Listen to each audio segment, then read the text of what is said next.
Simon & Schuster Audio presents Thinner by Stephen King, writing as Richard Bachman, read by Joe Mantegna.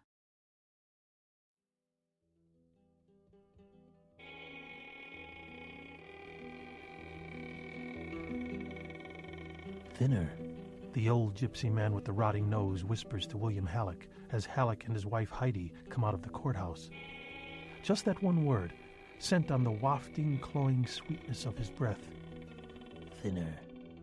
And before Halleck can jerk away, the old gypsy reaches out and caresses his cheek with one twisted finger. His lips spread open like a wound, showing a few tombstone stumps poking out of his gums. They are black and green. His tongue squirms between them and then slides out to slick his grinning, bitter lips. Thinner. This memory came back to Billy Halleck, fittingly enough, as he stood on the scales at 7 a.m. with a towel wrapped around his middle. The good smells of bacon and eggs came up from downstairs.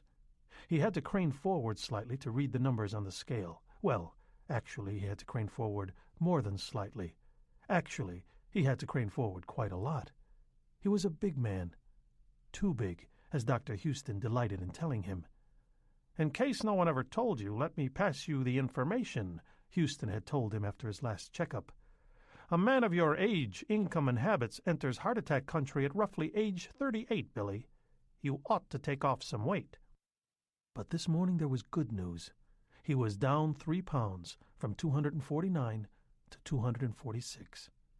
Well, the scale had actually read 251 the last time he'd had the courage to stand on it and take a good look, but he'd had his pants on, and there had been some change in his pockets, not to mention his key ring and his Swiss Army knife. And the upstairs bathroom scale weighed heavy. He was morally sure of it. As a kid growing up in New York, he'd heard gypsies had the gift of prophecy. Maybe this was the proof. He tried to laugh and could only raise a small and not very successful smile. It was still too early to laugh about gypsies. Time would pass, and things would come into perspective. He was old enough to know that. But for now he still felt sick to his too large stomach at the thought of gypsies, and hoped heartily he would never see another in his life. From now on he would pass on the palm reading at parties and stick to the Ouija board. If that. "Billy!" from downstairs. "Coming." He dressed, noting with an almost subliminal distress that in spite of the 3-pound drop, the waist of his pants was getting tight again. His waist size was 42 now. He had quit smoking at exactly 12:01 on New Year's Day, but he had paid. Oh boy, had he paid. He went downstairs with his collar open and his tie lying around his neck. Linda, his 14-year-old daughter, was just going out the door in a flirt of skirt and a flip of her ponytail, tied this morning with a sexy velvet ribbon. Her books were under one arm. 2 gaudy cheerleaders' pom-poms, purple and white, rustled busily in her other hand. "Bye, Dad." "Have a good day, Lynn." He sat down at the table, grabbed the Wall Street Journal. "Lover?" Heidi said. "My dear," he said grandly, and turned the journal face down beside the lazy Susan. She put breakfast in front of him, a steaming mound of scrambled eggs, an English muffin with raisins, 5 strips of crisp country-style bacon. Good eats. She slipped into the seat opposite him in the breakfast nook and lit a Vantage 100. January and February had been tense. Too many discussions that were only disguised arguments. Too many nights they had finished sleeping back to back. But they had reached the modus vivendi. She had stopped dunning him about his weight, and he had stopped yapping at her about her pack-and-a-half-a-day butt habit. It had made for a decent enough spring, and beyond their own private balance, other good things had happened. Halleck had been promoted, for one. Greeley, Pensley, and Kinder was now Greeley, Pensley, Kinder, and Halleck. Heidi's mother had finally made good on her long-standing threat to move back to Virginia. Linda had at last made JV cheerleaders, and to Billy this was a great blessing. There had been times when he had been sure Lynn's histrionics would drive him into a nervous breakdown. Everything had been going just great. Then the gypsies had come to town. "Thinner," the old gypsy man had said. And what the hell was it with his nose? Syphilis? Cancer? Or something even more terrible like leprosy? And by the way, why can't you just quit it? Why can't you just let it alone? You can't get it off your mind, can you? Heidi said suddenly, so suddenly that Halleck started in his seat. Billy, it was not your fault. The judge said so. I wasn't thinking about that. Then what were you thinking about? The journal, he said. It says housing starts are down again this quarter. Not his fault, right. The judge had said so. Judge Rossington. Carey to his friends. Friends like me, Halleck thought. Played many a round of golf with old Carey Rossington, Heidi, as you well know. At our New Year's Eve party 2 years ago, the year I thought about giving up smoking and didn't do it. Who grabbed your oh-so-grabbable tit during the traditional Happy New Year kiss? Guess who? Why, my stars, it was good old Carey Rossington, as I live and breathe. Yes, good old Carey Rossington, before whom Billy had argued more than a dozen municipal cases. Good old Carey Rossington, with whom Billy sometimes played poker down at the club. Good old Carey Rossington, who hadn't disqualified himself when his good old golfing and poker buddy Billy Halleck, Carey would sometimes clap him on the back and yell, "How they hanging, Big Bill?" came before him in court, not to argue some point of municipal law, but on a charge of vehicular manslaughter. And when Carey Rossington did not disqualify himself, who said boo, children? Who in this whole fair town of Fairview was the boo-sayer? Why, nobody. That's who. Nobody said boo. After all, what were they? Nothing but a bunch of filthy gypsies. The sooner they were out of Fairview and headed up the road in their old station wagons with the NRA stickers on the back bumpers, the sooner we saw the rear ends of their home carpentered trailers and camper caps, the better. The sooner, the thinner. Heidi snuffed her cigarette and said, "Shit on your housing starts. I know you better." Billy supposed so, and he supposed she had been thinking about it too. Her face was too pale. She looked her age, 35, and that was rare. They had married very, very young, and he still remembered the traveling salesman who'd come to the door selling vacuum cleaners one day after they had been married 3 years. He had looked at the 22-year-old Heidi Halleck and had asked politely, "Is your mother home, hon?" "Not hurting my appetite any," he said, and that was certainly true. Angst or no angst, he had lain waste to the scrambled eggs, and of the bacon there was now no sign. He drank half his orange juice and gave her a big old Billy Halleck grin. She tried to smile back, and it didn't quite happen. He imagined her wearing a sign, "My smiler is temporarily out of order." He reached across the table and took her hand. "Heidi, it's all right. And even if it's not, it's all over." "I know it is. I know." "Is Linda—" "No, not any more. She says her girlfriends are being very supportive."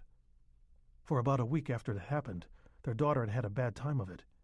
She had come home from school either in tears or close to them. She had stopped eating. Her complexion had flared up. Halleck, determined not to overreact, had gone in to see her homeroom teacher, the assistant principal, and Linda's beloved Miss Nearing, who taught phys ed and cheerleading. He ascertained, there was a good lawyerly word, that it was teasing mostly, as rough and unfunny as most junior high school teasing is apt to be, and tasteless to be sure, considering the circumstances. But what could you expect of an age group that thought dead baby jokes were the height of wit? He had gotten Linda to take a walk with him up the street. Lantern Drive was lined with tasteful, set-back from the road homes which began at roughly $75,000 and worked up into the $200,000 indoor pool and sauna range by the time you got to the country club end of the street. Linda had been wearing her old Madras shorts, which were now torn along one seam, and Halleck observed her legs had grown so long and coltish that the leg bands of her yellow cotton panties showed. He felt a pang of mingled regret and terror. She was growing up. He supposed she knew the old Madras shorts were too small, worn out in the bargain, but he guessed she had put them on because they made a link with a more comforting childhood, a childhood where daddies did not have to go to court and stand trial, no matter how cut and dried that trial might be, with your old golf buddy and that drunken grabber of your wife's tit, Carey Rossington, driving the gavel. A childhood where kids did not rush up to you on the soccer field during period 4 while you were eating your lunch to ask you how many points your dad had gotten for bagging the old lady. You understand it was an accident, don't you, Linda? She nods, not looking at him. Yes, Daddy. She came out between 2 cars without looking either way. There was no time for me to stop, absolutely no time. Daddy, I don't want to hear about it. I know you don't, and I don't want to talk about it, but you are hearing about it at school. She looks at him fearfully. Daddy, you didn't... Go to your school? Yeah, I did, but not until 3:30 yesterday afternoon. There were no kids there at all, at least that I could see. No one's going to know. She relaxes, a little. I heard you've been getting some pretty rough handling from the other kids.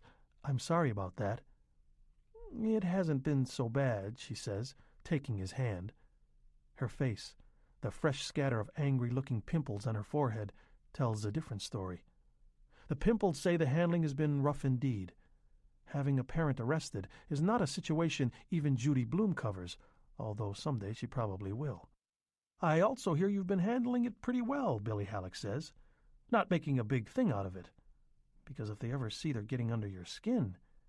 Yeah, I know, she says glumly. Miss Nearing said she was especially proud of you, he says. It's a small lie.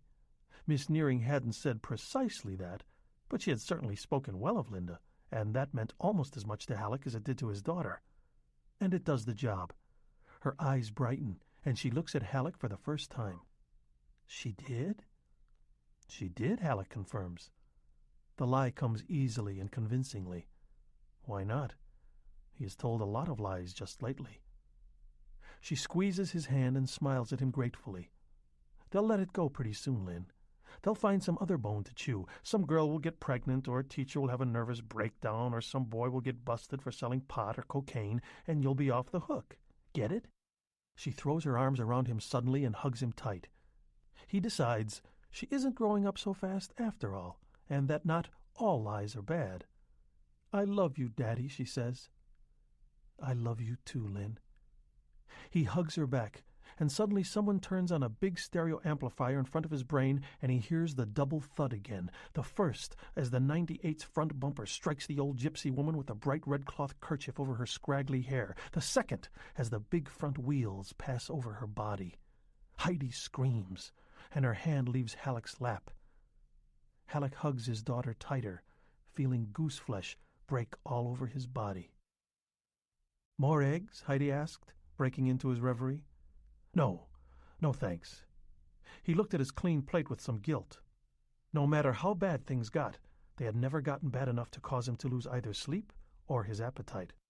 Are you sure you're okay? He smiled. I'm okay, you're okay, Linda's okay. As they say in the soap operas, the nightmare is over. Can we please get back to our lives? That's a lovely idea. This time she returned his smile with a real one of her own. She was suddenly under 30 again and radiant. Want the rest of the bacon? There's 2 slices left. No, he said, thinking of the way his pants nipped at his soft waist. What waist? Ha ha! A small and unfunny Don Rickles spoke up in his mind. The last time you had a waist was around 1978, you hockey puck. The way he had to suck in his gut to hook the catch. Then he thought of the scale and said, I'll have one of them. I've lost 3 pounds. She had gone to the stove in spite of his original no. Sometimes she knows me so well it gets to be depressing, he thought. Now she glanced back. You are still thinking about it, then? I'm not, he said, exasperated. Can't a man lose 3 pounds in peace? You keep saying you'd like to see me a little thinner, a little less beefy. Now she had gotten him thinking about the gypsy again. Damn it! The gypsy's eaten nose and the scaly feel of that one finger sliding along his cheek in the moment before he had reacted and jerked away. The way you would jerk away from a spider or from a clittering bundle of beetles fuming in a knot under a rotted log. She brought him the bacon and kissed his temple. I'm sorry. You go right ahead and lose some weight, but if you don't, remember what Mr. Rogers says. I like you just the way you are, they finished in unison. He prodded at the overturned journal by the lazy Susan, but that was just too depressing. He got up, went outside, and found the New York Times in the flower bed. The kid always threw it in the flower bed, never had his numbers right at the end of the week, could never remember Bill's last name. Billy had wondered on more than one occasion if it was possible for a 12-year-old kid to become a victim of Alzheimer's disease. He took the paper back inside, opened it to the sports, and ate the bacon. He was deep in the box scores when Heidi brought him another half of English muffin, golden with melting butter. Halleck ate it, almost without being aware he was doing so.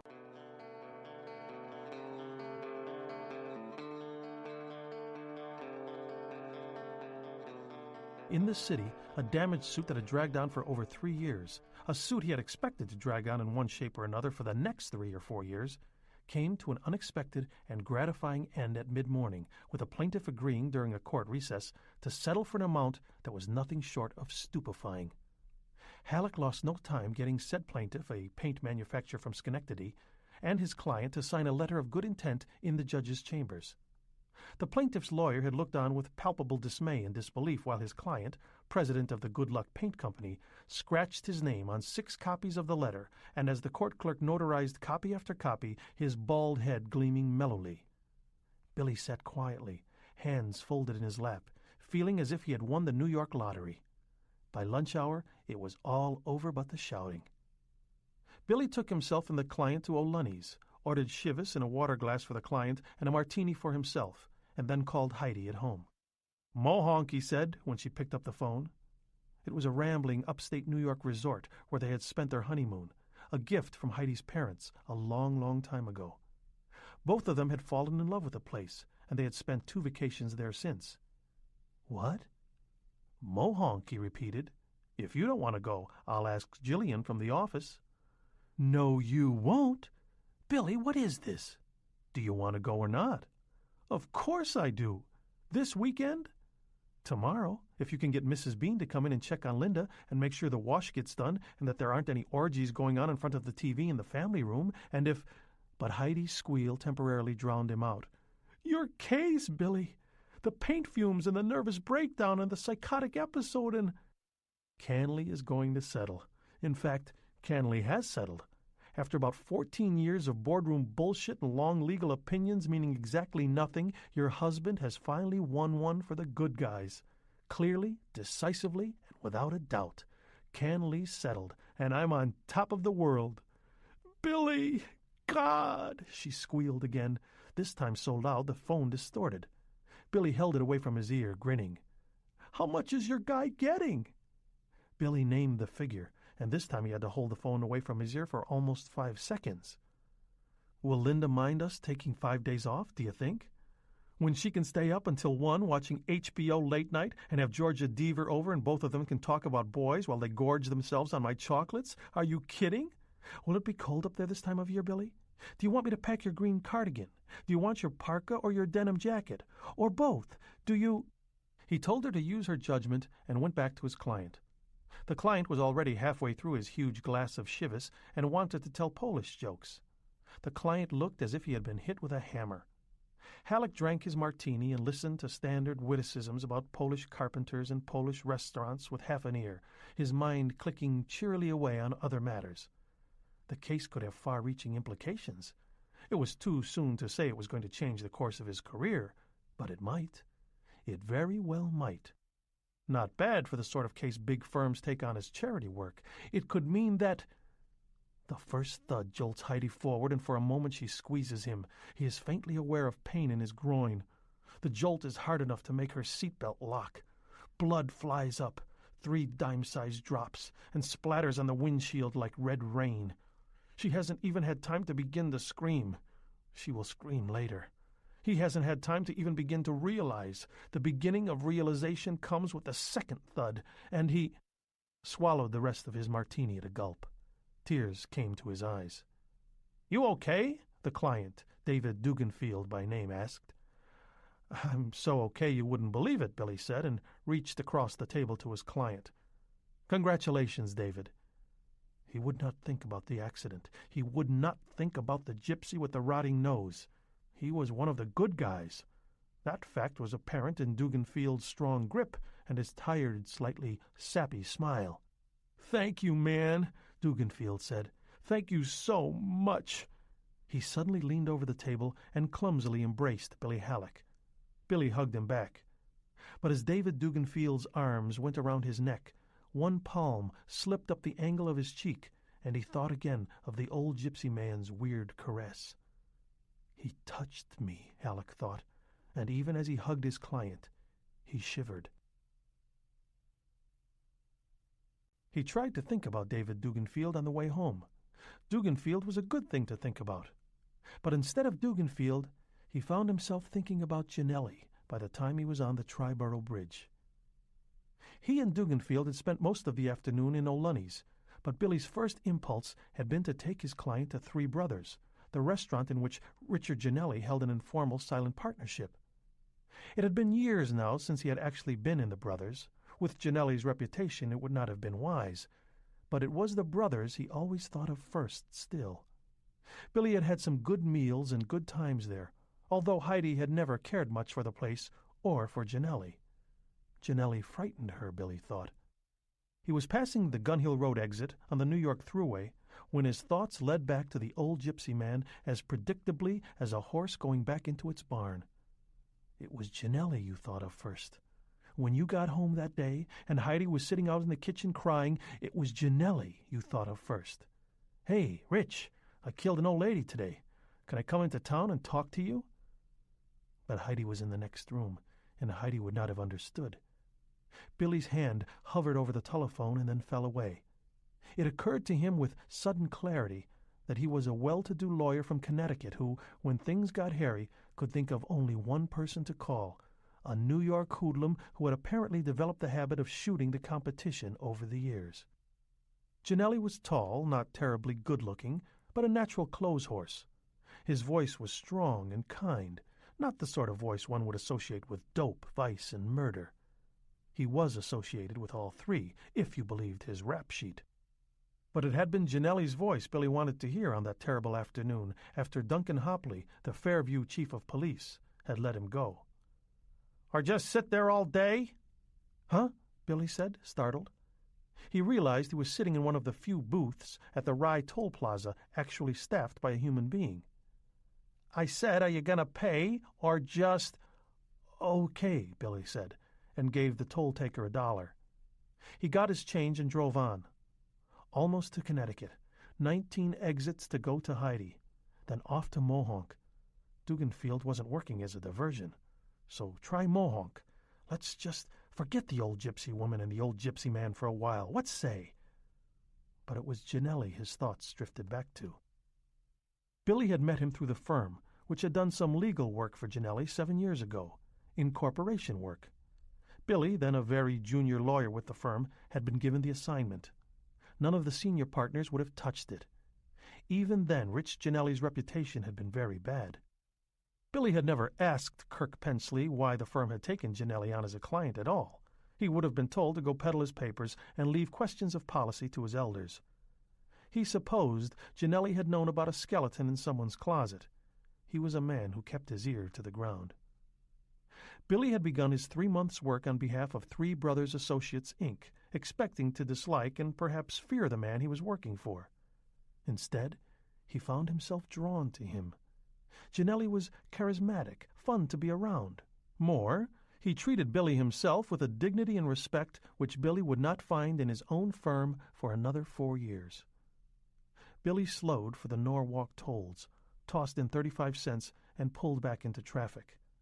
Without even thinking about it, he leaned over and opened the glove compartment. Under the maps and the owner's manual were 2 packages of Twinkies.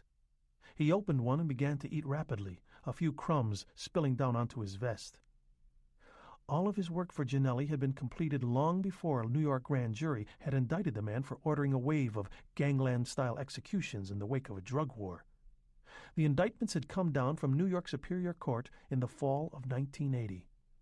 They were buried in the spring of 1981, due mostly to a 50% mortality rate among the state's witnesses. One had been blown up in his car, along with 2 of the 3 police detectives who had been assigned to protect him. Another had been stabbed through the throat with the broken-off handle of an umbrella as he sat in a Grand Central Station shoeshine chair. The two other Keys decided, not so surprisingly, that they could no longer be sure it was Richie the Hammer Janelli they had overheard giving the orders to kill a Brooklyn dope baron named Richovsky. Westport, Southport, almost home. He was leaning over again, feeling around in the glove compartment. Aha! Here was an only partially consumed packet of airline peanuts. Stale, but edible. Billy Halleck began to munch them, tasting them no more than he had tasted the Twinkies. He and Janelli had exchanged Christmas cards over the years and had gotten together for the occasional meal, usually at Three Brothers. Following what Janelli stolidly referred to as my legal problems, the meals ceased. Part of that was Heidi's doing. She had developed into a world-class nag when it came to Janelli. But part of it had also been Janelli's. "You better stop coming around for a while," he had told Billy. "What? Why?" Billy had asked innocently, just as if he and Heidi had not argued over this very thing the night before. "Because as far as the world is concerned, I am a gangster," Janelli had replied. "Young lawyers who associate with gangsters do not get ahead, William, and that's what it's really all about. Keeping your nose clean and getting ahead." "That's what it's all about, huh?" Janelli had smiled strangely.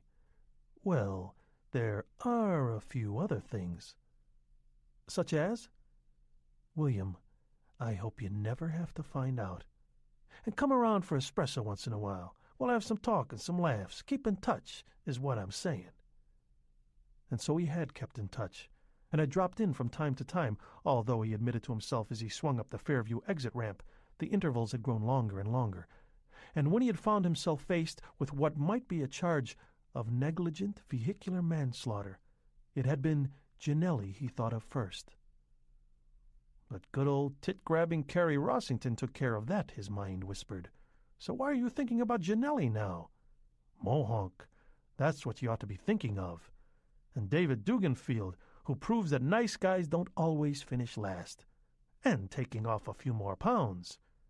But as he turned into the driveway, what he found himself thinking about was something Janelli had said.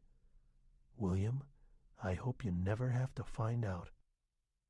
Find out what? Billy wondered. And then Heidi was flying out the front door to kiss him, and Billy forgot everything for a while. It was their third night at Mohonk, and they had just finished making love. It was the 6th time in 3 days, a giddy change from their usual sedate twice-a-week pace. Billy lay beside her, liking the feel of her heat, liking the smell of her perfume, Anais, Anais, mixed with her clean sweat and the smell of their sex. For a moment, the thought made a hideous cross-connection, and he was seeing the gypsy woman in the moment before the old struck her. For a moment, he heard a bottle of Perrier shattering. Then the vision was gone. He rolled toward his wife and hugged her tight. She hugged him back one-armed and slipped her free hand up his thigh.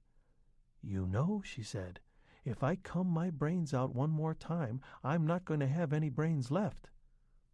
"It's a myth," Billy said, grinning. "That you can comb your brains out?" "Nah, that's the truth. The myth is that you lose those brain cells forever. The ones you come out always grow back." "Yeah, you say, you say." She snuggled more comfortably against him. Her hand wandered up from his thigh, touched his penis lightly and lovingly, toyed with the thatch of his pubic hair. Last year he'd been sadly astounded to see the first threads of gray down there in what his father had called Adam's thicket, and then slid up the foothill of his lower belly. She sat up suddenly on her elbows, startling him a little. He hadn't been asleep, but he had been drifting toward it. "You really have lost weight." "Huh? Billy Halleck, you're skinnier." He slapped his belly, which he sometimes called the house that Budweiser built, and laughed. "Not much. I still look like the world's only 7 months pregnant man." "You're still big, but not as big as you were." "I know. I can tell. When did you weigh yourself last?" He cast his mind back. It had been the morning Canley had settled. He had been down to 246. "I told you I'd lost 3 pounds, remember?" "Well, you weigh yourself again first thing in the morning," she said. "No scales in the bathroom," Halleck said comfortably. "You're kidding." "Nope. Mohonk's a civilized place." "We'll find one." He was beginning to drift again. "If you want, sure." "I want." She had been a good wife, he thought.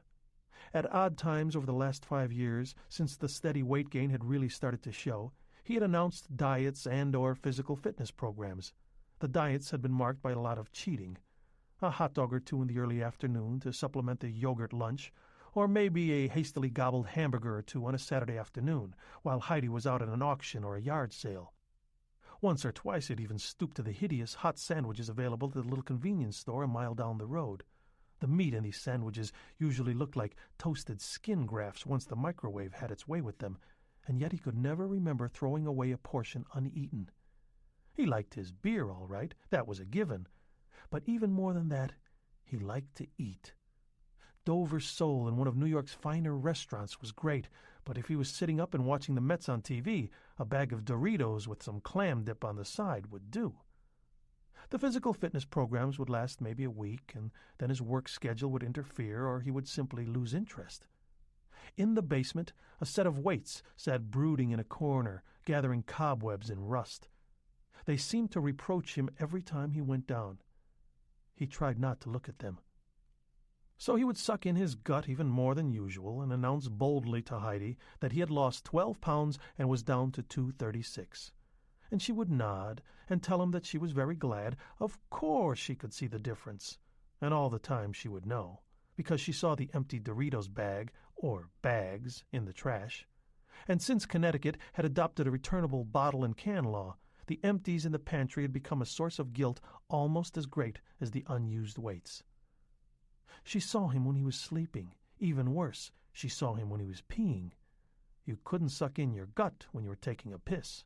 He had tried, and it just wasn't possible. She knew he had lost 3 pounds, 4 at most. You could fool your wife about another woman, at least for a while, but not about your weight. A woman who bore that weight from time to time in the night knew what you weighed. But she smiled and said, "Of course you look better, dear." Part of it was maybe not so admirable. It kept him quiet about her cigarettes. But he was not fooled into believing that that was all of it, or even most of it. It was a way of letting him keep his self-respect. "Billy?" "What?" Jerked back from sleep a second time, he glanced over at her, a little amused, a little irritated. "Do you feel quite well?" "I feel fine. What's this do you feel quite well stuff?" "Well, sometimes they say an unplanned weight loss can be a sign of something." "I feel great, and if you don't let me go to sleep, I'll prove it by jumping your bones again." "Go ahead," he groaned. She laughed. Soon enough they slept. And in his dream, he and Heidi were coming back from the shop and save.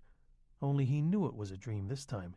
He knew what was going to happen, and he wanted to tell her to stop what she was doing, that he had to concentrate all his attention on his driving, because pretty soon an old gypsy woman was going to dart out from between 2 parked cars, from between a yellow Subaru and a dark green Firebird, to be exact. And this old woman was going to have a child's 5-and-dime plastic barrettes in her graying, grizzled hair, and she was not going to be looking anywhere but straight ahead. He wanted to tell Heidi that this was his chance to take it all back, to change it, to make it right. But he couldn't speak. The pleasure woke again at the touch of her fingers, playful at first, then more serious. His penis stiffened as he slept, and he turned his head slightly at the metallic clicking sound of his zipper going down notch by notch. The pleasure mixed uneasily with a feeling of terrible inevitability. Now he saw the yellow Subaru ahead, parked behind the green Firebird with the white racing stripe, and from between them a flash of pagan color brighter and more vital than any paint job sprayed on in Detroit or the Toyota Village. He tried to scream, "Quit it, Heidi! It's her! I'm going to kill her again if you don't quit it! Please, God, no! Please, good Christ, no!" But the figure stepped out between the 2 cars. Halleck was trying to get his foot off the gas pedal and put it on the brake, but it seemed to be stuck right where it was, held down with a dreadful, irrevocable firmness. The crazy glue of inevitability, he thought, wildly, trying to turn the wheel, but the wheel wouldn't turn either. The wheel was locked and blocked. So he tried to brace himself for the crash, and then the gypsy's head turned, and it wasn't the old woman. Oh, no, It was the gypsy man with the rotted nose. Only now his eyes were gone. In the instant before the old struck him and bore him under, Halleck saw the empty, staring sockets. The old gypsy man's lips spread in an obscene grin, an ancient crescent below the rotted horror of his nose. Then, thud, thud. One hand flailing limply up above the old's hood, heavily wrinkled, dressed in pagan rings of beaten metal. 3 drops of blood splattered the windshield. Halleck was vaguely aware that Heidi's hand had clenched agonizingly on his erection, retaining the orgasm that shock had brought on, creating a sudden, dreadful pleasure-pain. And he heard the gypsy's whisper from somewhere underneath him, drifting up through the carpeted floor of the expensive car, muffled but clear enough. Thinner. He came awake with a jerk, turned toward the window, and almost screamed. The moon was a brilliant crescent above the Catskills, and for a moment he thought it was the old gypsy man, his head cocked slightly to the side, peering into their window, his eyes 2 brilliant stars in the blackness of the sky over upstate New York, his grin lit somehow from within, the lights spilling out cold like the light from a mason jar filled with August fireflies, cold like the swamp fellas he had sometimes seen as a boy in North Carolina. Old, cold light, a moon in the shape of an ancient grin, one which contemplates revenge. Billy drew in a shaky breath, closed his eyes tight, then opened them again. The moon was just the moon again. He lay down and was asleep 3 minutes later.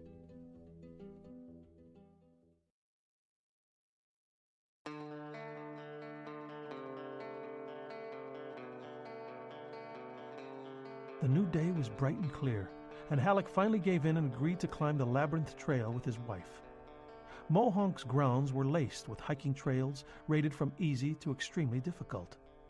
Labyrinth was rated moderate, and on their honeymoon he and Heidi had climbed it twice. He remembered how much pleasure that had given him, working his way up the steep defiles with Heidi right behind him, laughing and telling him to hurry up, slowpoke.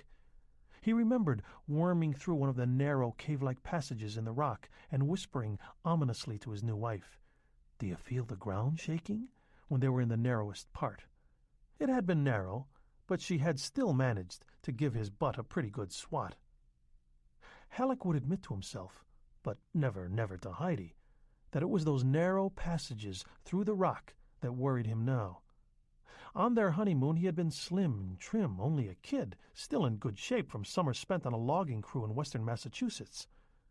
Now he was 16 years older and a lot heavier.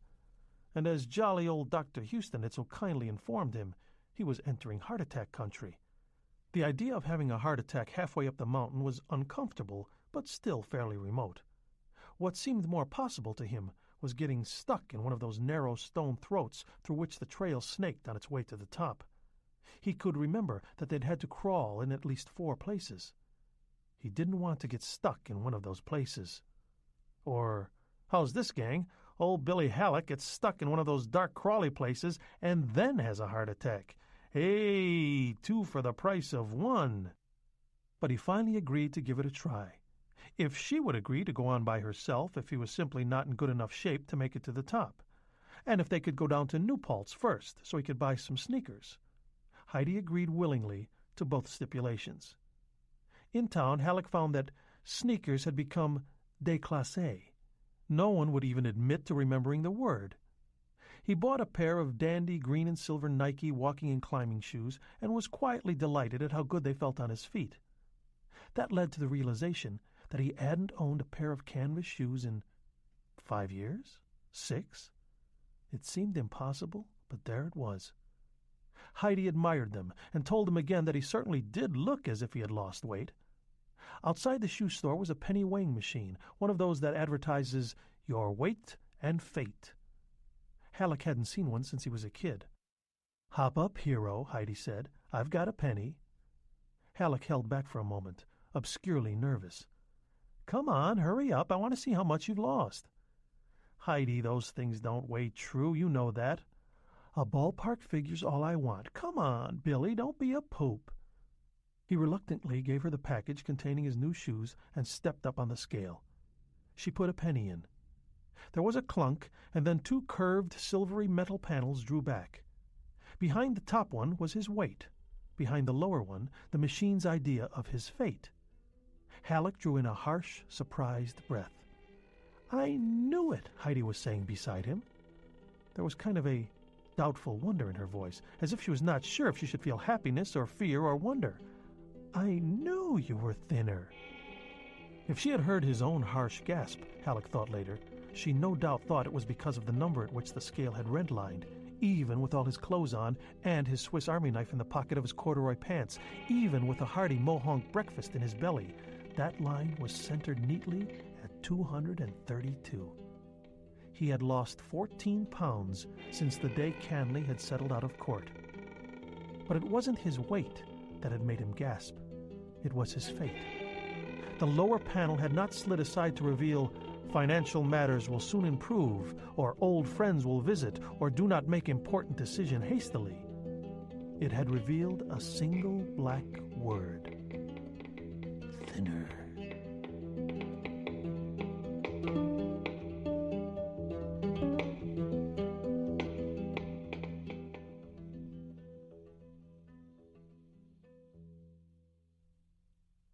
They rode back to Fairview mostly in silence, Heidi driving until they were within 15 miles of New York City and the traffic got heavy.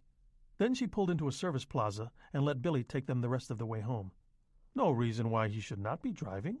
The old woman had been killed, true enough, one arm almost torn from her body, her pelvis pulverized, her skull shattered like a Ming vase hurled onto a marble floor, but Billy Halleck had not lost a single point from his Connecticut driver's license. Good old tit-grabbing Carrie Rossington had seen to that. "Did you hear me, Billy?" He glanced at her for only a second, then returned his eyes to the road. He was driving better these days, and although he didn't use his horn any more than he used to, or shout and wave his arms any more than he used to, he was more aware of other drivers' errors and his own than he had ever been before, and was less forgiving of both. Killing an old woman did wonders for your concentration. It didn't do shit for your self-respect, and it produced some really hideous dreams, but it certainly did juice up the old concentration levels. "I was wool-gathering. Sorry. I just said thank you for a wonderful time." She smiled at him and touched his arm briefly. It had been a wonderful time, for Heidi at least. Heidi had indubitably put it behind her. The gypsy woman, the preliminary hearing at which the state's case had been dismissed, the old gypsy man with the rotted nose. For Heidi, it was now just an unpleasantness in the past, like Billy's friendship with that wop hoodlum from New York. But something else was on her mind. A second quick side glance confirmed it. The smile had faded, and she was looking at him, and tiny wrinkles around her eyes showed. "You're welcome," he said. "You're always welcome, babe. And when we get home, I'll jump your bones again," he cried with bogus enthusiasm, and manufactured a leer. Actually, he didn't think he could get it up if the Dallas cowgirls paraded past him in lingerie designed by Fredericks of Hollywood. It had nothing to do with how often they had made it up at Mohonk. It was that damned fortune. Thinner. Surely it had said no such thing. It had been his imagination. But it hadn't seemed like his imagination, damn it. It had seemed as real as a New York Times headline. And that very reality was the terrible part of it, because thinner wasn't anybody's idea of a fortune. Even "your fate is to soon lose weight" didn't really make it. Fortune writers were into things like long journeys and meeting old friends. Ergo, he had hallucinated it. Yep, that's right. Ergo, he was probably losing his marbles. Oh, come on now, is that fair? Fair enough. When your imagination got out of control, it wasn't good news. "You can jump me if you want to," Heidi said, "but what I really want is for you to jump on our bathroom scales." "Come on, Heidi, I lost some weight, no big deal." "I'm very proud of you for losing some weight, Billy, but we've been together almost constantly for the last 5 days, and I'll be darned if I know how you're losing it. He gave her a longer look this time, but she wouldn't look back at him. She only stared through the windshield, her arms folded across her bosom. "Heidi, you're eating as much as you ever did, maybe more. The mountain air must have really gotten your motor revving." "Why gild the lily?" he asked, slowing down to slam 40 cents into the basket of the Rye toll booth. His lips were pressed together into a thin white line. His heart was beating too fast, and he was suddenly furious with her. "What you mean is, I'm a great big hog. Say it right out if you want, Heidi. What the hell, I can take it." "I didn't mean anything like that," she cried. "Why do you want to hurt me, Billy? Why do you want to do that after we had such a good time?" He didn't have to glance over this time to know she was near tears. Her wavering voice told him that. He was sorry, but being sorry didn't kill the anger, and the fear that was just under it. "I don't want to hurt you," he said, gripping the old steering wheel so hard his knuckles showed white. "I never do. But losing weight is a good thing, Heidi, so why do you want to keep hitting on me about it?" "It is not always a good thing," she shouted, startling him, making the car swerve.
The gypsy children juggled.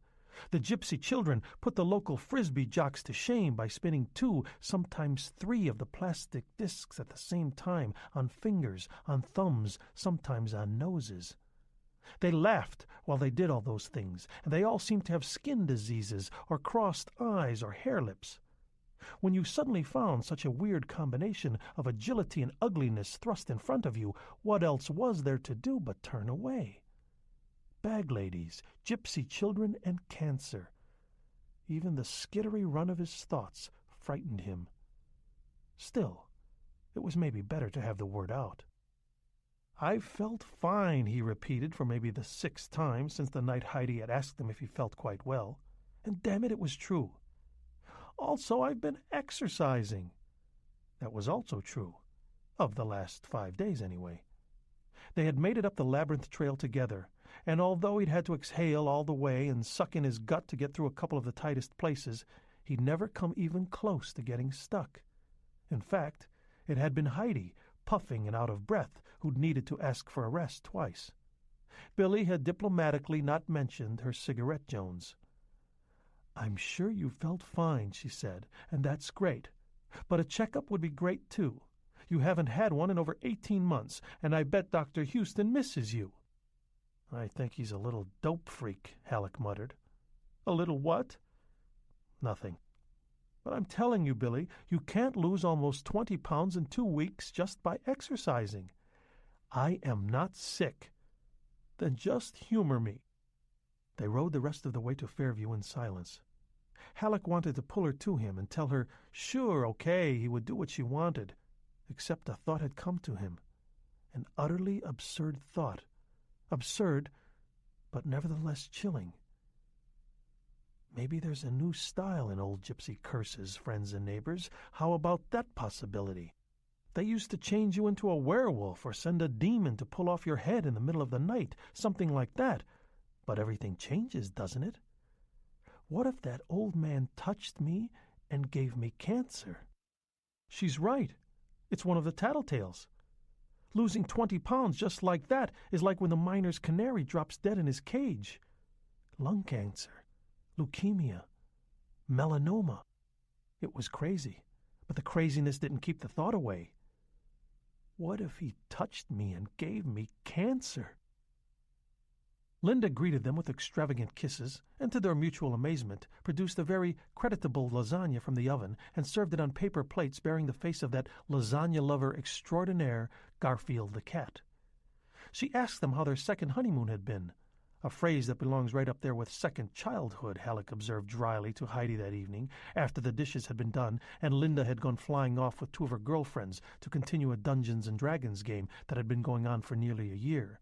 And before they could do more than begin to tell her about the trip, she had cried, "Oh, that reminds me," and spent the rest of the meal regaling them with tales of wonder and horror from Fairview Junior High, a continuing story which held more fascination for her than it did for either Halleck or his wife, although both tried to listen with attention. They had been gone for almost a week, after all. As she rushed out, she kissed Halleck's cheek loudly and cried, "Bye, Skinny." Halleck watched her mount her bike and pedal down the front walk, ponytail flying, and then turned to Heidi. He was dumbfounded. "Now," she said, "will you please listen to me?" "You told her. You called ahead and told her to say that. Female conspiracy." "No." He scanned her face and then nodded tiredly. "No, I guess not." Heidi nagged him upstairs, where he finally ended up in the bathroom, naked except for the towel around his waist. He was struck by a strong sense of déjà vu. The temporal dislocation was so complete that he felt a mild physical nausea. It was an almost exact replay of the day he had stood on the same scale with a towel from the same powder blue set wrapped around his waist. All that was lacking was the good smell of frying bacon coming up from downstairs. Everything else was exactly the same. No, it wasn't. One other thing was remarkably different. That other day he had craned over in order to read the bad news on the dial. He had to do that because his bay window was in the way. The bay window was there, but it was smaller. There could be no question about it, because now he could look straight down and still read the numbers.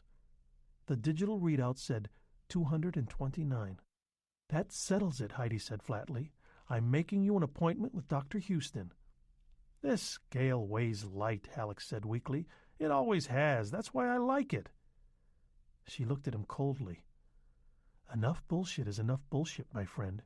You've spent the last 5 years bitching about how it weighs heavy, and we both know it." In the harsh white bathroom light, he could see how honestly anxious she was. The skin was drawn shinily tight across her cheekbones.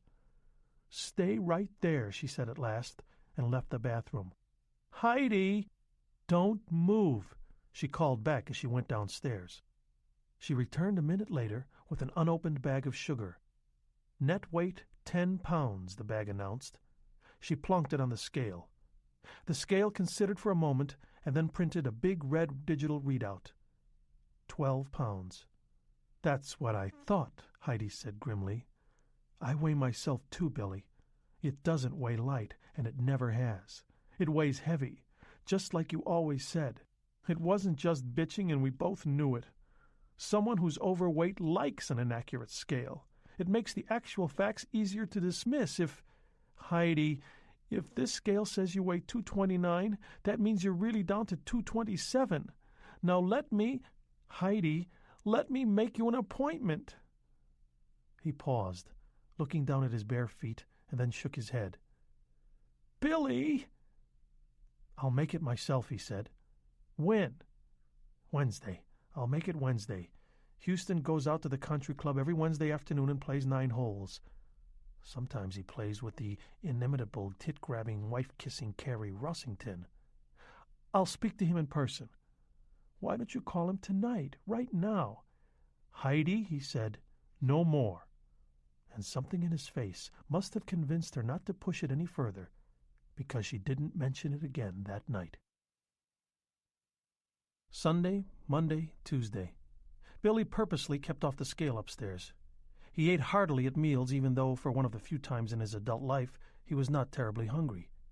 He stopped hiding his munchies behind the packages of Lipton cup of soup in the pantry. He ate pepperoni slices and Munster cheese on Ritz crackers during the Yankees-Red Sox doubleheader on Sunday, a bag of caramel corn at work Monday morning, and a bag of cheese doodles on Monday afternoon. One of them, or possibly the combination, brought on a rather embarrassing farting spell that lasted from 4 o'clock until about 9 that night. Linda marched out of the TV room halfway through the news, announcing that she would be back if someone passed out gas masks. Billy grinned guiltily, but didn't move. His experience with farts had taught him that leaving the room to pass that sort of gas did very little good. It was as if the rotten things were attached to you with invisible rubber hands.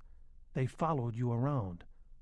But later, watching Injustice for All on home box office, he and Heidi ate up most of a Sara Lee cheesecake. During his commute home on Tuesday, he pulled off the Connecticut Turnpike at Norwalk and picked up a couple of Whoppers with cheese at the Burger King there. He began eating them the way he always ate when he was driving, just working his way through them, mashing them up, swallowing them down bite by bite.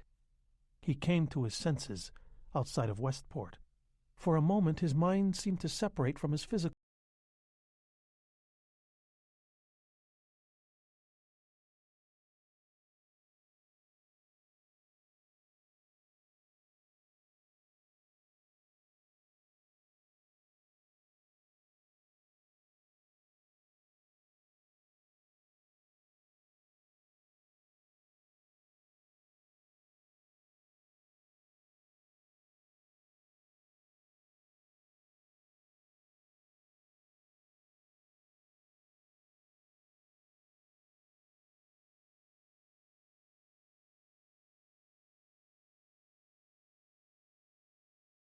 Cost $600.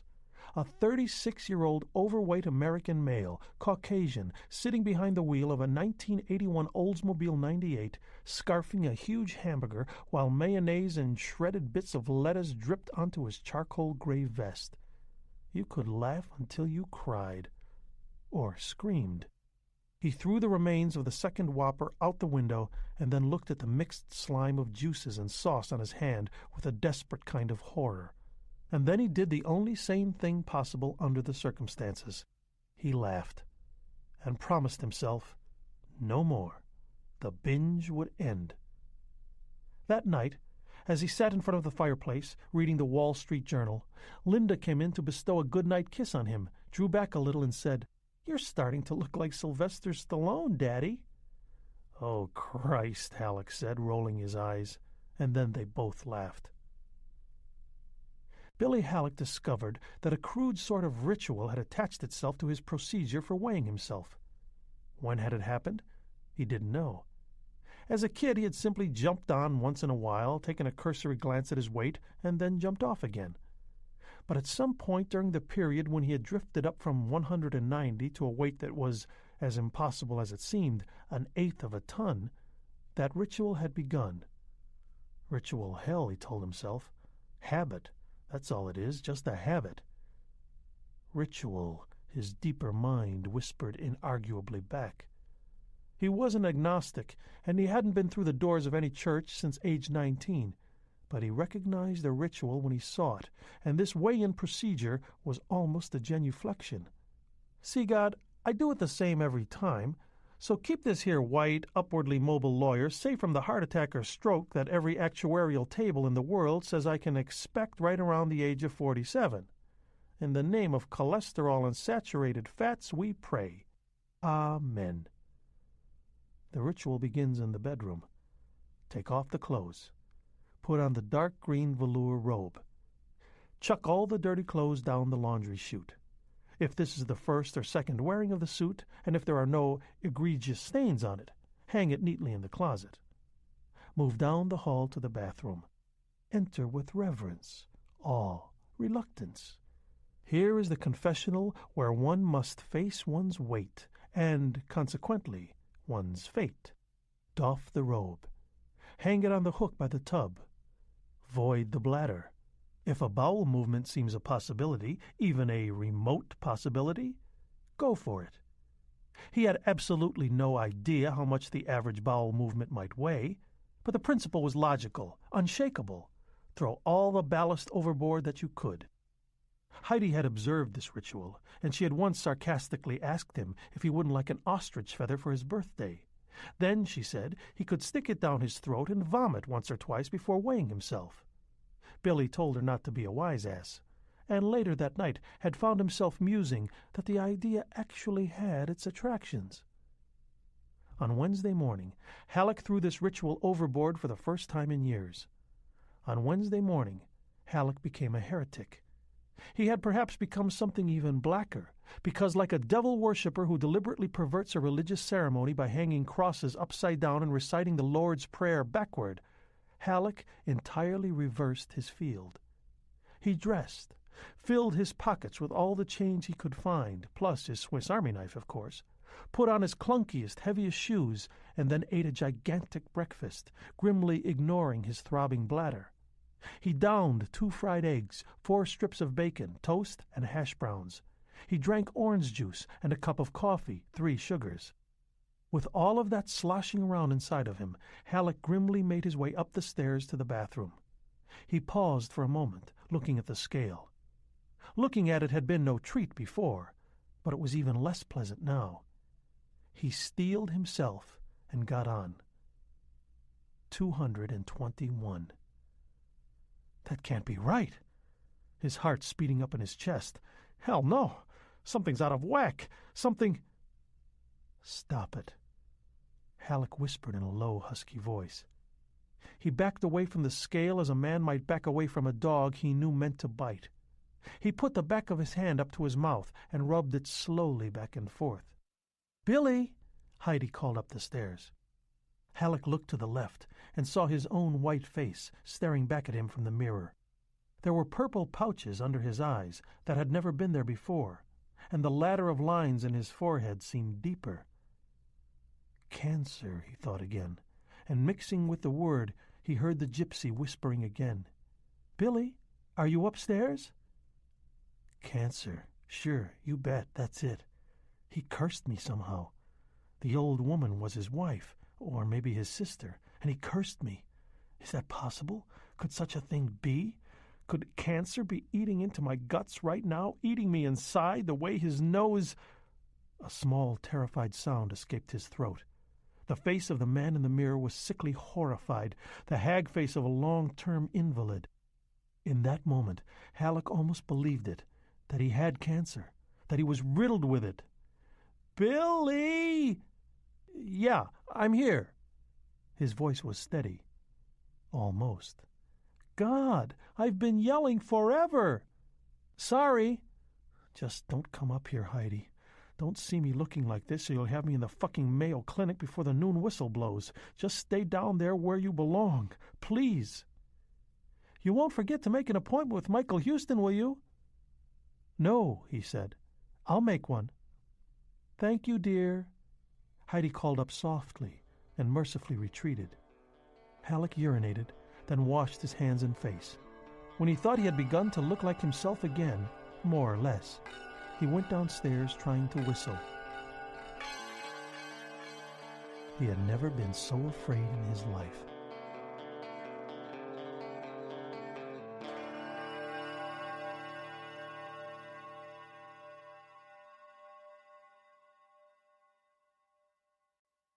"How much weight?" Dr. Houston asked. Halleck, determined to be honest now that he was actually facing the man, told him he had lost about 30 pounds in 3 weeks. "Wow," Houston said. "Heidi's a little worried. You know how wives can—" "She's right to be worried," Houston said. Michael Houston was a Fairview archetype, the handsome doctor with white hair and a Malibu tan. When you glimpsed him sitting at one of the parasol-equipped tables which surrounded the country club's outdoor bar, he looked like a younger version of Marcus Welby, M.D. The poolside bar, which was called the Watering Hole, was where he and Halleck were now. Houston was wearing red golfing pants held up with a shiny white belt. His feet were dressed in white golfing shoes. His shirt was Lacoste, his watch a Rolex. He was drinking a pina colada. One of his standard witticisms was referring to them as penis coladas. He and his wife had 2 eerily beautiful children and lived in one of the larger houses on Lantern Drive. They were in walking distance of the country club, a fact of which Jenny Houston boasted when she was drunk. It meant that their house had cost well over $150K. Houston drove a brown Mercedes 4-door. She drove a Cadillac Cimarron that looked like a Rolls-Royce with hemorrhoids. Their kids went to a private school in Westport. Fairview gossip, which was true more often than not, suggested that Michael and Jenny Houston had reached a modus vivendi. He was an obsessive philanderer, and she started in on the whiskey sours around 3 in the afternoon. Just a typical Fairview family, Halleck thought, and suddenly felt tired as well as scared. He either knew these people too well or thought he did, and either way it came to the same. He looked down at his own shiny white shoes and thought, "Who are you kidding? You wear the tribal feather." "I want to see you in my office tomorrow," Houston said. "I've got a case." "Never mind your case. This is more important. In the meantime, tell me this. Have you had any bleeding, rectal, mouth?" "No." "Notice any bleeding from the scalp when you comb your hair?" "No." "How about sores that don't want to heal or scabs that fall off and just reform?" "No." "Great," Houston said. By the way, I carded an 84 today. What do you think?" "I think it'll still be a couple of years before you make the Masters," Billy said. Houston laughed. The waiter came. Houston ordered another penis colada. Halleck ordered a Miller. "Miller Light," he almost told the waiter, force of habit, and then held his tongue. He needed a light beer like he needed some rectal bleeding. Michael Houston leaned forward. His eyes were grave, and Halleck felt that fear again, like a smooth steel needle, very thin, probing at the lining of his stomach. He realized miserably that something had changed in his life, and not for the better. Not for the better at all. He was scared a lot now. Gypsy's revenge. Houston's grave eyes were fixed on Billy's, and Billy heard him say, "The chances that you have cancer are 5 in 6, Billy. I don't even need an x-ray to tell you that. Is your will up to date? Are Heidi and Linda provided for adequately? When you're a relatively young man, you don't think it can happen to you, but it can. It can." In the quiet tone of a man imparting great information, Houston asked, "How many pallbearers does it take to bury a nigger from Harlem?" Billy shook his head, smiling a counterfeit smile. 6, Houston said. 4 to carry the coffin, and 2 to carry the radio."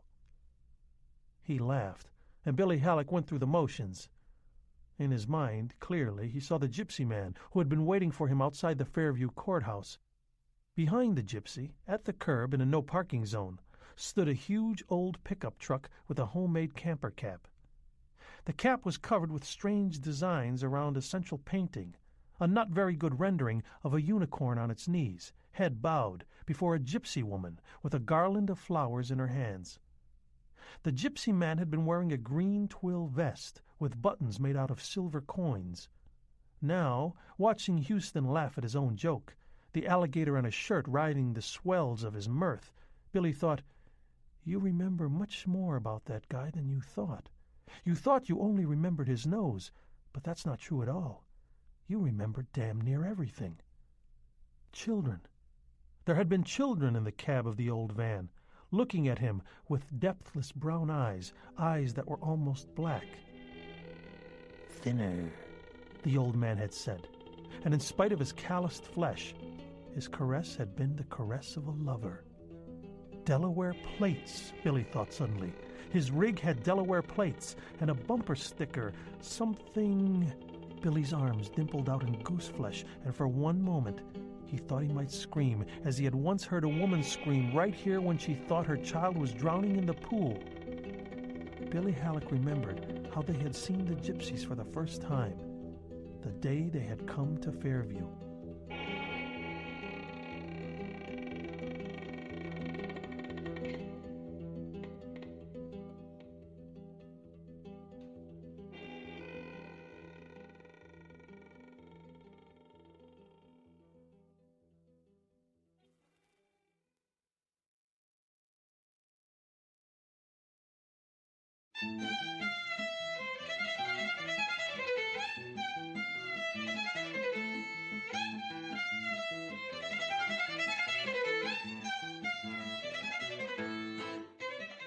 They had parked along one side of the Fairview Town Common, and a flock of their kids had run out onto the greensward to play.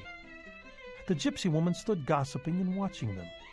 They were brightly dressed, but not in the peasant garb an older person might have associated with the Hollywood version of gypsies in the 30s and 40s. There were women in colorful sundresses, women in calf-length clam-digger pants, younger women in Jordache or Calvin Klein jeans. They looked bright, alive, somehow dangerous.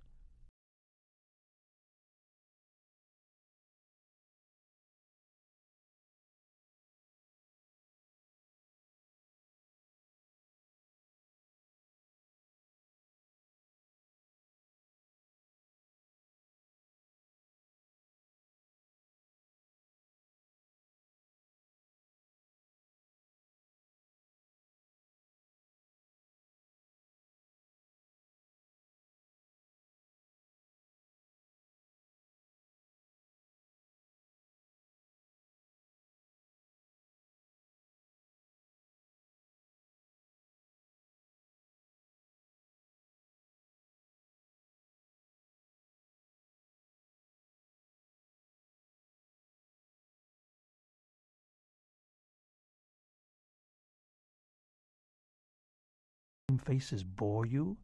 We think they do. We think that's why you always come to hate us.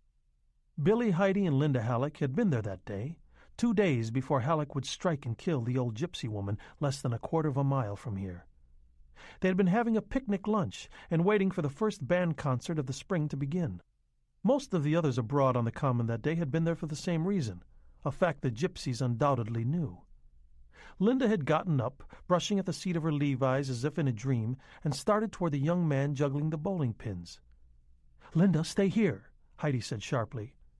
Her hand had gone to the collar of her sweater, and she was fiddling there, as it often did when she was upset. Halleck didn't think she was even aware of it.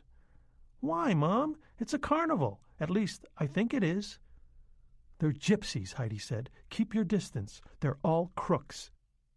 Linda looked at her mother, then at her dad. Billy shrugged. She stood there looking as unaware of her wistful expression, Billy thought, as Heidi was of her hand at her collar, fiddling it uneasily up against her throat, and then back down again. The young man tossed his bowling pins back into the open side door of the microbus one by one, and a smiling, dark-haired girl, whose beauty was almost ethereal, tossed him 5 Indian clubs, one after another.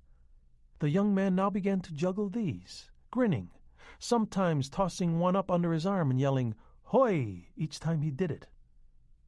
An elderly man wearing Oshkosh bib overalls and a checkered shirt began handing out flyers.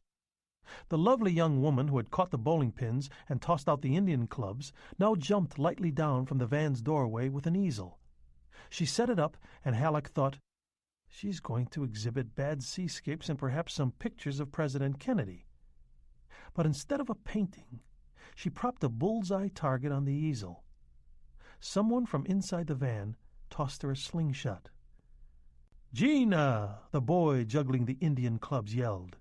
He grinned broadly, revealing the absence of several front teeth. Linda sat down abruptly.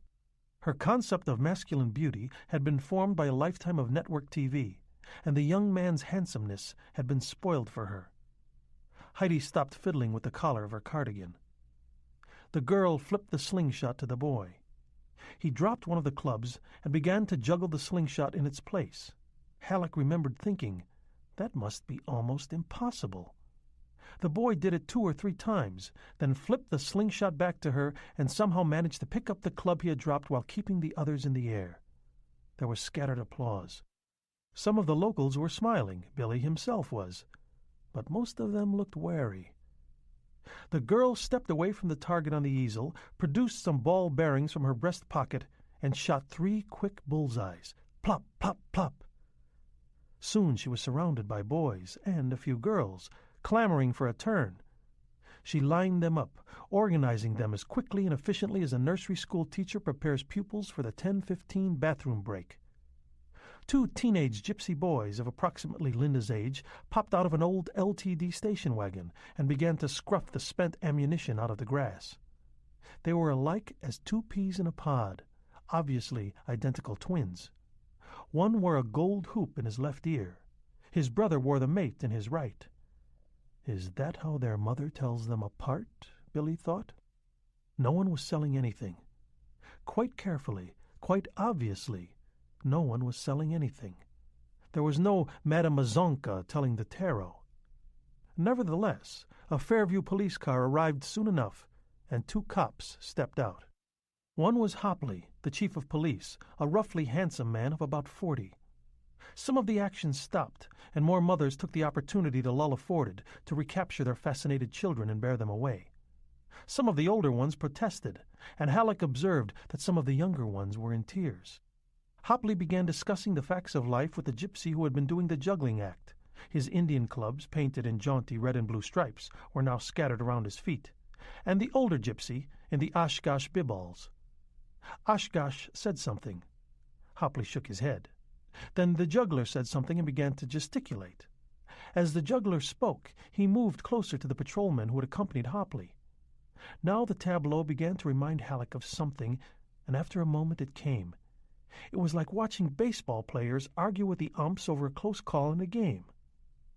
Oshkosh put a hand on Juggler's arm, pulling him back a step or two, and that enhanced the impression, the manager trying to keep the young hothead from getting the boot.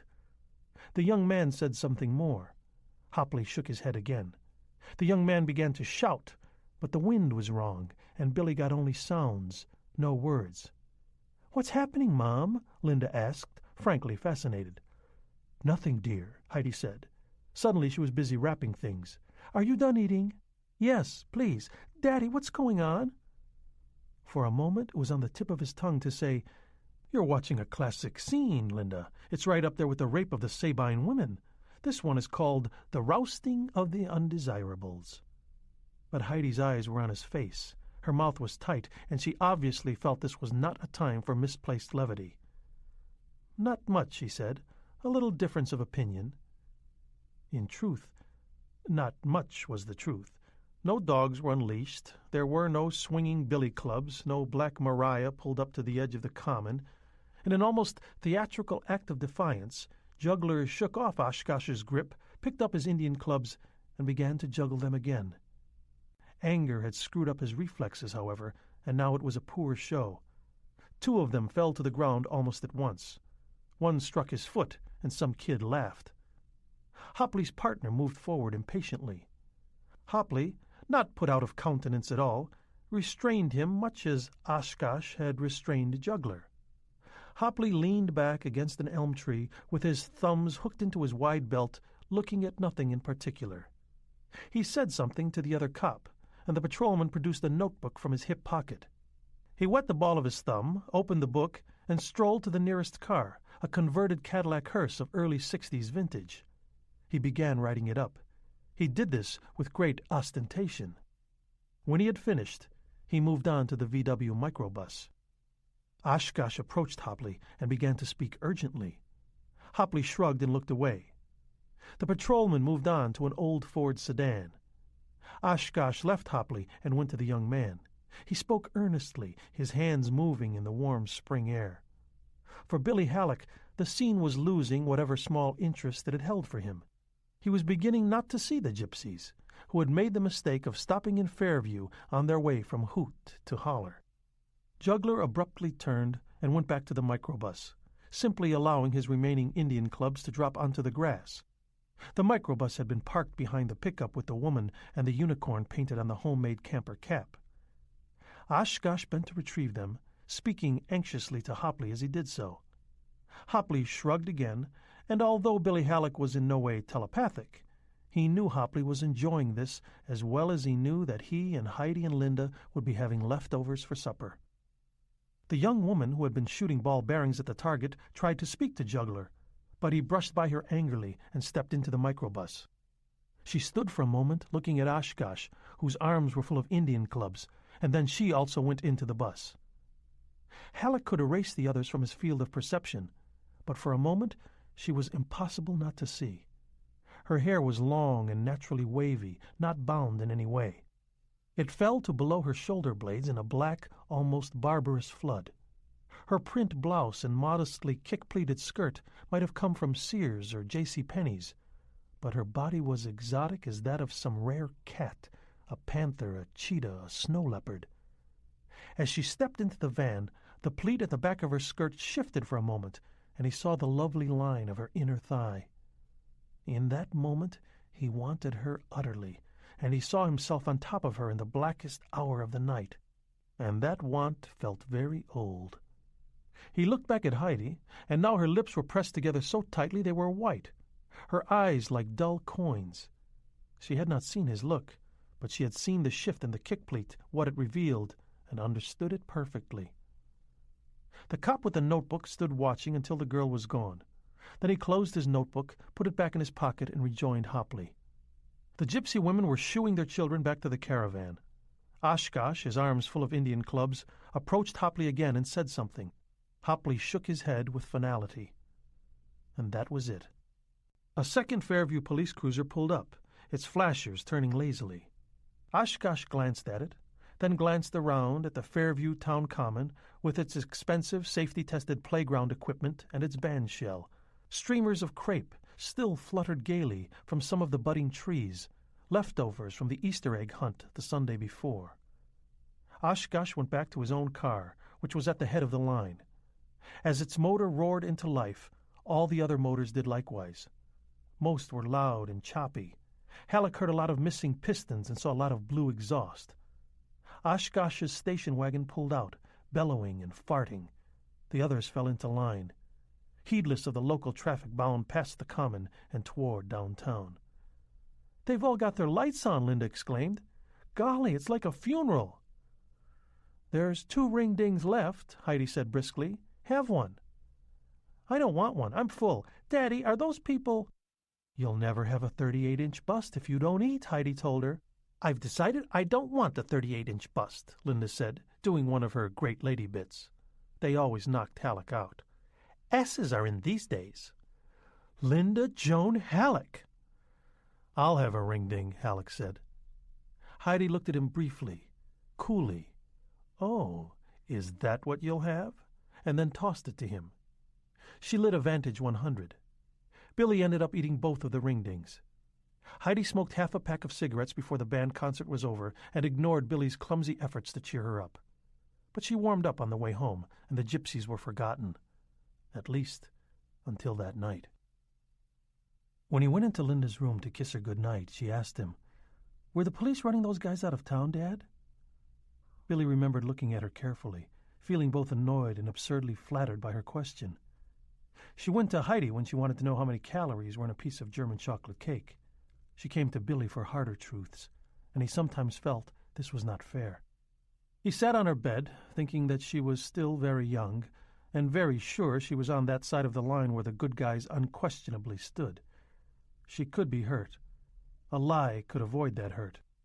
But lies about the sort of thing that had happened that day on the Fairview Common had a way of coming back to haunt the parents. Billy could very clearly remember his father telling him that masturbation would make him stutter. His father had been a good man in almost all ways, but Billy had never forgiven him that lie. Yet Linda had already run him a hard course. They had been through gays, oral sex, venereal disease, and the possibility that there was no God. It had taken having a child to teach him just how tiring honesty could be. Suddenly, he thought of Janelli. What would Janelli tell his daughter if he was here now? "You got to keep the undesirables out of town, sweetness, because that is really what it's all about.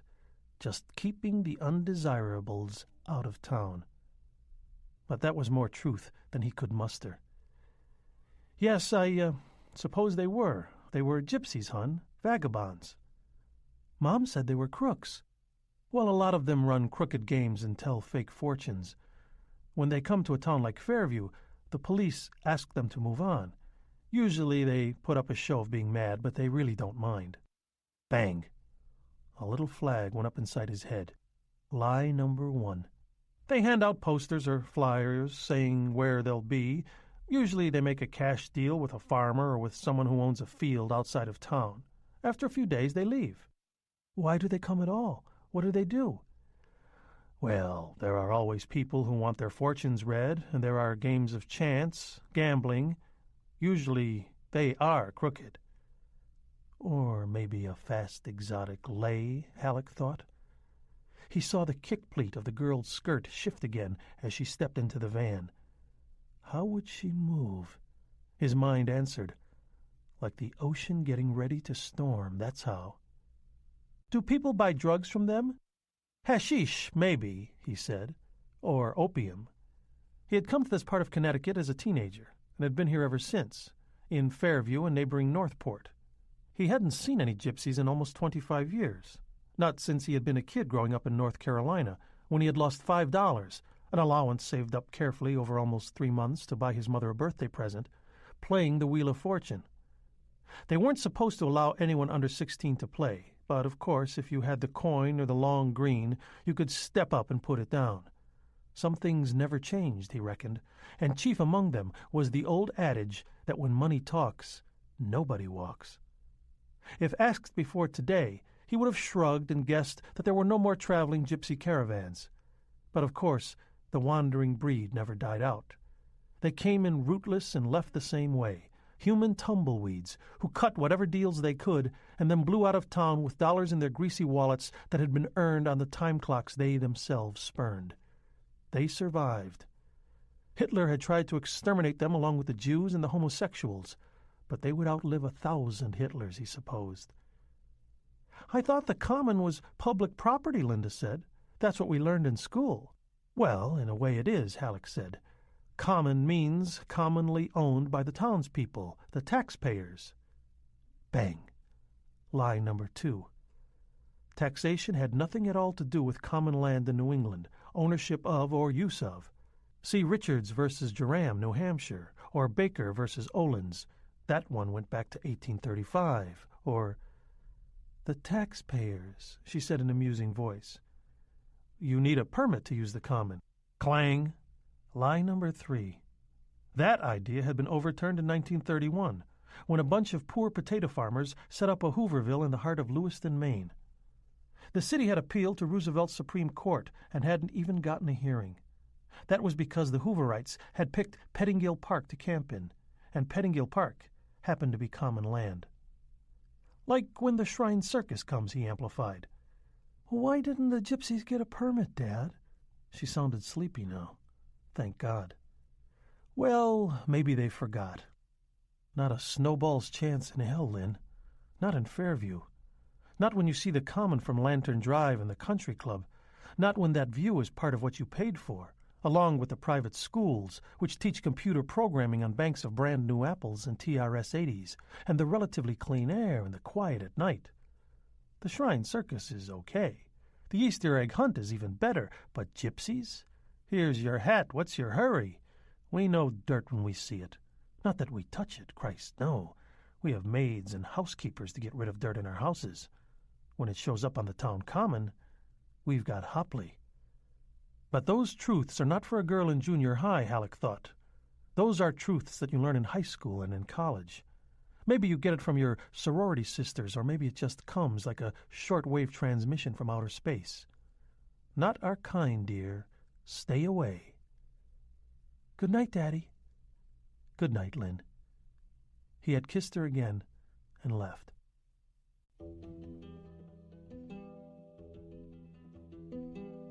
Rain, driven by a sudden strong gust of wind, slatted against his study window, and Halleck awoke as if from a doze. Not our kind, dear, he thought again, and actually laughed in the silence. The sound made him afraid, because only loonies laughed in an empty room. Loonies did that all the time. It was what made them loony. Not our kind. If he had never believed it before, he believed it now. Now that he was thinner.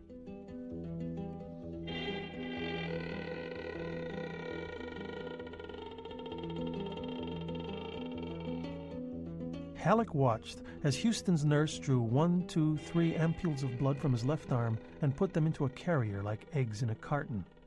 Earlier, Houston had given him 3 stool cards and told him to mail them in. Halleck pocketed them glumly, and then bent over for the proctological, dreading the humiliation of it, as always, more than the minor discomfort. That feeling of being invaded, fullness. "Relax," Houston said, snapping on the thin rubber glove. "As long as you can't feel both of my hands on your shoulders, you're all right." He laughed heartily. Halleck closed his eyes. Houston saw him 2 days later. He had, he said, seen to it that his blood work was given priority. Halleck sat down in the den-like room, pictures of clipper ships on the walls, deep leather chairs, deep pile gray rug, where Houston did his consulting. His heart was hammering hard, and he felt droplets of cold sweat nestled at each temple. "I'm not going to cry in front of a man that tells nigger jokes," he told himself with fierce grimness, "and not for the first time. If I have to cry, I'll drive out of town and park the car and do it." "Everything looks fine," Houston said mildly.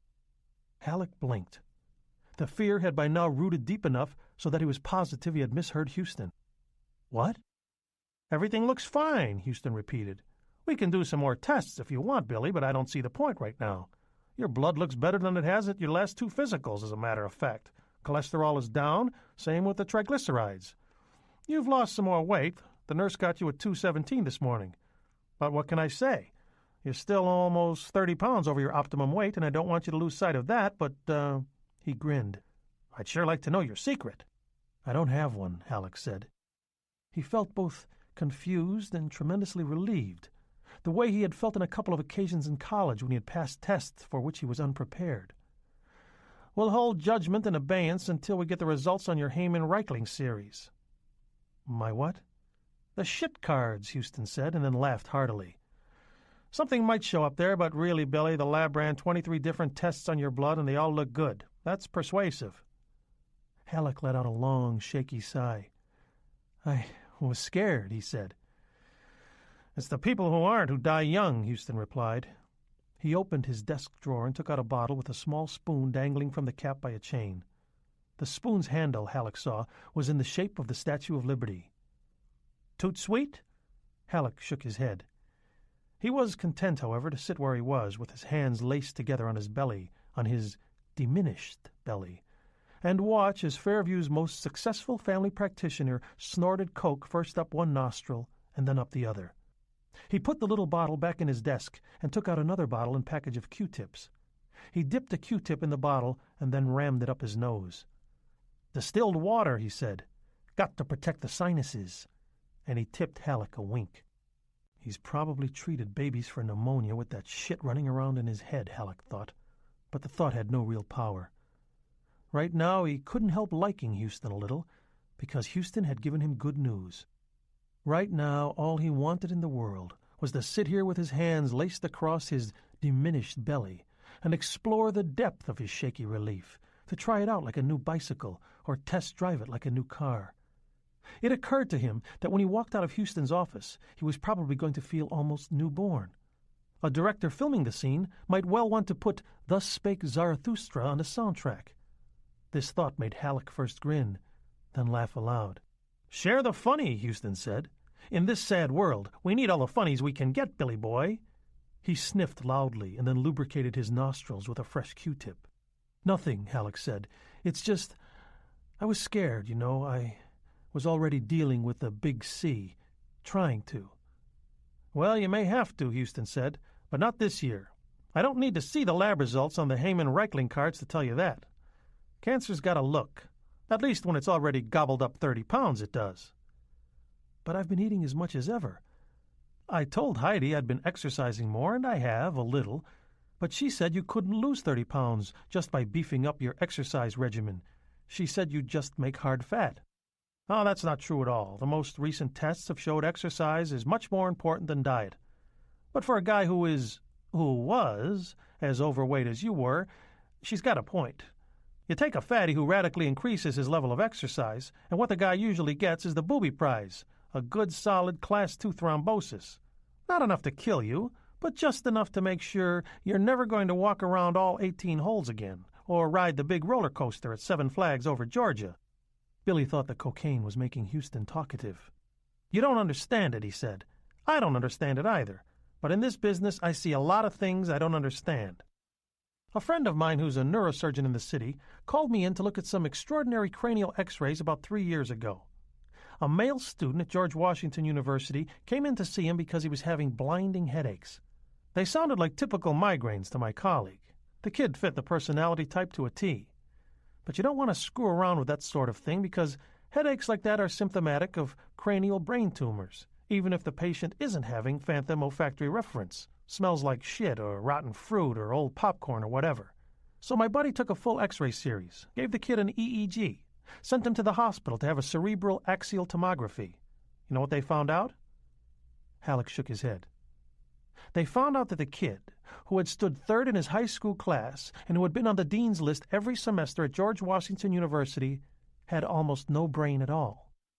There was a single twist of cortical tissue running up through the center of his skull. On the X-rays my colleague showed me, it looked for all the world like a macrame drape pull. And that was all. That drape pull was probably running all of his involuntary functions, everything from breathing and heart rate to orgasm. Just that one rope of brain tissue. The rest of the kid's head was filled with nothing but cerebrospinal fluid. In some way we don't understand, that fluid was doing his thinking. Anyway, he's still excelling in school, still having migraines, and still fitting the migraine personality type. If he doesn't have a heart attack in his 20s or 30s that kills him, they'll start to taper off in his 40s. Houston pulled the drawer open, took out the cocaine, and took some. He offered it to Halleck. Halleck shook his head. Then, Houston resumed, about 5 years ago, I had an old lady come into the office with a lot of pain in her gums. She's died since. If I mentioned the old bitch's name, you'd know it. I took a look in there, and Christ almighty, I couldn't believe it. She'd lost the last of her adult teeth almost 10 years before. I mean, this babe was pushing 90, and here was a bunch of new ones coming up, 5 of them in all. No wonder she was having gum pain, Billy. She was growing a 3rd set of teeth. She was teething at 88 years of age. What did you do? Halleck asked. He was hearing all of this with only a very limited part of his mind. It flowed over him, soothing, like white noise, like muzak floating down from the ceiling in a discount department store. Most of his mind was still dealing with relief. Surely Houston's cocaine must be a poor drug indeed compared to the relief he was feeling. Halleck thought briefly of the old gypsy with the rotten nose, but the image had lost its darkish, oblique power. What did I do? Houston was asking. Christ, what could I do? I wrote her a prescription for a drug that's really nothing more than a high-powered form of Numzit, that stuff you put on a baby's gums when it starts to teeth. Before she died, she got 3 more in, 2 molars and a canine. I've seen other stuff, too, a lot of it. Every doctor sees weird shit he can't explain. But enough of Ripley's believe it or not. The fact is, we don't understand very goddamn much about the human metabolism. There are guys like Duncan Hopley. You know Dunk. Halleck nodded. Fairview's chief of police, rouster of gypsies, who looked like a Bush League Clint Eastwood. He eats like every meal was his last one, Houston said. Holy Moses, I never seen such a bear for chow. But his weight sticks right around 170, and because he's 6 feet tall, that makes him just about right. He's got a souped-up metabolism.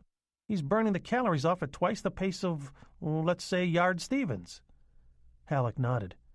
Yard Stevens owned and operated Heads Up, Fairview's only barber shop. He went maybe 300 pounds. You looked at him and wondered if his wife tied his shoelaces. Yard is roughly the same height as Duncan Hopley, Houston said.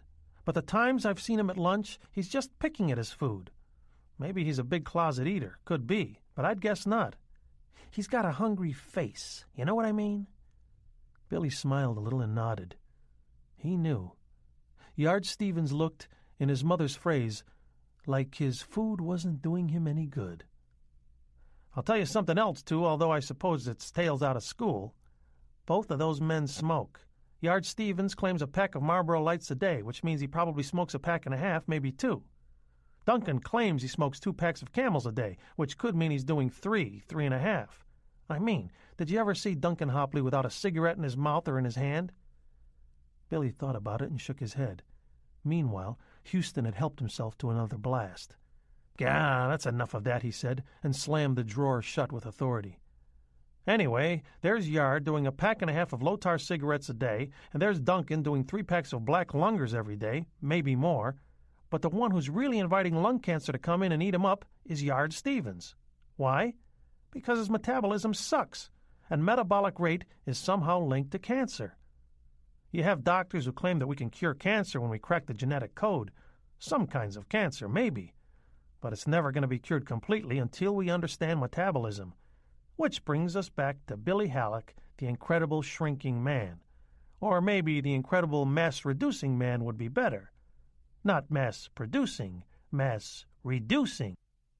Houston laughed a strange and rather stupid, whinnying laugh, and Billy thought, if that's what Coke does to you, maybe I'll stick to ringdings. You don't know why I'm losing weight? Nope. Houston seemed pleased by the fact. But my guess is that you may actually be thinking yourself thin. It can be done, you know. We see it fairly often. Someone comes in who really wants to lose weight. Usually they've had some kind of scare, heart palpitations, a fainting spell while playing tennis or badminton or volleyball, something like that. So I give them a nice, soothing diet that should enable them to lose 2 to 5 pounds a week for a couple of months.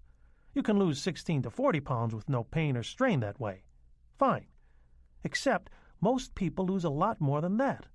They follow the diet, but they lose more weight than the diet alone can explain. It's as if some mental sentry who's been fast asleep for years wakes up and starts hollering the equivalent of fire. The metabolism itself speeds up because the sentry told it to evacuate a few pounds before the whole house burned down. Okay, Halleck said. He was willing to be convinced. He had taken the day off from work, and suddenly what he wanted to do more than anything else was go home and tell Heidi he was okay and take her upstairs and make love to her while the afternoon sunlight shafted in through the windows of their bedroom. I'll buy that. Houston got up to see him out. Halleck noticed with quiet amusement that there was a dusting of white powder under Houston's nose. If you continue to lose weight, we'll run an entire metabolic series on you, Houston said. I may have given you the idea that tests like that aren't very good, but sometimes they can show us a lot. Anyway, I doubt if we'll have to go to that. My guess is your weight loss will start to taper off. 5 pounds this week, 3 next week, 1 the week after that. Then you're going to get on the scales and see that you've put on a pound or 2. You've eased my mind a lot, Halleck said, and gripped Houston's hand hard. Houston smiled complacently, although he had really done no more than present Halleck with negatives. No, he didn't know what was wrong with Halleck, but no, it wasn't cancer. Phew. That's what we're here for, Billy Boy.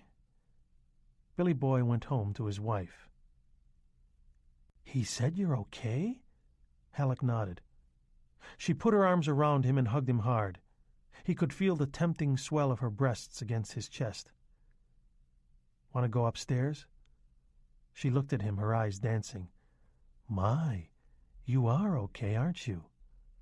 You bet. They went upstairs and had magnificent sex. For one of the last times. Afterward, Halleck fell asleep and dreamed. The gypsy had turned into a huge bird, a vulture with a rotting beak. It was cruising over Fairview and casting down a gritty, cindery, dust-like chimney soot that seemed to come from beneath its dusky pinions, its wing pits. Thinner, the gypsy vulture croaked, passing over the common, over the village pub, the Walden Books on the corner of Main and Devon, over Esta, Fairview's moderately good Italian restaurant, over the post office, over the Amico station, the modern glass-walled Fairview Public Library, and finally over the salt marshes and out into the bay. Thinner, just that one word. But it was malediction enough, Halleck saw, because everyone in this affluent, upper-class commute to the city and have a few drinks in the club car on the way home suburb, everyone in this pretty little New England town set squarely in the heart of John Cheever country, everyone in Fairview was starving to death. He walked faster and faster up Main Street, apparently invisible.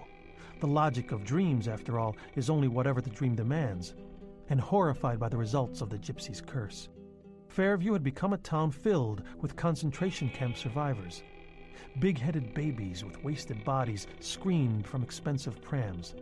2 women in expensive designer dresses staggered and lurched out of Cherry on Top, Fairview's version of the old ice cream shop. Their faces were all cheekbones and bulging brows, stretching parchment-shiny skin. The necklines of their dresses slipped from jutting, skin-wrapped collarbones and deep shoulder hollows in a hideous parody of seduction. Here came Michael Houston, staggering along on scarecrow-thin legs, his Savile Row suit flapping around his unbelievably gaunt frame, holding out a vial of cocaine in one skeletal hand. "Toot sweet!" he screamed at Halleck. It was the voice of a rat caught in a trap and squealing out the last of its miserable life. "Toot sweet! It helps speed up your metabolism, Billy boy! Toot sweet! Toot!" With deepening horror, Halleck realized the hand holding the vial was not a hand at all, but only clattering bones. The man was a walking, talking skeleton. He turned to run, but in the way of nightmares he could seem to pick up no speed. Although he was on the Main Street sidewalk, he felt as if he was running in thick, sticky mud. At any moment, the skeleton that had been Michael Houston would reach out and it, would touch his shoulder, or perhaps that bony hand would begin to scrabble at his throat. "Toot sweet, toot sweet, toot sweet," Houston's squalling, rat-like voice screamed. The voice was drawing closer and closer. Halleck knew that if he turned his head, the apparition would be close to him, so very close, sparkling eyes bulging from sockets of naked bone, the uncovered jawbone jerking and snapping. He saw Yard Stevens shamble out of Heads Up, his beige barbered smock flapping over a chest and a belly that were now non-existent. Yard was screeching in a horrid crow-like voice, and when he turned toward Halleck, he saw it was not Yard at all, but Ronald Reagan. "Where's the rest of me?" he screamed. "Where's the rest of me? Where's the rest of me?" "Thinner." Michael Houston was now whispering into Halleck's ear, and now what Halleck had feared happened. Those finger bones touched him, twiddling and twitching at his sleeve, and Halleck thought he would go mad at the feeling. "Thinner, so much thinner, toodle sweet, and thin-de thin, it was his wife, Billy boy, his wife, and you're in trouble, oh baby, so much trouble."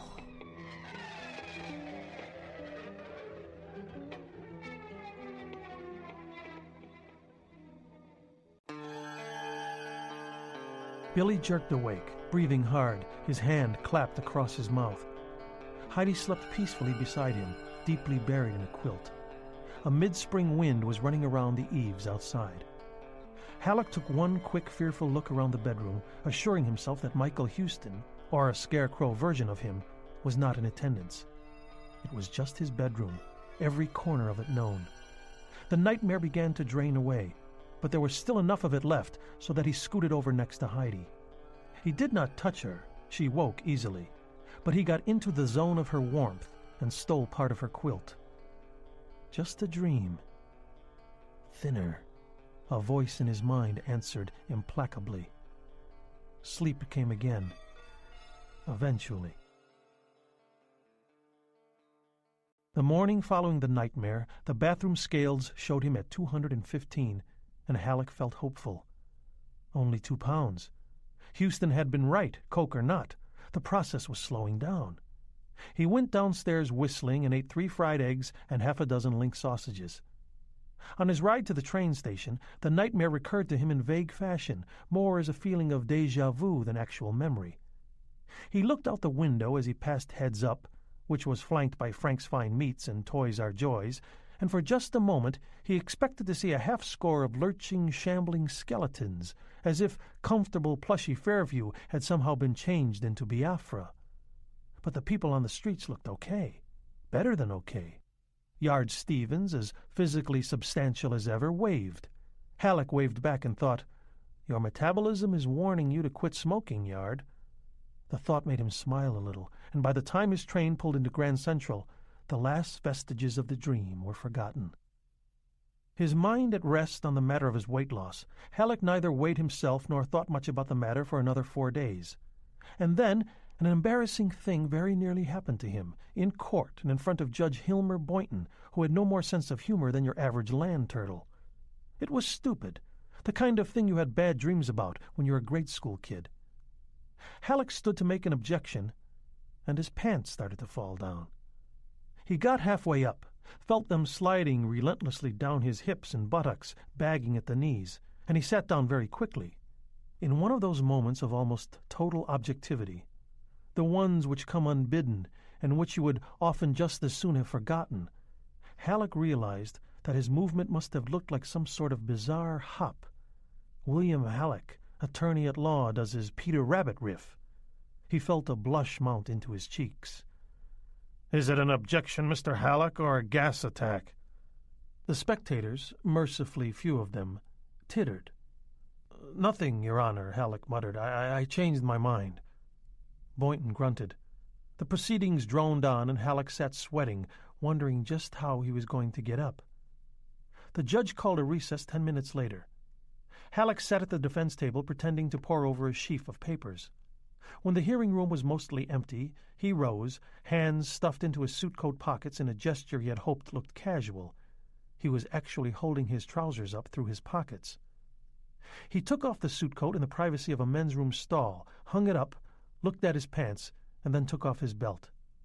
His pants, still buttoned and zipped, slithered down to his ankles. His change made a muffled jingle as his pockets struck the tile. He sat down on the toilet, held the belt up like a scroll, and looked at it. He could read a story there which was more than unsettling. The belt had been a Father's Day present 2 years ago from Linda.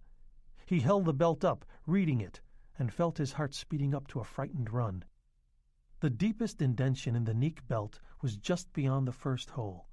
His daughter had bought it a little small, and Halleck remembered thinking at the time, ruefully, that it was perhaps forgivable optimism on her part. It had, nevertheless, been quite comfortable for a long while. It was only since he'd quit smoking that it got to be a bit hard to buckle the belt, even using the first hole. After he'd quit smoking, but before he'd hit the gypsy woman. Now there were other indents in the belt, beyond the second hole, and the fourth, and the fifth, finally the sixth and last. Halleck saw with growing horror that each of the indents was lighter than the last. His belt told a truer, briefer story than Michael Houston had done. The weight loss was still going on, and it wasn't slowing down, it was speeding up. He had gotten to the last hole in the Neek belt he'd believed only 2 months ago he would have to quietly retire as too small. Now he needed a 7th hole, which he didn't have. He looked at his watch and saw that he'd have to get back soon. But some things were more important than whether or not Judge Boynton decided to enter a will into probate. Halleck listened. The men's room was quiet. He held up his pants with one hand and stepped out of the stall. He let his pants drop again and looked at himself in one of the mirrors over the row of sinks. He raised the tails of his shirt in order to get a better look at the belly, which until just lately had been his bane. A small sound escaped his throat. That was all, but that was enough. The selective perception couldn't hold up. It shattered all at once. He saw that the modest potbelly, which had replaced his bay window, was now gone. Although his pants were down and his shirt was pulled up over his unbuttoned vest, the facts were clear enough in spite of the ludicrous pose. Actual facts, as always, were negotiable. You learned that quickly in the lawyer business. But the metaphor which came was more than persuasive. It was undeniable. He looked like a kid dressed up in his father's clothes. Halleck stood in disarray before the short row of sinks, thinking hysterically, "Who's got the shinola? I've got to daub on a fake mustache." A gagging, rancid laughter rose in his throat at the sight of his pants bundled around his shoes and his black nylon socks climbing 3/4 of the way up his hairy calves. In that moment he suddenly, simply believed everything. The gypsy had cursed him, yes, but it wasn't cancer. Cancer would have been too kind and too quick. It was something else, and the unfolding had only begun. A conductor's voice shouted in his mind, "Next stop, anorexia nervosa, all out for anorexia nervosa." The sounds rose in his throat. Laughter that sounded like screams, or perhaps screams that sounded like laughter, and what did it really matter? Who can I tell? Can I tell Heidi? She'll think I'm crazy. But Halleck had never felt saner in his life. The outer door of the men's room banged open. Halleck retreated quickly into the stall and latched it, frightened. "Billy?" John Parker, his assistant. "In here." "Boynton's coming back soon. You okay?" "Fine," he said. His eyes were shut. "Do you have gas? Is it your stomach?" "Yeah, it's my stomach, all right." "I just got to mail a package. I'll be out in a minute or so." "Okay." Parker left. Halleck's mind fixed on his belt. He couldn't go back into Judge Boynton's court, holding up his pants through the pockets of his suit coat. What the hell was he going to do?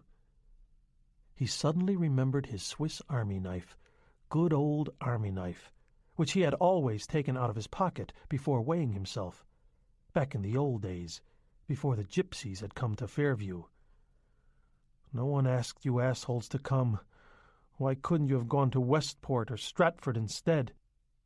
He took the knife out and quickly cored a 7th hole in the belt. It was ragged and unlovely, but it worked. Halleck buckled the belt, put on his coat, and exited the stall. For the first time he was aware of just how much his pants were swishing around his legs, his thin legs.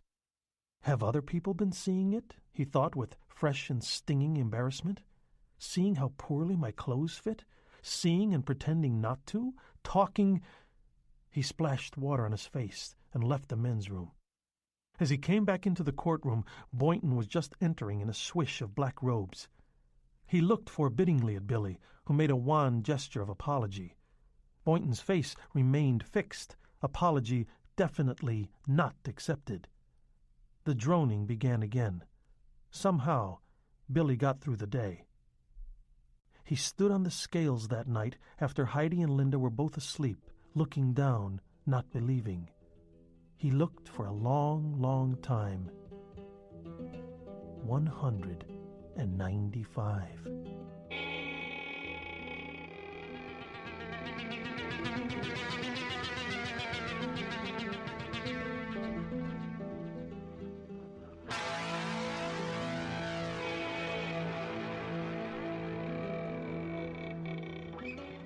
The next day he went out and bought clothes. He bought them feverishly, as if new clothes that fit him well, would solve everything. He bought a new, smaller Neek belt as well. He became aware that people had stopped complimenting him on his weight loss. When had that started? He didn't know. He put on the new clothes. He went to work and came home. He drank too much, ate second helpings that he didn't want and which sat heavily in his stomach. A week passed, and the new clothes did not look trim and neat anymore. They had begun to bag. He approached the bathroom scales, his heart thudding so heavily that it made his eyes throb and his head ache. He would discover later that he had bitten his lower lip hard enough to make it bleed. The image of the scale had taken on childish overtones of terror in his mind. The scale had become the goblin of his life. He stood before it for perhaps as long as 3 minutes, biting down hard on his lower lip, unaware of either the pain or the salty taste of blood in his mouth. It was evening. Downstairs, Linda was watching Three's Company on TV, and Heidi was running the weekly household accounts on the Commodore in Halleck's study. With a kind of lunge, he got onto the scale. 188. He felt his stomach roll over in a single giddy tumble, and for one desperate moment it seemed impossible that he would not vomit. He struggled grimly to keep his supper down. He needed that nourishment, those warm, healthy calories. At last the nausea passed. He looked down at the calibrated dial, dully remembering what Heidi had said. It doesn't weigh heavy, it weighs light. He remembered Michael Houston saying that at 217 he was still 30 pounds over his optimum weight. Not now, Mikey, he thought tiredly. Now I'm thinner. He got off the scales, aware that he now felt a certain measure of relief. The relief a death-row prisoner might feel, seeing the warden and the priest appear at 2 minutes of 12, knowing that the end had come and there was going to be no call from the governor. There were certain formalities to be gone through, of course, yes, but that was all. It was real. If he talked about it to people, they would think he was either joking or crazy. No one believed in gypsy curses anymore, or maybe never had. They were definitely déclassés in a world that had watched hundreds of Marines come home from Lebanon in coffins, in a world that had watched 5 IRA prisoners starve themselves to death, among other dubious wonders. But it was true, all the same. He had killed the wife of the old gypsy with the rotting nose, and his sometime golf partner, good old tit-grabbing Judge Kerry Rossington, had let him off without even so much as a tap on the wrist. And so the old gypsy had decided to impose his own sort of justice on one fat Fairview lawyer whose wife had picked the wrong day to give him his first and only handjob in a moving car. The sort of justice a man like his sometime friend Ginelli might appreciate. Halleck turned off the bathroom light and went downstairs, thinking of death row convicts walking down the last mile. "No blindfold, Fada, but who's got a cigarette?" He smiled wanly. Heidi was sitting at his desk, the bills on her left, the glowing screen in front of her, the Marine Midlands checkbook propped on the keyboard like sheet music. A common enough sight on at least one night during the first week of the new month. But she wasn't writing checks or running figures. She was only sitting there, a cigarette between her fingers, and when she turned to him, Billy saw such woe in her eyes that he was almost physically staggered. He thought of selective perception again. The funny way your mind had of not seeing what it didn't want to see. Like the way you kept pulling your belt smaller and smaller to hold your oversized pants up around your shrinking waistline, or the brown circles under your wife's eyes, or the desperate question in those eyes. "Yeah, I'm still losing weight," he said. "Oh, Billy," she said, and exhaled in a long, trembling sigh. But she looked a little better, and Halleck supposed she was glad it was out in the open. She hadn't dared mention it, just as no one at the office had dared to say, "Your clothes are starting to look like they came from Omar the tent maker, Billy boy. Say, you haven't got a growth or anything, do you? Somebody hit you with the old cancer stick, did they, Billy? You got yourself a great big old tumor inside you someplace, all black and juicy, sort of a rotted human toadstool down there in your guts sucking you dry? Oh, no. Nobody says that shit. They let you find it out for yourself. One day you're in court and you start to lose your pants when you stand up to say, 'Your Honor, I object,' in the best Perry Mason tradition, and nobody has to say a motherfucking word." "Yeah," he said, and then actually laughed a little, as if to cover same. "How much?" "The scale upstairs says I'm down to 188. "Oh, Christ!" He nodded toward her cigarettes. "Can I have one of those?" "Yes, if you want one. Billy, you're not to say a word to Linda about this, not one." "Don't have to," he said, lighting up. The first drag made him feel dizzy. That was okay. The dizziness was kind of nice. It was better than the numb horror that accompanied the end of the selective perception. "She knows I'm still losing weight. I've seen it on her face. I just didn't know what I was seeing until tonight." "You've got to go back to see Houston," she said. She looked badly frightened, but that confused expression of doubt and sorrow was gone from her eyes now. "The metabolic series—" "Heidi, listen to me," he said, and then stopped. "What?" she asked. "What, Billy?" For a moment he almost told her everything. Something stopped him, and he was never sure later what it was, except that, for one moment, sitting there on the edge of his desk and facing her with their daughter watching TV in the other room and one of her cigarettes in his hand, he felt a sudden savage moment of hate for her. The memory of what had happened, what had been happening, in the minute or so before the old gypsy woman darted out into the traffic, returned to him in a flash of total recall. Heidi had scooted over next to him and put her left arm around his shoulders. And then, almost before he was aware it had happened, she had unzipped his fly. He felt her fingers, light and oh so educated, slip through the gap and then through the opening in his shorts. In his teens, Billy Halleck had occasionally perused, with sweaty hands and slightly bulging eyes, what were referred to by his peers as stroke books. And sometimes in these stroke books a hot bimbo would wrap her educated fingers around some fellow's stiffening member. All nothing but wet dreams set in type, of course. Except here was Heidi. here was his wife gripping his own stiffening member, and by damn, she was beginning to jerk him off. He had glanced at her, astonished, and had seen the roguish smile on her lips. "Heidi, what are you—" "Shh! Don't say a word." What had possessed her? She had never done such a thing before, and Halleck would have sworn that such a thing had never crossed her mind. But she had done it, and the old gypsy woman had darted. Oh, tell the truth. As long as the scales are dropping from your eyes, you might as well drop all of them, don't you think? You got no business lying to yourself. The hour's gotten too late for that. Just the facts, ma'am. All right, the facts. The fact was that Heidi's unexpected move had excited him tremendously, probably because it had been unexpected. He had reached for her with his right hand, and she had pulled her skirt up, exposing a perfectly ordinary pair of yellow nylon panties. Those panties had never excited him before, but they did now. Or perhaps it was the way she had pulled up her skirt that had excited him. She had never done that before either. The fact was that about 85% of his attention had been diverted from his driving, although in 9 out of 10 parallel worlds things probably still would have turned out perfectly okay. During the business week, Fairview streets were not just quiet, they were downright somnolent. But never mind that. The fact was that he hadn't been in 9 out of 10 parallel worlds.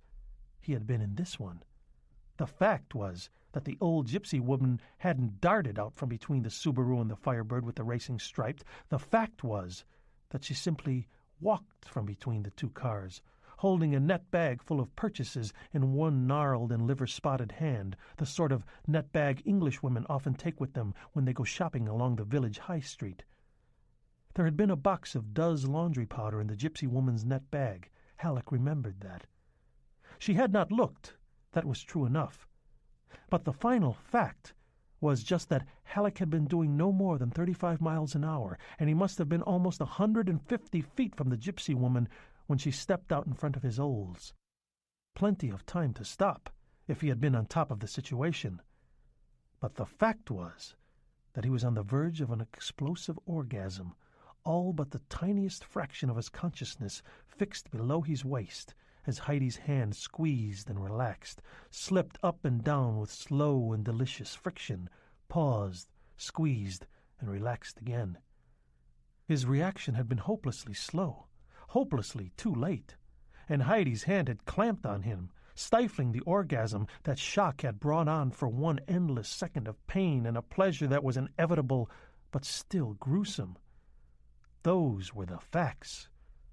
But hold it a second, folks. Hang on a bit, friends and neighbors. There were 2 more facts, weren't there? The first fact was that if Heidi hadn't picked that particular day to try out a little autoeroticism, Halleck would have been on top of his job, and his responsibility as the operator of a motor vehicle, and the Olds would have stopped at least 5 feet short of the old gypsy woman, stopped with a screech of brakes that would have caused the mothers wheeling their babies across the common to look up quickly. He might have shouted, "Why don't you look where you're going?" at the old woman, while she looked at him with a species of stupid fright and incomprehension. He and Heidi would have watched her scurry across the street, their hearts thudding too hard in their chests. Perhaps Heidi would have wept over the fallen grocery bags and the mess on the carpet in the back. But things would have been all right. There would have been no hearing, and no old rotten-nosed gypsy waiting outside to caress Halleck's cheek and whisper his dreadful one-word curse. That was the first ancillary fact. The second ancillary fact, which proceeded from the first, was that all of this could be traced directly back to Heidi. It had been her fault. All of it. He had not asked her to do what she had done. He had not said, "Say, how about you jack me off while we drive home, Heidi? It's 3 miles, you got time." No. She had just done it. And, should you wonder, her timing had been ghastly. Yes, it had been her fault. But the old gypsy hadn't known that. And so Halleck had received the curse, and Halleck had now lost a grand total of 61 pounds, and there she sat, and there were brown circles under her eyes, and her skin looked too sallow. But those brown circles weren't going to kill her, were they? No. Ditto the sallow skin. The old gypsy hadn't touched her. So the moment when he might have confessed his fears to her, when he might have said simply, "I believe I'm losing weight because I have been cursed," that moment passed. The moment of crude and unalloyed hate, an emotional boulder shot out of his subconscious by some crude and primitive catapult, passed with it. "Listen to me," he said, and like a good wife she had responded, "What, Billy?" "I'll go back and see Mike Houston again," he said, which was not what he had originally intended to say at all. "Tell him to go ahead and book the metabolic series, as Albert Einstein was wont to say." "What the fuck?" "Oh, Billy," she said, and held her arms out to him. He went into them, and because there was comfort there, he felt shame for his bright hate of only moments ago. But in the days which followed, as Fairview spring proceeded at its usual understated and slightly preppy pace into Fairview summer, the hate recurred more and more often, in spite of all he could do to stop it or hold it back.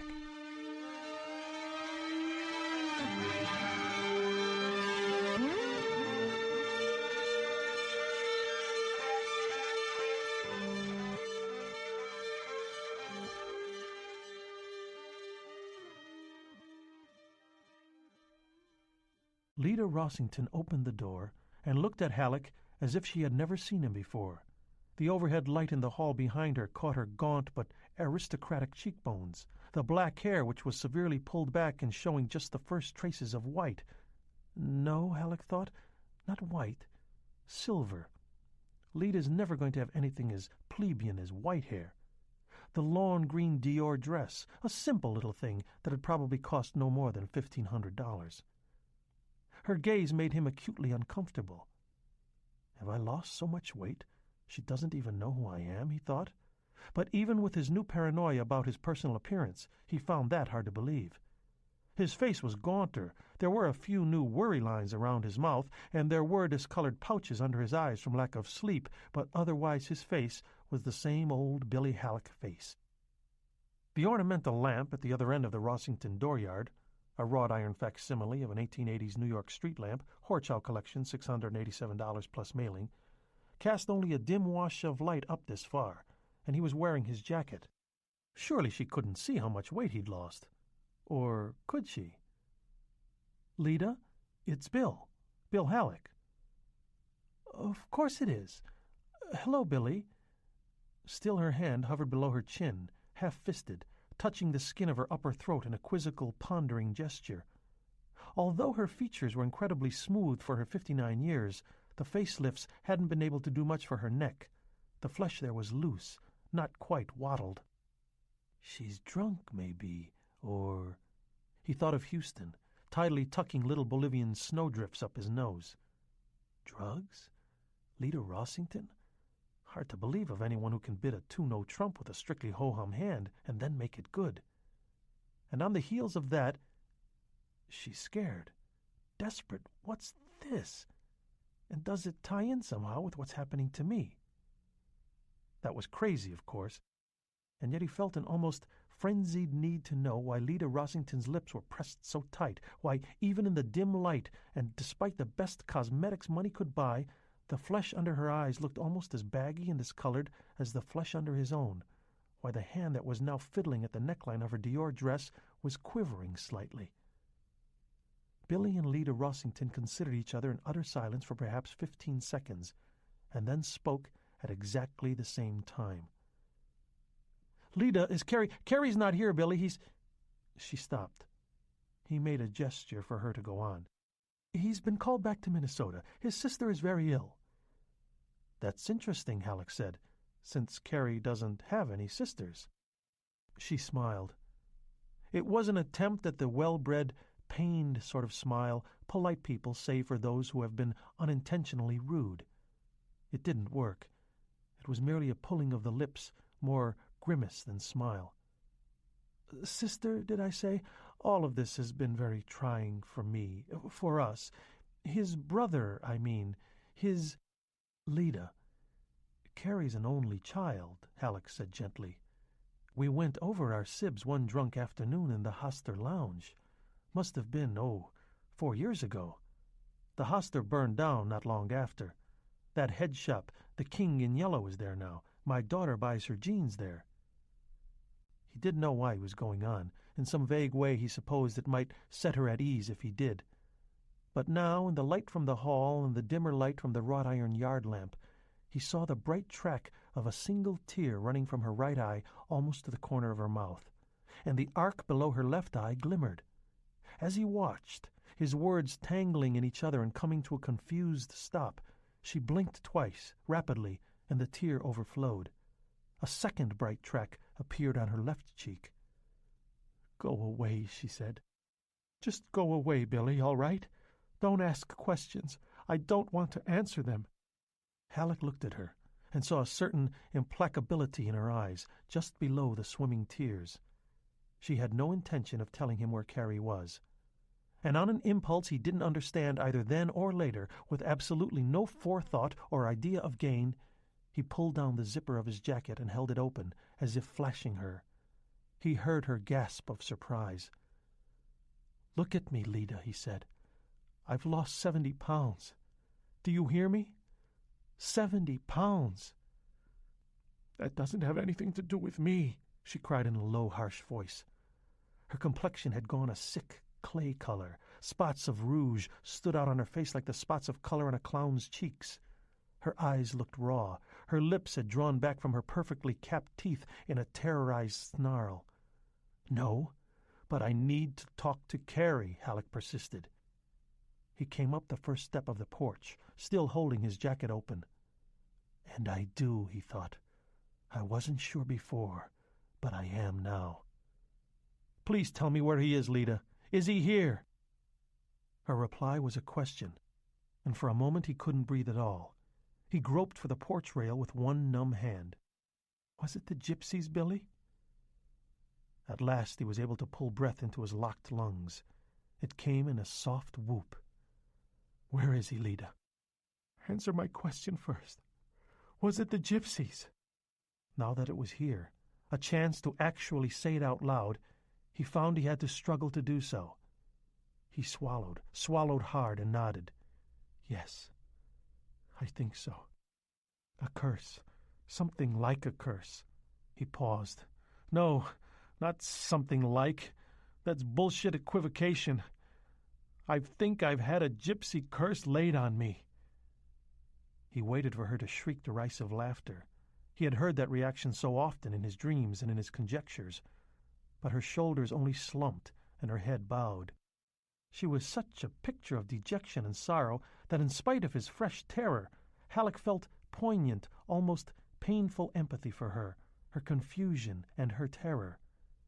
He climbed the second and third porch steps, touched her arm gently, and was shocked by the bright hate on her face when she raised her head.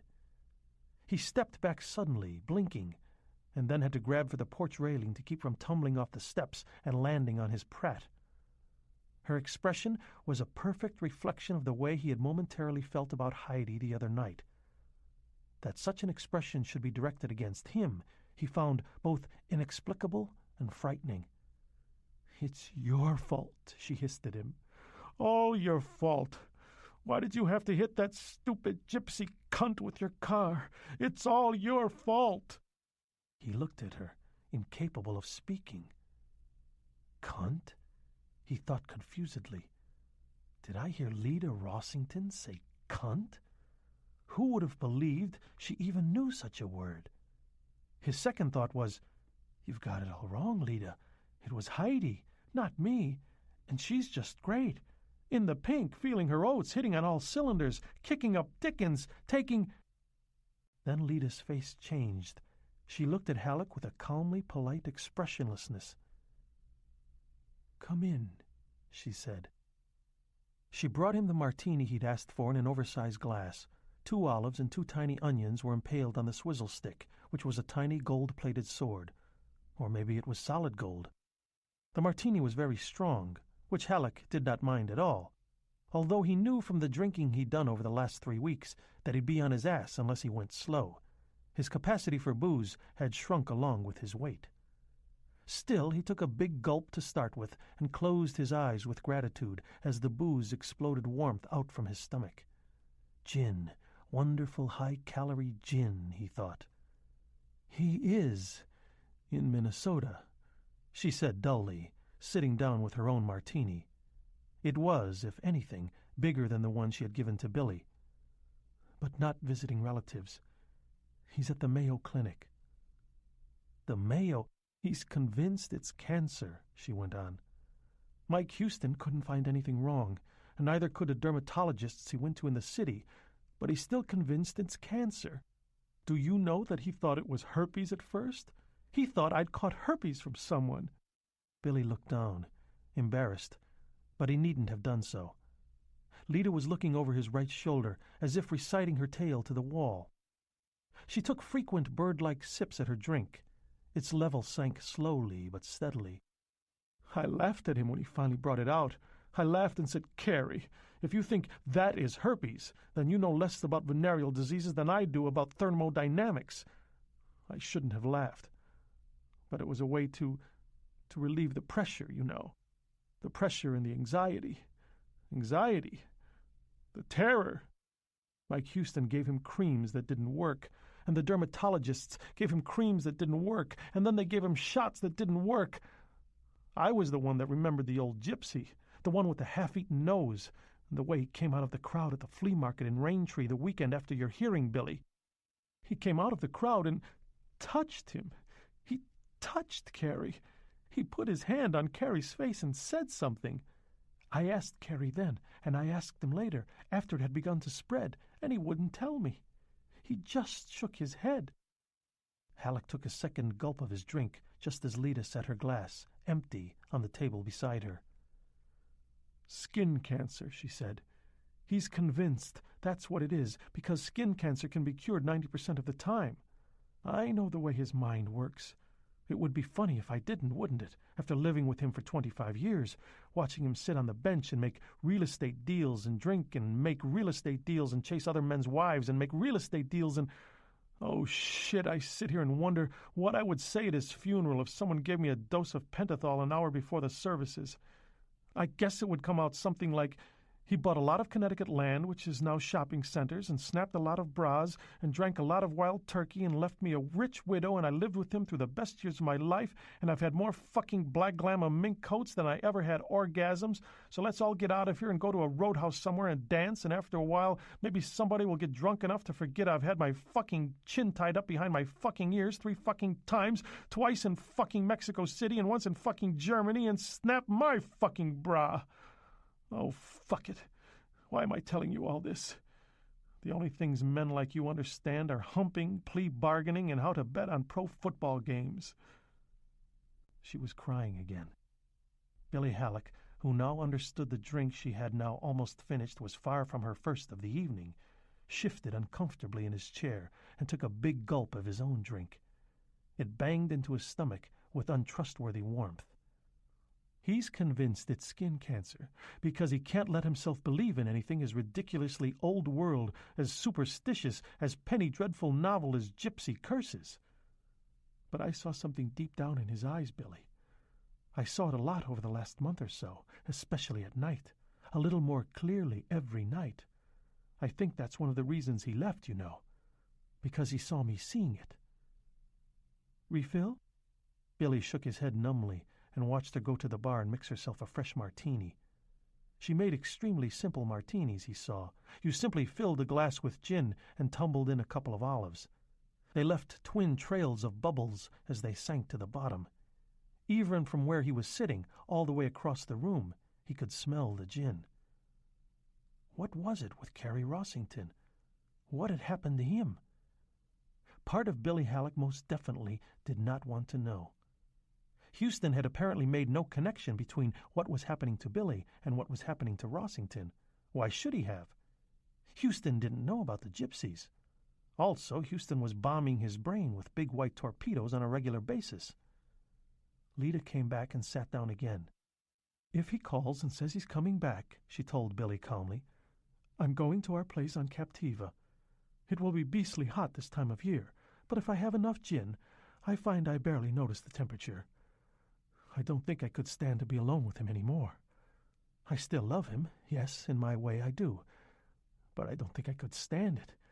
Thinking of him in the next bed, thinking he might touch me. She shivered. Some of her drink spilled. She drank the rest all at once, and then made a thick blowing sound, like a thirsty horse that had just drunk its fill. Lida, what's wrong with him? What's happened?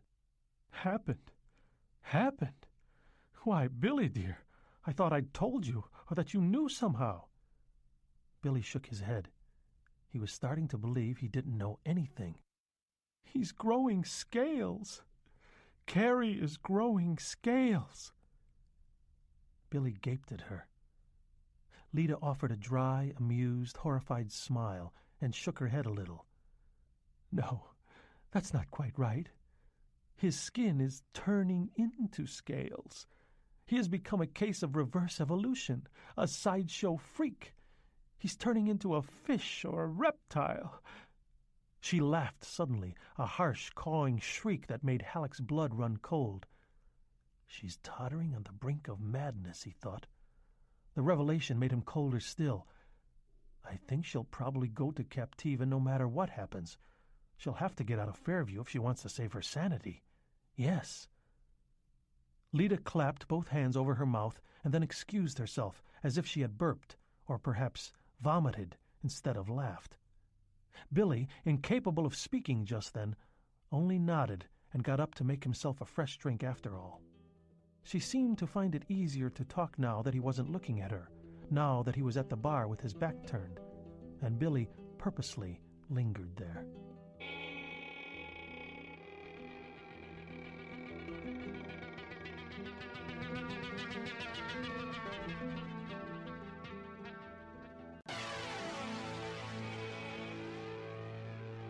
Carrie had been furious, utterly furious, at being touched by the old gypsy. He had gone to see the Raintree chief of police, Alan Chalker, the following day. Chalker was a poker buddy, and he had been sympathetic. The gypsies had come to Raintree directly from Fairview, he told Carrie. Chalker said he kept expecting them to leave on their own. They had already been in Raintree for 5 days, and usually 3 days was about right. Just time enough for all the town's interested teenagers to have their fortunes told, and for a few desperately impotent men and a like number of desperately menopausal women to creep out to the encampment under cover of darkness and buy potions and nostrums and strange oily creams. After 3 days, the town's interest in the strangers always waned. Chalker had finally decided they were waiting for the flea market on Sunday. It was an annual event in Raintree, and drew crowds from all 4 of the surrounding towns. Rather than make an issue of their continuing presence, gypsies, he told Carrie, could be as ugly as ground wasps if you poked them too hard. He decided to let them work the departing flea market crowds, but if they weren't gone come Monday morning, he would move them along. But there had been no need. Come Monday morning, the farm field where the gypsies had camped was empty except for wheel ruts, empty beer and soda cans. The gypsies apparently had no interest in Connecticut's new bottle and can deposit law, the blackened remains of several small cook fires, and 3 or 4 blankets so lousy that the deputy Chalker sent out to investigate would only poke at them with a stick, a long stick. Sometime between sundown and sunup, the gypsies had left the field, left Raintree, left Patchen County, had, Chalker told his old poker buddy Carrie Rossington, left the planet as far as he either knew or cared. And good riddance. On Sunday afternoon, the old gypsy man had touched Carrie's face. On Sunday night, they had left. On Monday morning, Carrie had gone to Chalker to lodge a complaint. Just what the legal basis of the complaint might have been, Lida Rossington didn't know. On Tuesday morning, the trouble had begun. After his shower, Carrie had come downstairs to the breakfast nook wearing only his bathrobe and had said, "Look at this." This turned out to be a patch of roughened skin just a little above his solar plexus. The skin was a shade lighter than the surrounding flesh, which was an attractive coffee with cream shade. Golf, tennis, swimming, and a UV sun lamp in the winter kept his tan unvarying. The rough patch looked yellowish to her, the the way the calluses on the heels of her feet sometimes got in very dry weather. She had touched it, her voice faltered momentarily here, and then drawn her finger away quickly. The texture was rough, almost pebbly, and surprisingly hard. Armored. That was the word that had risen unbidden in her mind. "You don't think that damned gypsy gave me something, do you?"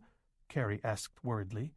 "Ringworm or impetigo or some damn thing like that." "He touched your face, not your chest, dear," Lida had replied. "Now, get dressed quick as you can. We've got brioche. Wear the dark grease suit with the red tie and dress up Tuesday for me, will you? What a love you are." 2 nights later he had called her into the bathroom, his voice so like a scream that she had come on the run. All our worst revelations come in the bathroom, Billy thought. Carrie was standing with his shirt off, his razor humming forgotten in one hand, his wide eyes staring into the mirror. The patch of hard yellowish skin had spread. It had become a blotch, a vaguely tree-like shape that spread upward to the area between his nipples and downward, widening, toward his belly button. This changed flesh was raised above the normal flesh of his belly and stomach by almost 1/8 of an inch, and she saw there were deep cracks running through it. Several of them looked deep enough to slip the edge of a dime into.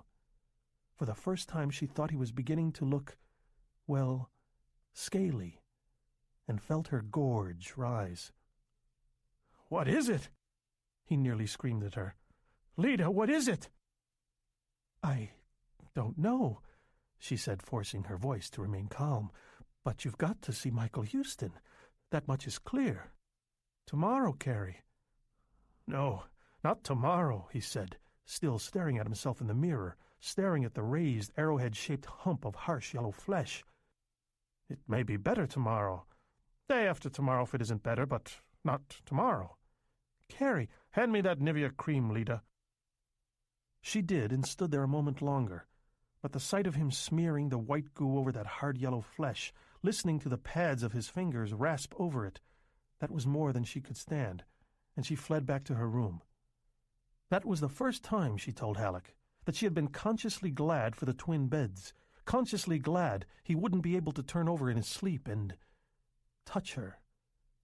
She had lain wakeful for hours, she said, hearing the soft rasp of his fingers moving back and forth across that alien flesh.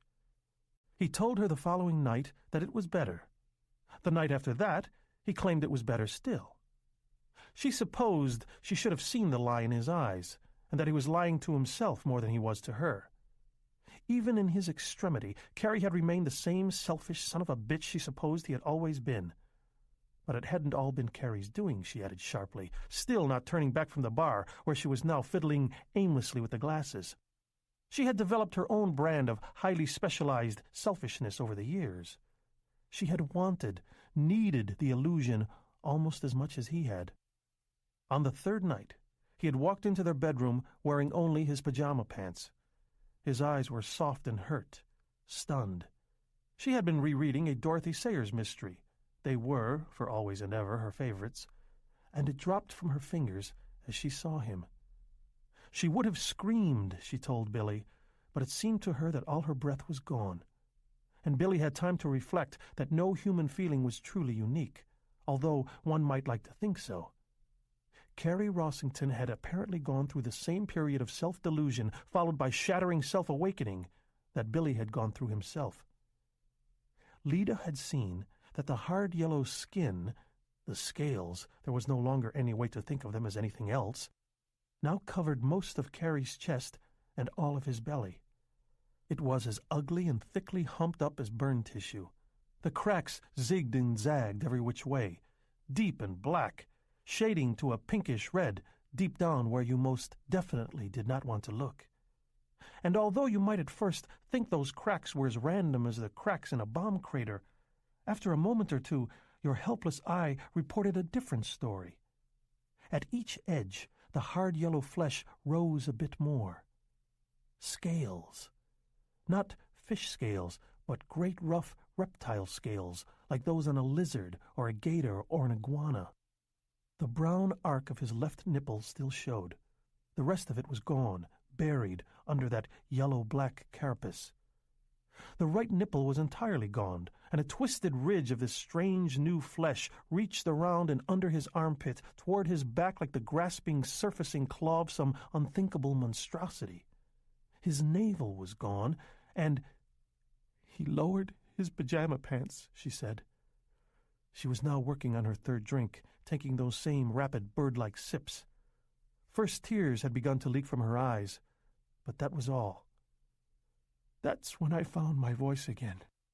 I screamed at him to stop, and he did, but not before I'd seen it was sending fingers down into his groin. It hadn't touched his penis, at least it hadn't yet, but where it had advanced, his pubic hair was gone, and there were just those yellow scales. I thought you said it was getting better, I said. I honestly thought it was, he answered me, and the next day he made the appointment with Houston. Who probably told him, Halleck thought, about the college kid with no brain and the old lady with the third set of teeth, and asked if he'd like a short snort of the old brain squirts. A week later, Rossington had been seeing the best team of dermatologists in New York.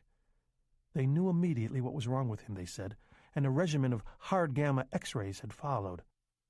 The scaly flesh continued to creep and spread. It did not hurt, Rossington told her. There was a faint itching at the borders between his old skin and this horrible new invader, but that was all. The new flesh had absolutely no feeling at all. Smiling the ghastly, shocked smile that was coming to be his only expression, he told her that the other day he had lit a cigarette and crushed it out on his own stomach. Slowly. There had been no pain. None at all. She had put her hands up to her ears and screamed at him to stop. The dermatologists told Carrie they had been a bit off course. What do you mean? Carrie asked. You guys said you knew. You said you were sure. Well, they said these things happen.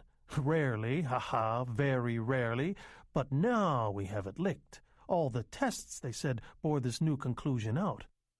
A regimen of hypovites, high-potency vitamins to those unfamiliar with high-priced doc talk, and glandular injections had followed. At the same time this new treatment was getting underway, the first scaly patches had begun to show up on Carrie's neck, the underside of his chin, and finally on his face. That was when the dermatologists finally admitted they were stumped. Only for the moment, of course. No such thing as incurable. Modern medicine, dietary regimen, and mumble, likewise blah-de-blah. Carrie would no longer listen to her if she tried to talk to him about the old gypsy, she told Halleck. Once he had actually raised his hand as if to strike her, and she had seen the first humping and roughening of the skin in the tender webbing between the thumb and forefinger on his right hand. "Skin cancer," he shouted at her. "This is skin cancer, skin cancer, skin cancer. Now will you, for Christ's sweet sake, shut up about that old wog?" Of course, he was the one who was making at least nominal sense. She was the one who was talking in 14th century absurdities. And yet she knew it had been the doing of the old gypsy who had stepped out of the crowd at the Raintree Flea Market and touched Carrie's face. She knew it, and in his eyes, even when he raised his hand to her that time, she saw that he knew it too. He had arranged for a leave of absence with Glenn Petrie, who was shocked to hear his old friend, fellow jurist and golf partner Carrie Rossington, had skin cancer. There had followed 2 weeks, Lita told Halleck, that she could barely bring herself to remember or speak of. Carrie had alternately slept like the dead, sometimes upstairs in their room, but just as often in the big overstuffed chair in his den, or with his head in his arms at the kitchen table. He began to drink heavily every afternoon around 4. He would sit in the family room, holding the neck of a J.W. Dant whiskey bottle in one roughening, scaly hand, watching first syndicated comedy shows like Hogan's Heroes and the Beverly Hillbillies, then the local and national news, then syndicated game shows like The Joker's Wild and Family Feud, then 3 hours of prime time, followed by more news, followed by movies, until 2 or 3 in the morning. And all the while he drank whiskey like Pepsi-Cola, straight from the bottle. On some of these nights, he would cry. She would come in and observe him weeping, while Warner Anderson, imprisoned inside their Sony large-screen TV, cried, "Let's go to the videotape," with the enthusiasm of a man inviting all his old girlfriends to go on a cruise to Aruba with him. On still other nights, mercifully few of them, he would rave like Ahab during the last days of the Pequod, shambling and stumbling through the house with a whiskey bottle held in a hand that was not really a hand anymore, shouting that it was skin cancer. Did she hear him? It was fucking skin cancer, and he had gotten it from the fucking UV lamp, and he was going to sue the dirty quacks that had done this to him, sue them right down to the motherfucking ground, litigate the bastards until they didn't have so much as a shit-stained pair of skivvies to stand up in. Sometimes, when he was in these moods, he broke things. I finally realized that he was having these fits on the nights after Mrs. Marley came in to clean, she said dully. He'd go up into the attic when she was here, you'd see. If she'd seen him, it would have been all over town in no time at all. It was the nights after she'd been in and he'd been up there in the dark that he felt most like an outcast, I think. Most like a freak. So he's gone to the Mayo Clinic, Billy said. Yes, she said, and at last she looked at him. Her face was drunk and horrified. What's going to become of him, Billy? What can become of him? Billy shook his head. He hadn't the slightest idea. Furthermore, he found he had no more urge to contemplate the question than he'd had to contemplate that famous news photograph of the South Vietnamese general shooting the supposed Viet Cong collaborator in the head. In a weird way he couldn't quite understand. This was like that. He chartered a private plane to fly to Minnesota. Did I tell you that? Because he can't bear to have people look at him. Did I tell you that, Billy? Billy shook his head again. What's going to become of him? I don't know, Alex said, thinking, and just by the way, what's going to become of me, Lida? At the end, before he finally gave up and went, both of his hands were claws. His eyes were two bright little sparks of blue inside those pitted, scaly hollows. His nose! She stood up and wobbled toward him, hitting the corner of the coffee table hard enough with her leg to make it shift. She doesn't feel it now, Halleck thought, but she's going to have one hell of a painful bruise on her calf tomorrow, and if she's lucky, she'll wonder where she got it, or how. She grasped at his hand. Her eyes were great glittering pools of uncomprehending horror. She spoke with a gruesome, breathy confidentiality that prickled the skin of Billy's neck. Her breath was rank with undigested gin. He looks like...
Billy, dear. I'm sorry, he said. I'm sorry about everything that's happened. Please believe me. And insanely, he heard himself adding, when you talk to Carrie, give him my best. He's hard to talk to now, she said remotely. It's happening inside his mouth, you see. It's thickening his gums, plating his tongue. I can talk to him, but everything he says to me, all his replies, come out in grunts. He was backing into the hall, backing away from her, wanting to be free of her soft, relentlessly cultured tones, needing to be free of her gruesome, glittering eyes. He really is, she said. Turning into an alligator, I mean. I expect that before long they may have to put him in a tank. They may have to keep his skin wet. Tears leaked from her raw eyes, and Billy saw she was dribbling gin from her canted martini glass onto her shoes. "Good night, Lita," he whispered. "Why, Billy? Why did you have to hit the old woman? Why did you have to bring this on Carrie and me? Why?" "Lita, come back in a couple of weeks," she said, still advancing as Billy groped madly behind him for the knob of the front door, holding on to his polite smile by a huge act of will. "Come back and let me have a look at you when you've lost another 40 or 50 pounds. I'll laugh and laugh and laugh." He found the knob. He turned it. The cool air struck his flushed and overheated skin like a benison. "Good night, Lita. I'm sorry." "Save your sorry," she screamed, and threw her martini glass at him. It struck the door jamb to Billy's right and shattered. "Why did you have to hit her, you bastard? Why did you have to bring it on all of us? Why? Why? Why?"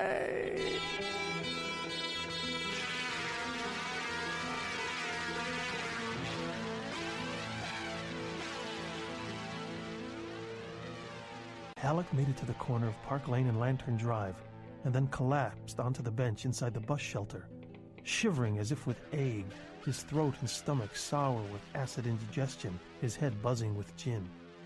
He thought, "I hit her and killed her, and now I'm losing weight and I can't stop. Carrie Rossington conducted the hearing. He let me off without so much as a tap on the wrist, and Carrie's in the Mayo Clinic.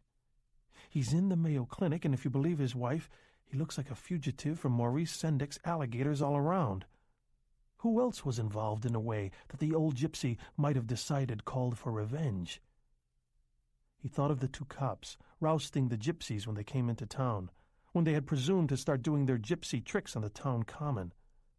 One of them had just been a spear carrier, of course, just a patrol car jockey following orders. Whose orders?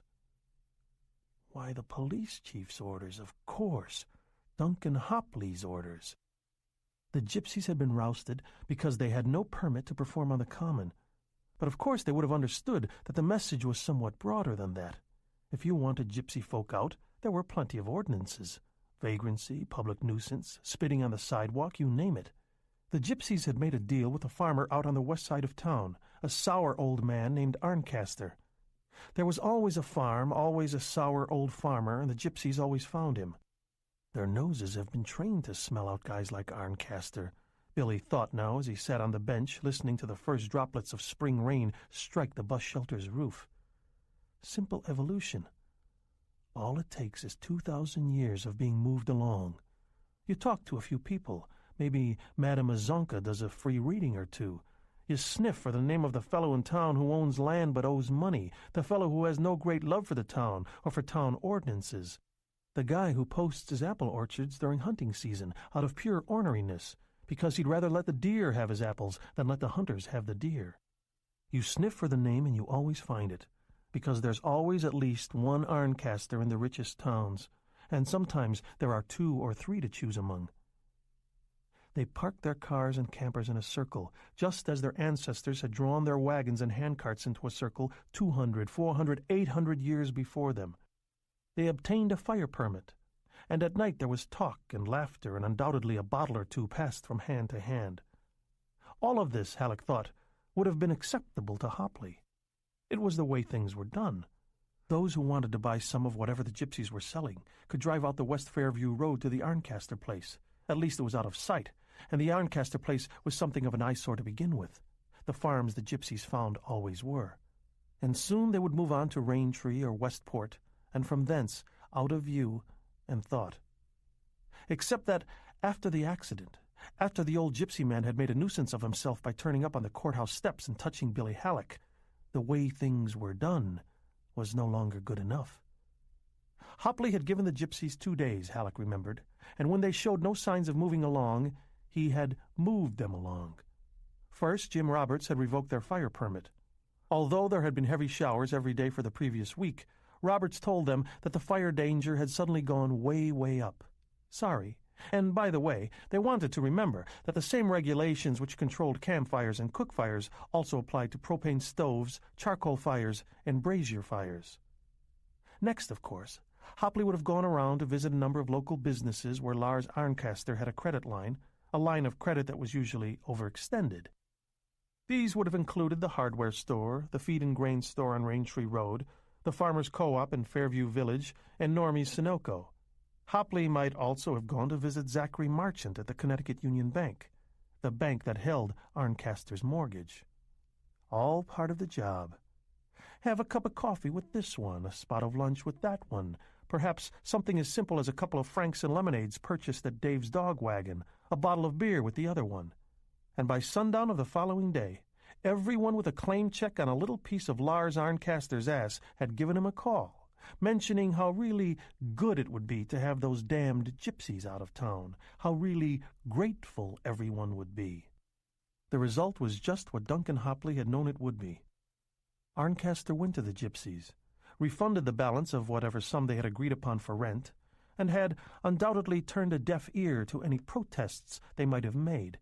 Halleck was thinking specifically of the young man with the bowling pins, who apparently had not as yet comprehended the immutability of his station in life. It wasn't as if the gypsies had a signed lease that would stand up in court. Sober, Arncaster might have told them they were just lucky he was an honest man and had refunded them the unused portion of what they had paid. Drunk, Arncaster was a 3 6-packs a night man. He might have been slightly more expansive. There were forces in town that wanted the gypsies gone, he might have told them. Pressure had been brought to bear, pressure that a poor dirt farmer like Lars Arncaster simply couldn't stand against, particularly when half the so-called good people in town had the knife out for him to begin with. Not that any of the gypsies, with the possible exception of Juggler, Billy thought, would need a chapter-and-verse rendition. Billy got up and walked slowly back home through a cold, drifting rain. There was a light burning in the bedroom, Heidi waiting up for him. Not the patrol car jockey. No need for revenge there. Not Arncaster. He had seen a chance for $500 cash money, and he had sent them on their way because he'd had to do so. Duncan Hopley? Hopley, maybe. A strong maybe, Billy amended. In one way, Hopley was just another species of trained dog whose most urgent directives were aimed at preserving Fairview's well-oiled status quo. But Billy doubted if the old gypsy man would be disposed to take such a bloodlessly sociological view of things, and not just because Hopley had rousted them so efficiently following the hearing. Rousting was one thing. They were used to that. Hopley's failure to investigate the accident which had taken the old woman's life. Ah, that was something else, wasn't it? Failure to investigate. Hell, Billy, don't make me laugh. Failure to investigate is a sin of omission. What Hopley did was to throw as much dirt as he could over any possible culpability, beginning with the conspicuous lack of a breathalyzer test. It was a cover-up on general principles. You know it, and Carrie Rossington knew it too. The wind was picking up and the rain was harder now. He could see it cratering the puddles in the street. The water had a queer, polished look under the amber high-security street lamps that lined Lantern Drive. Overhead, branches moaned and creaked in the wind, and Billy Halleck looked up uneasily. I ought to go see Duncan Hopley. Something glimmered, something that might have been the spark of an idea. Then he thought of Leda Rossington's drugged, horrified face. He thought of Leda saying, "He's hard to talk to now. It's happening inside his mouth, you see. Everything he says to me comes out in grunts." Not tonight. He'd had enough for tonight. "Where did you go, Billy?" She was in bed, lying in a pool of light thrown by the reading lamp. Now she laid her book aside on the coverlet, looked at him, and Billy saw the dark brown hollows under her eyes. Those brown hollows did not exactly overwhelm him with pity, at least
thought, and the hate flashed up again, hot and sour. On top of the gin, it made him feel both depressed and physically ill. It receded, leaving shame in its wake. Carrie's skin was changing into God knew what, something fit only to be seen in a circus sideshow tent. Duncan Hopley might be just fine, or something even worse might be waiting for Billy there. Hell, losing weight wasn't so bad, was it? He undressed, careful to turn off her reading lamp first, and took Heidi in his arms. She was stiff against him at first. Then, just when he began to think it was going to be no good, she softened. He heard the sob she tried to swallow back, and thought unhappily that if all the storybooks were right, that there was nobility to be found in adversity, and character to be built in tribulation, then he was doing a piss-poor job of both finding and building. "Heidi, I'm sorry," he said. "If I could only do something," she sobbed. "If I could only do something, Billy, you know." "You can," he said, and touched her breast. They made love. He began thinking, this one is for her, and discovered it had been for himself after all. Instead of seeing Lita Rossington's haunted face and shocked glittering eyes in the darkness, he was able to sleep. The next morning, the scale registered 176.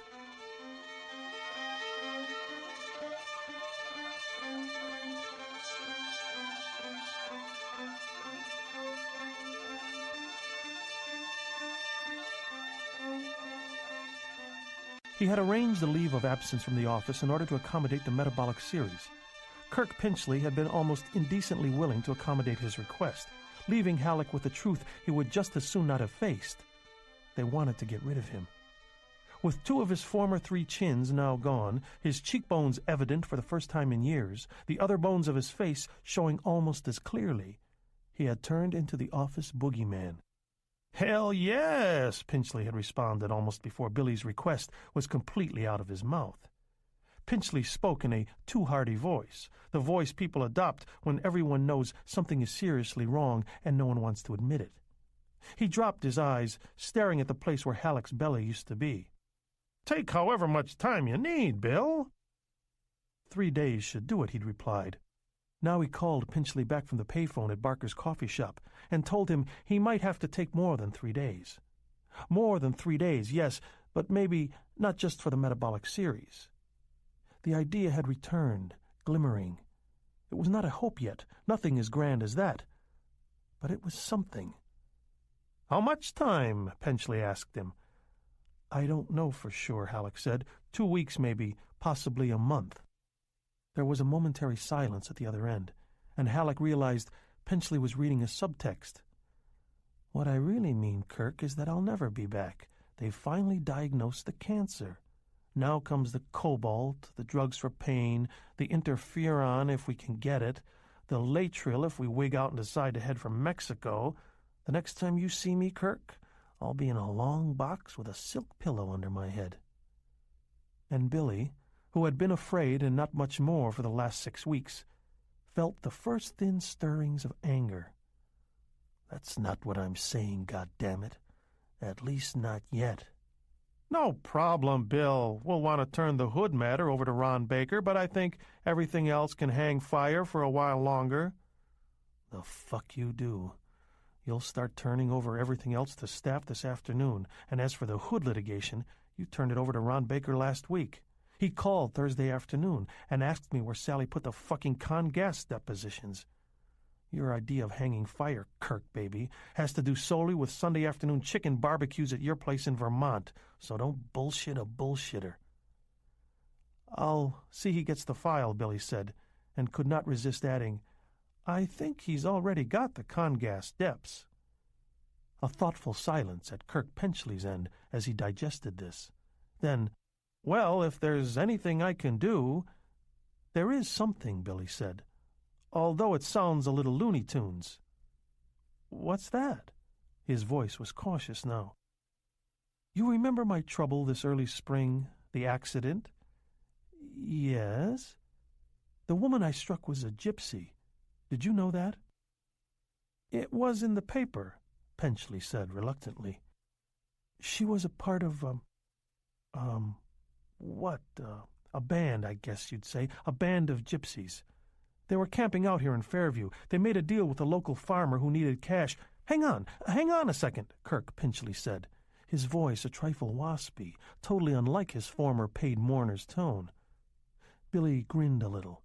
He knew this second tone and liked it infinitely better. He could visualize Penchley, who was 45, bald, and barely 5 feet tall, grabbing a yellow pad in one of his beloved Flair fineliners. When he was in high gear, Kirk was one of the brightest, most tenacious men Halleck knew. "Okay, go on. Who was this local farmer?" "Arncaster, Lars Arncaster. After I hit the woman—" "Her name?" Halleck closed his eyes and dragged for it. It was funny, all of this, and he hadn't even thought of her name since the hearing. "Lemke," he said finally. "Her name was Susanna Lemke." Lemke? No P. "Okay." "After the accident, the gypsies found that they'd worn out their welcome in Fairview. I've got reason to believe they went on to Raintree. I want to know if you can trace them from there. I want to know where they are now. I'll pay the investigative fees out of my own pocket." "Damned right you will," Penchley said jovially. "Well, if they went north into New England, we can probably track them down. But if they headed south into the city or over into Jersey, I don't know. Billy, are you worried about a civil suit?" "No," he said, "but I have to talk to that woman's husband, if that's what he was." "Oh," Penchley said, and once again Halleck could read the man's thoughts as clearly as if he'd spoken them aloud. Billy Halleck is neatening up his affairs, balancing the books. Maybe he wants to give the old gyp a check. Maybe he only wants to face him and apologize and give the man a chance to pop him one in the eye. "Thank you, Kirk," Halleck said. "Don't mention it," Penchley said. "You just work on getting better." "Okay," Billy said, and hung up. His coffee had gotten cold. He was really not very surprised to find that Rand Foxworth, the assistant chief, was running things down at the Fairview police station. He greeted Halleck cordially enough, but he had a harried look, and to Halleck's practiced eye there seemed to be far too many papers in the in basket on Foxworth's desk, and nowhere near enough in the out basket. Foxworth's uniform was impeccable, but his eyes were bloodshot. "Dunk's had a touch of the flu," he said in answer to Billy's question. The response had the canned feel of one that had been given many times. "He hasn't been in for the last couple of days." "Oh," Billy said, "the flu." "That's right," Foxworth said, and his eyes dared Billy to make something of it. The receptionist told Billy that Dr. Houston was with a patient. "It's urgent. Please tell him I only need a word or two with him." It would have been easier in person, but Halleck hadn't wanted to drive all the way across town. As a result, he was sitting in a telephone booth, an act he wouldn't have been able to manage not long ago, across the street from the police station. At last, Houston came on the line. His voice was cool, distant, more than a bit irritated. Halleck, who was either getting very good at reading subtext or becoming very paranoid indeed, heard a clear message in that cool tone. "You're not my patient anymore, Billy. I smell some irreversible degeneration in you that makes me very, very nervous. Give me something I can diagnose and prescribe for. That's all I ask. If you can't give me that, there's really no basis for commerce between us. We played some pretty good golf together, but I don't think either of us would say we were ever friends. I've got a Sony beeper, $200,000 worth of diagnostic equipment, and a selection of drugs to call on so wide that, well, if my computer printed them all out, the sheet would stretch from the front doors of the country club all the way down to the intersection of Park Lane and Lantern Drive. With all that going for me, I feel smart. I feel useful. Then you come along and make me look like a 17th century doctor with a bottle of leeches for high blood pressure and a trepanning chisel for headaches. And I don't like to feel that way, Big Bill. Not at all. Nothing toot sweet about that. So get lost. I wash my hands of you. I'll come and see you in your coffin. Unless, of course, my beeper beeps and I have to leave." "Modern medicine," Billy muttered. "What, Bill? You'll have to speak up. I don't want to give you short shrift, but my PA called in sick and I'm going out of my skull this morning." "Just a single question, Mike," Billy said. "What's wrong with Duncan Hopley?" Utter silence from the other end for almost 10 seconds, then, "What makes you think anything is?" "He's not at the station. Rand Foxworth says he has the flu, but Rand Foxworth lies like old people fuck." There was another long pause. "As a lawyer, Billy, I shouldn't have to tell you that you're asking for privileged information. I could get my ass in a sling." "If somebody tumbles to what's in that little bottle you keep in your desk, your ass could be in a sling, too. A sling so high it would give a trapeze artist acrophobia."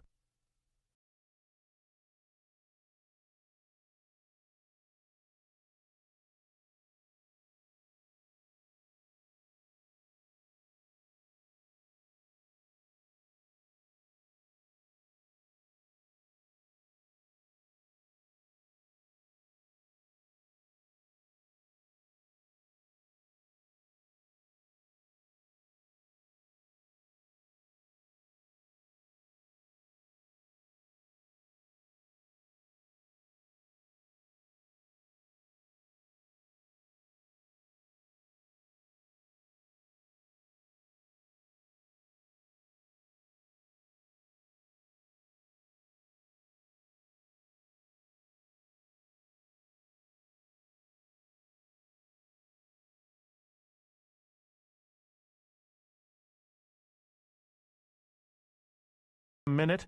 "No, I won't. You asked why I wanted to know, and by God, I'm going to tell you. I'm losing weight, steadily. I go on losing weight even if I stuff 8,000 calories a day down my throat. Carrie Rossington has gotten some bizarre skin disease. His wife says he's turning into a sideshow freak. He's gone to the Mayo Clinic. Now, I want to know what's wrong with Duncan Hopley, and secondarily, I want to know if you've had any other inexplicable cases." "Billy, it's not like that at all. You sound like you've got some crazy idea or other.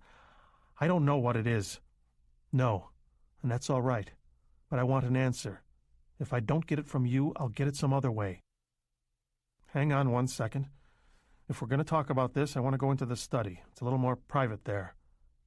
"Fine." There was a click as Houston put Billy on hold.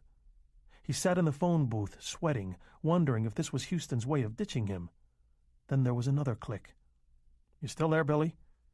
"Yes." "Okay," Houston said, the note of disappointment in his voice both unmistakable and somehow comic. Houston sighed. "Duncan Hopley has got a case of runaway acne." Billy got to his feet and opened the door of the phone booth. Suddenly it was too hot in here. "Acne?" "Pimples, blackheads, whiteheads, that's all. You happy?" "Anyone else?" "No. And, Billy, I don't exactly consider pimples off the wall. You were starting to sound a little like a Stephen King novel for a while there, but it's not like that. Dunk Hopley's got a temporary glandular imbalance, that's all, and it's not exactly a new thing with him either. He has a history of skin problems going back to the 7th grade. Very rational. But if you add Carrie Rossington with his alligator skin and William J. Halleck with his case of involuntary anorexia nervosa into the equation, it starts to sound a little like Stephen King again, wouldn't you say?" Patiently, Houston said, "You've got a metabolic problem, Bill. Carrie, I don't know, I've seen some strange things, yes, I know," Billy said. Had this cocaine-sniffing gasbag really been his family doctor for 10 years? Dear God, was that the truth? "Have you seen Lars Arncaster lately?" "No," Houston said impatiently. "He's not my patient. I thought you said you only had one question." "Of course he's not your patient," Billy thought giddily. "He doesn't pay his bills on time, does he? And a fellow like you, a fellow with expensive tastes, really can't afford to wait, can he?" "This really is the last one," Billy said. "When did you last see Duncan Hopley?" 2 weeks ago." "Thank you." "Make an appointment next time, Billy," Houston said in an unfriendly voice, and hung up. Hopley did not, of course, live on Lantern Drive, but the police chief's job paid well, and he had a trim New England salt box on Ribbon-Maker Lane. Billy parked in the driveway at dusk, went to the door and rang the bell. There was no answer. He rang again. No answer. He leaned on the bell. Still no answer. He went to the garage, cupped his hands around his face, and peered in. Hopley's car, a conservative Cordovan-colored Volvo, was parked in there. FVW1, the license plate read. There was no second car. Hopley was a bachelor. Billy went back to the door and began hammering on it. He hammered for nearly 3 minutes, and his arm was getting tired when a hoarse voice yelled, "Go away, fuck off." "Let me in," Billy shouted back. "I have to talk to you." There was no answer. After a minute, Billy began to hammer again. There was no response at all this time. But when he stopped suddenly, he heard a whisper of movement on the other side of the door. He could suddenly picture Hopley standing there, crouching there, waiting for the unwelcome, insistent visitor to go away and leave him in peace. Peace, or whatever passed for it in Duncan Hopley's world these days. Billy uncurled his throbbing fist. "Hopley, I think you're there," he said quietly. "You don't have to say anything, just listen to me. It's Billy Halleck. 2 months ago I was involved in an accident. There was an old gypsy woman who was jaywalking." Movement behind the door, definite now, a shuffle, rustle. "I hit her and killed her. Now I'm losing weight. I'm not on a diet or anything like that. I'm just losing weight, about 75 pounds so far. If it doesn't stop soon, I'm going to look like the human skeleton in a carny sideshow." Carrie Rossington, Judge Rossington, presided at the preliminary hearing and declared there was no case. "He's developed some weird skin disease." Billy thought he heard a low gasp of surprise. "And he's gone out to the Mayo Clinic. The doctors have told him it isn't cancer, but they don't know what it is.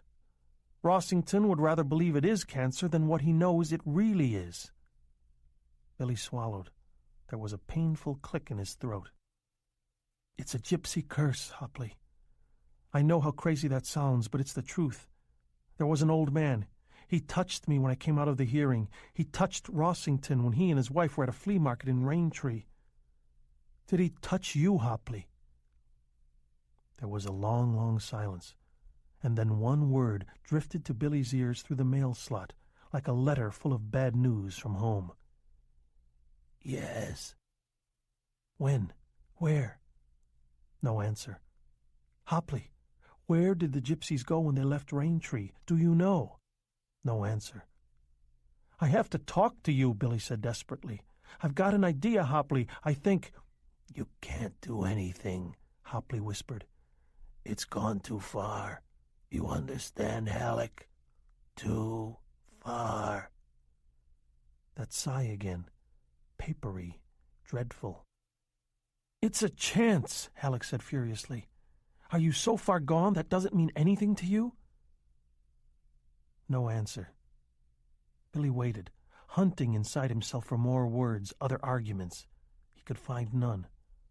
Hopley simply wasn't going to let him in. He had begun to turn away when the door clicked open. Billy looked at the black crack between the door and the jamb. He heard those rustling movements again, now going away, back down the darkened front hall. He felt goose flesh scutter down his back and sides and arms, and for a moment he almost went away anyhow. Never mind, Hopley, he thought. If anyone can find those gypsies, Kirk Penchley can, so never mind Hopley. You don't need him. You don't need to see what he's turned into. Pushing the voice back, Billy grasped the knob of the police chief's front door, opened it, and stepped inside.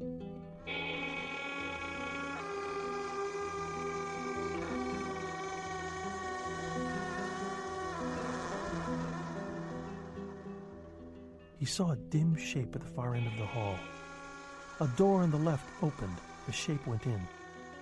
A dim light glowed, and for a moment a shadow stretched long and gaunt across the hall floor, bending to go halfway up the far wall, where there was a framed photograph of Hopley receiving an award from the Fairview Rotary Club. The shadow's misshapen head lay on the photograph like an omen. Billy walked down the hall, spooked now, no use kidding himself. He half expected the door behind him to slam shut and lock. And then the gypsy will dart out of the shadows and grab me from behind, just like the big scare scene in a cheap horror movie. Sure, Come on, asshole, get your act together. But his trip-hammering heartbeat did not slow. He realized that Hopley's little house had an unpleasant smell, low and ripe, like slowly spoiling meat. He stood outside the open door for a moment. It looked like a study or a den, but the light was so faint it was impossible to tell for sure. Hopley? "Come in," the papery voice whispered. Billy did. It was Hopley's den, all right. There were rather more books than Billy would have expected, and a warm Turkish rug on the floor. The room was small, probably cozy and pleasant under the right circumstances. There was a blonde wood desk in the center. A tensor lamp stood on it. Hopley had bent the lamp's neck so that the shade was less than an inch from the desk blotter. There was a small and savagely concentrated circle of light on the blotter. The rest of the room was a cold land of shadows. Hopley himself was a man-like bulk in what might have been an Eames chair. Billy stepped over the threshold. There was a chair in the corner. Billy sat in it, aware that he had picked the chair in the room which was farthest from Hopley. Nevertheless, he found himself straining to see Hopley clearly. It was impossible. The man was nothing but a silhouette. Billy found himself almost waiting for Hopley to flip the tensor lamp up so that it glared into his, Billy's, eyes. Then Hopley would lean forward, a cop out of a 1940s film noir, screaming, "We know you did it, McGonagall. Stop trying to deny it. Confess. Confess and we'll let you have a cigarette. Confess and we'll give you a glass of ice water. Confess and we'll let you go to the bathroom." But Hopley only sat canted back in his Eames chair. There was a soft rustle as he crossed his legs. "Well, you wanted to come in. You're in. Tell your tale, Halleck, and get out. You're not exactly my favorite person in all the world these days." "I'm not Lita Rossington's favorite person either," Billy said. "And frankly, I don't give much of a shit what she thinks or what you think either. She thinks it's my fault. Probably you do too." "How much did you have to drink when you hit her, Halleck? My best guess is that if Tom Rangeley had given you the breathalyzer, that little balloon would have floated straight up to heaven." "Nothing to drink.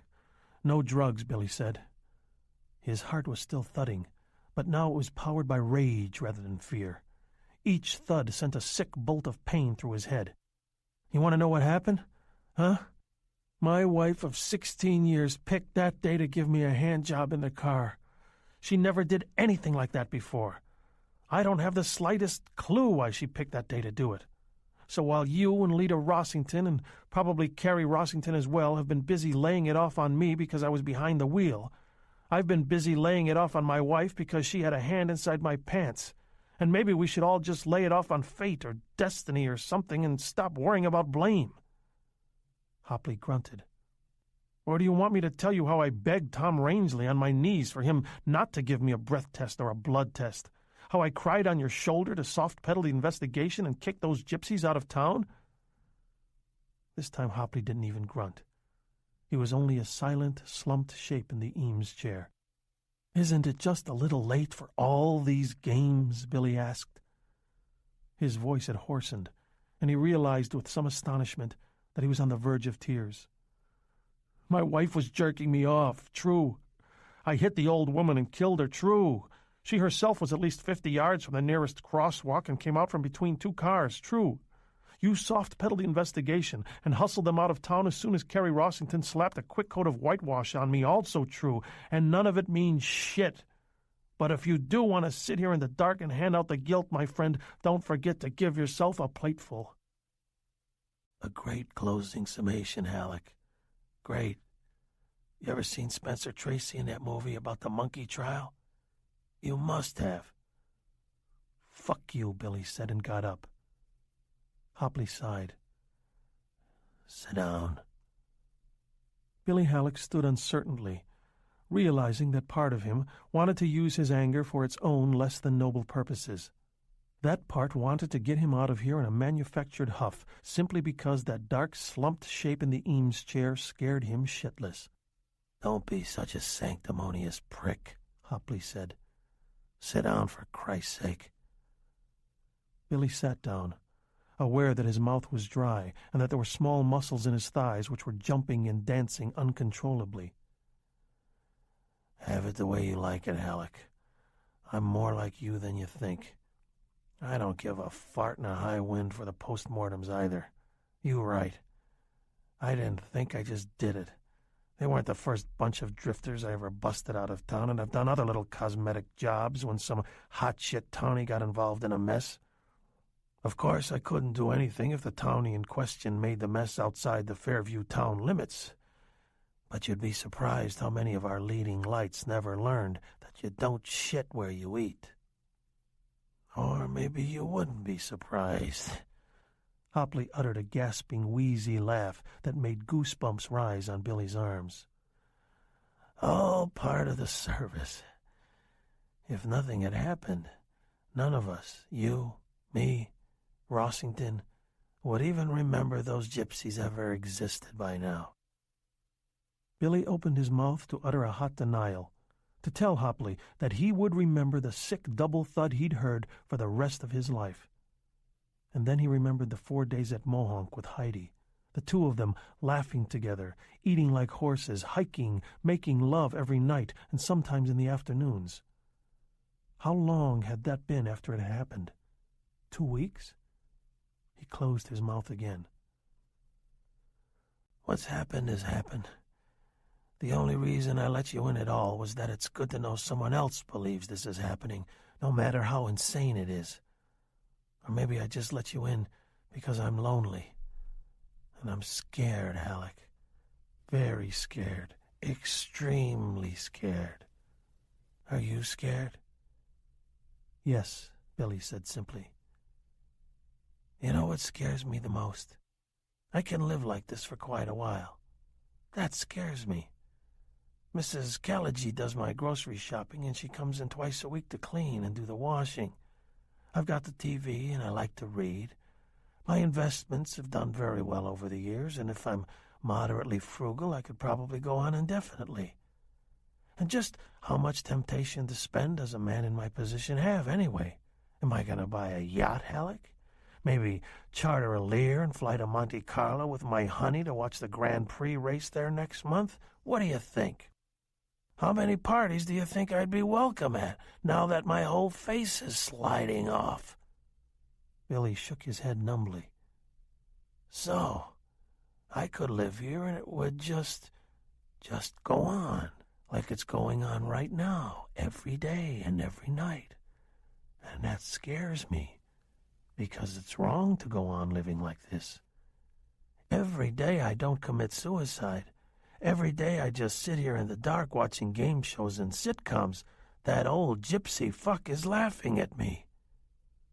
When did he touch me? Just about 5 weeks ago, if it matters. I went up to Milford to see my mother and father. I took them out to lunch. I had a few beers before and a few more during the meal and decided to use the men's room before we left. The door was locked. I waited. It opened, and he came out. Old geezer with a rotted nose. He touched my cheek and said something. "What?" "I didn't hear it," Hopley said. Just then, someone in the kitchen dropped a whole stack of plates on the floor, but I didn't really have to hear it. All I've got to do is look in the mirror." "You probably don't know if they were camped in Milford." "As a matter of fact, I checked that out with the Milford PD the next day," Hopley said. "Call it professional curiosity. I recognized the old gyp. No way you're going to forget a face like that, you know what I mean?" "Yes," Billy said. They had been camped on a farm in East Milford for 4 days. Same sort of deal as the one they had with that hemorrhoid Arncaster. The cop I talked to said he'd been keeping pretty close tabs on them, and that they appeared to have moved on just that morning.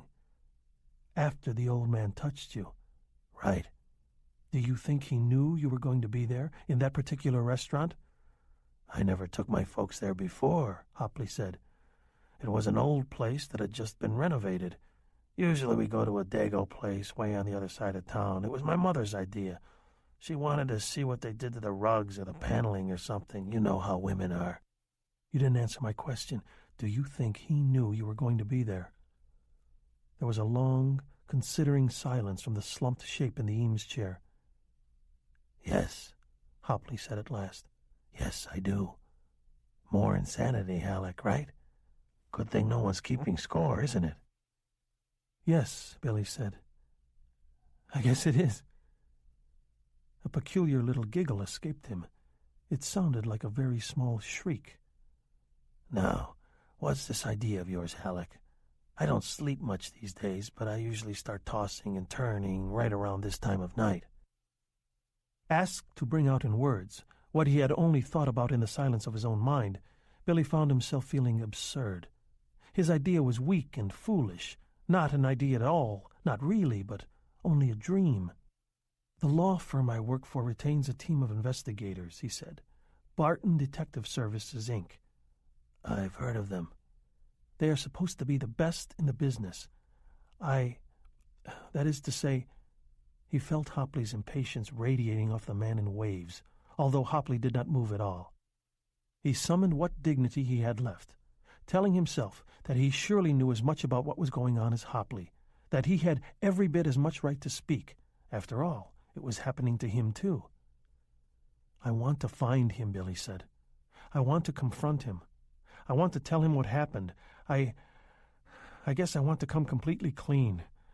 Although I suppose if he could do these things to us, he may know anyway. Yes, Hopley said. Marginally encouraged, Billy went on. But I still want to tell my side of it. That it was my fault, yes. I should have been able to stop in time. All things being equal, I would have stopped in time. That it was my wife's fault, because of what she was doing to me.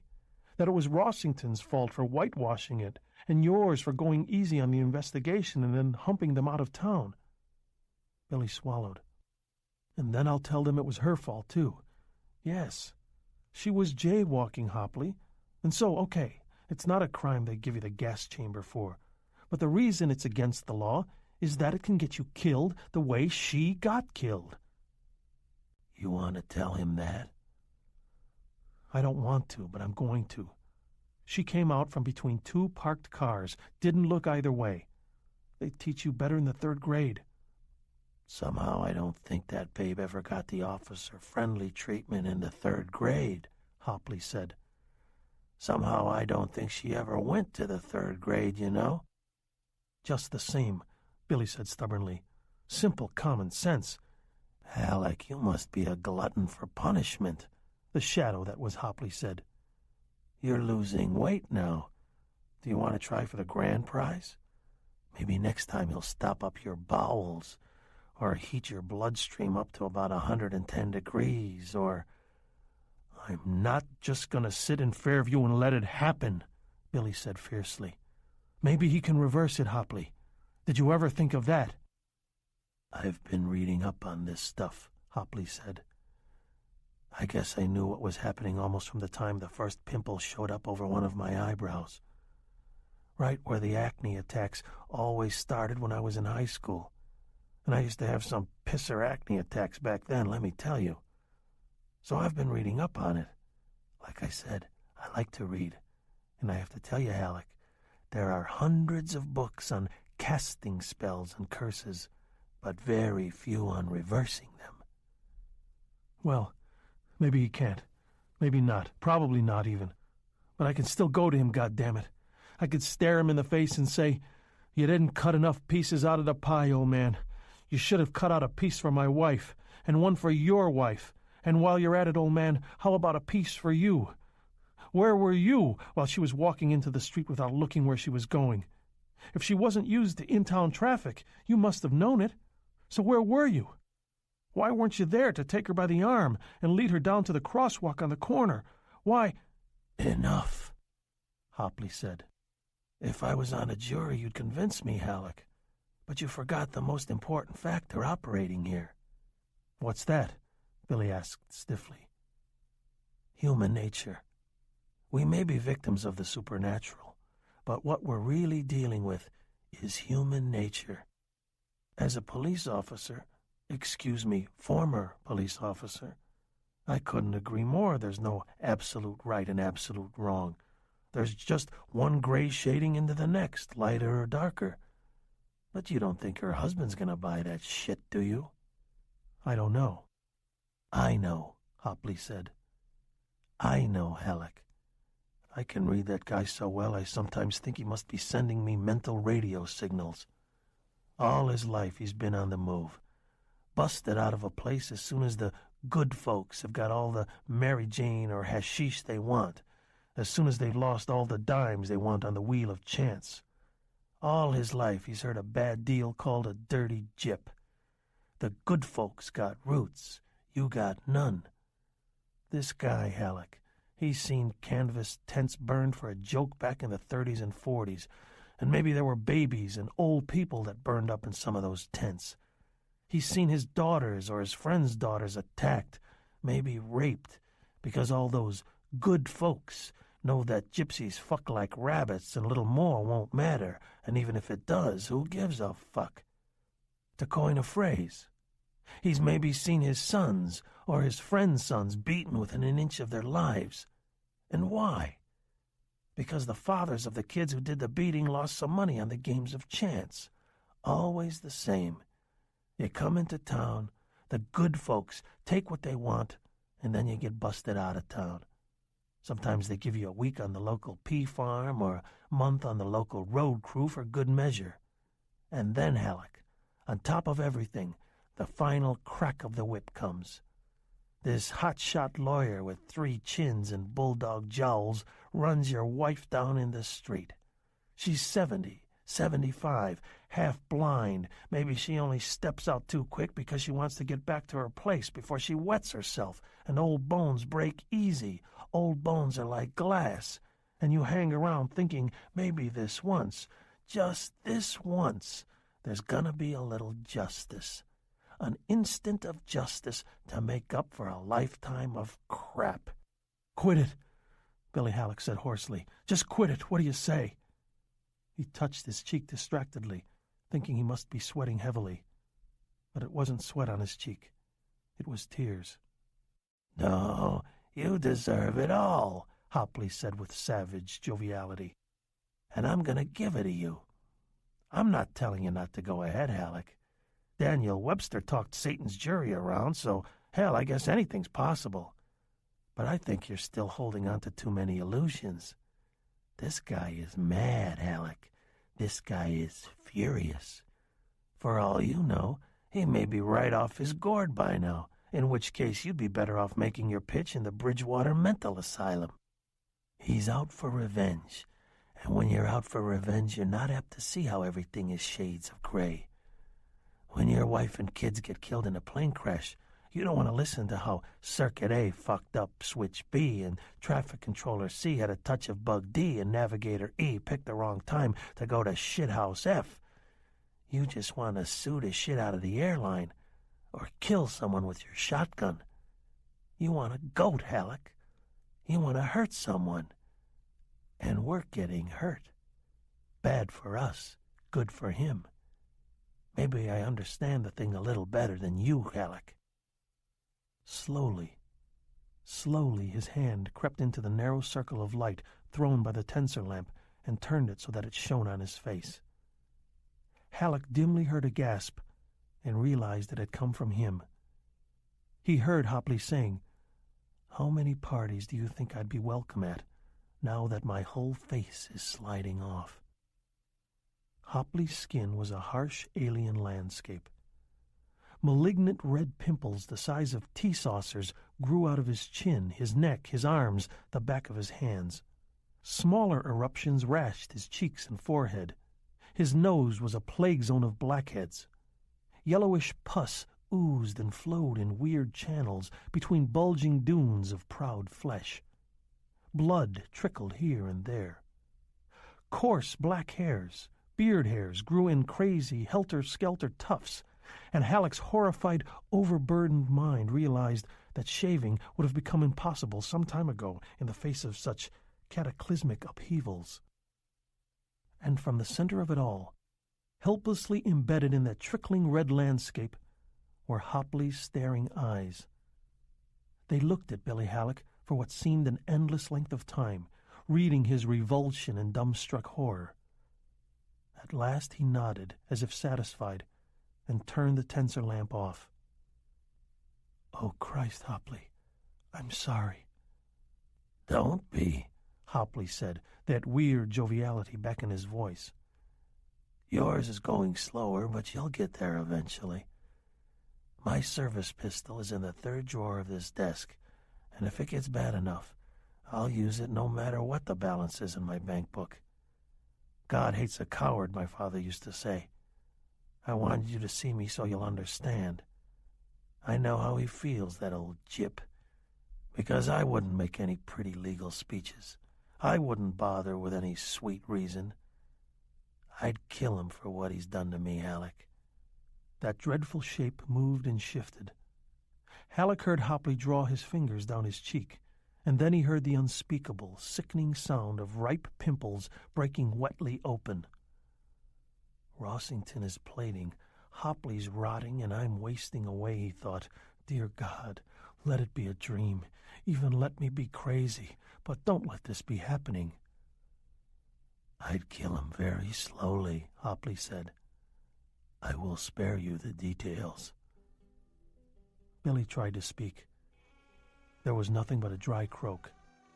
"I understand where you're coming from, but I hold out very little hope for your mission," Hopley said hollowly. "Why don't you consider killing him instead, Halleck? Why don't you?" But Halleck had reached his limit. He fled Hopley's darkened study, cracking his hip hard on the corner of his desk, madly sure that Hopley would reach out with one of those dreadful hands and touch him. Hopley didn't. Halleck ran out into the night and stood there breathing great lungfuls of clean air, his head bowed, his thighs trembling.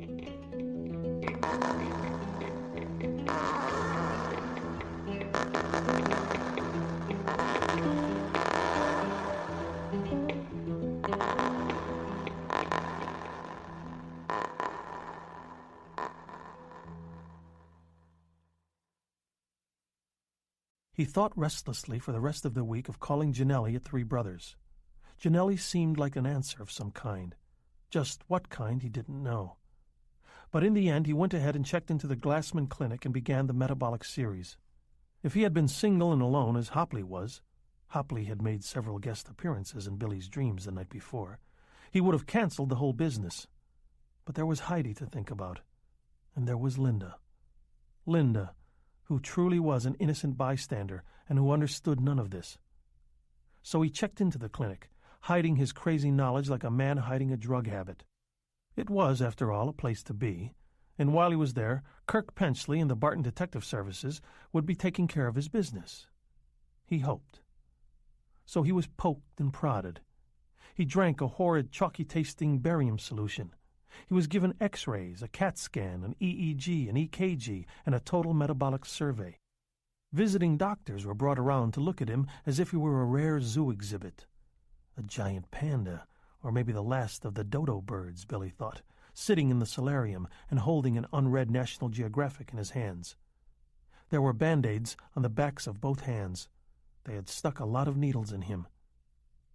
On his second morning at Glassman, as he submitted to yet another round of poking and prying and tapping, he noticed that he could see the double stack of his ribs for the first time since high school?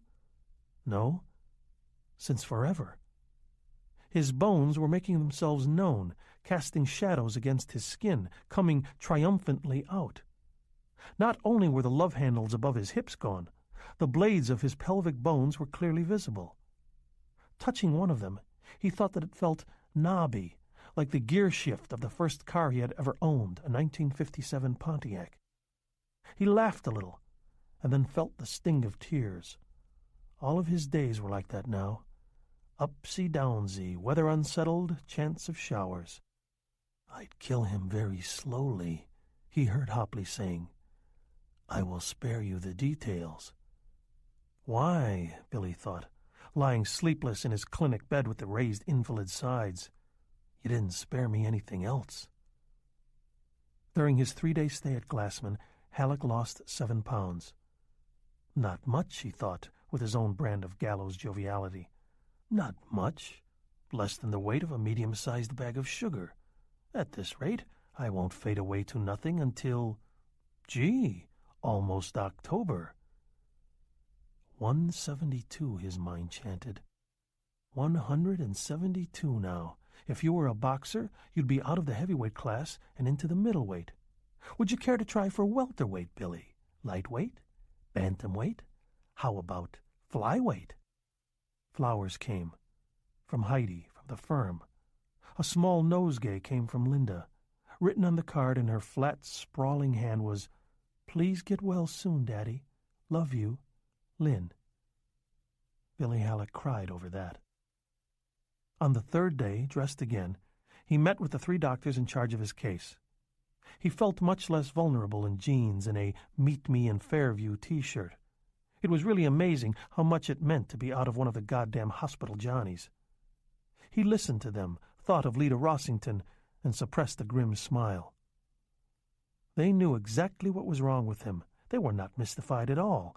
Au contraire. They were so excited they were damn near making wee-wee in their pants. Well, maybe a note of caution was in order. Maybe they didn't know exactly what was wrong with him yet, but it was surely one of 2 things, or possibly 3.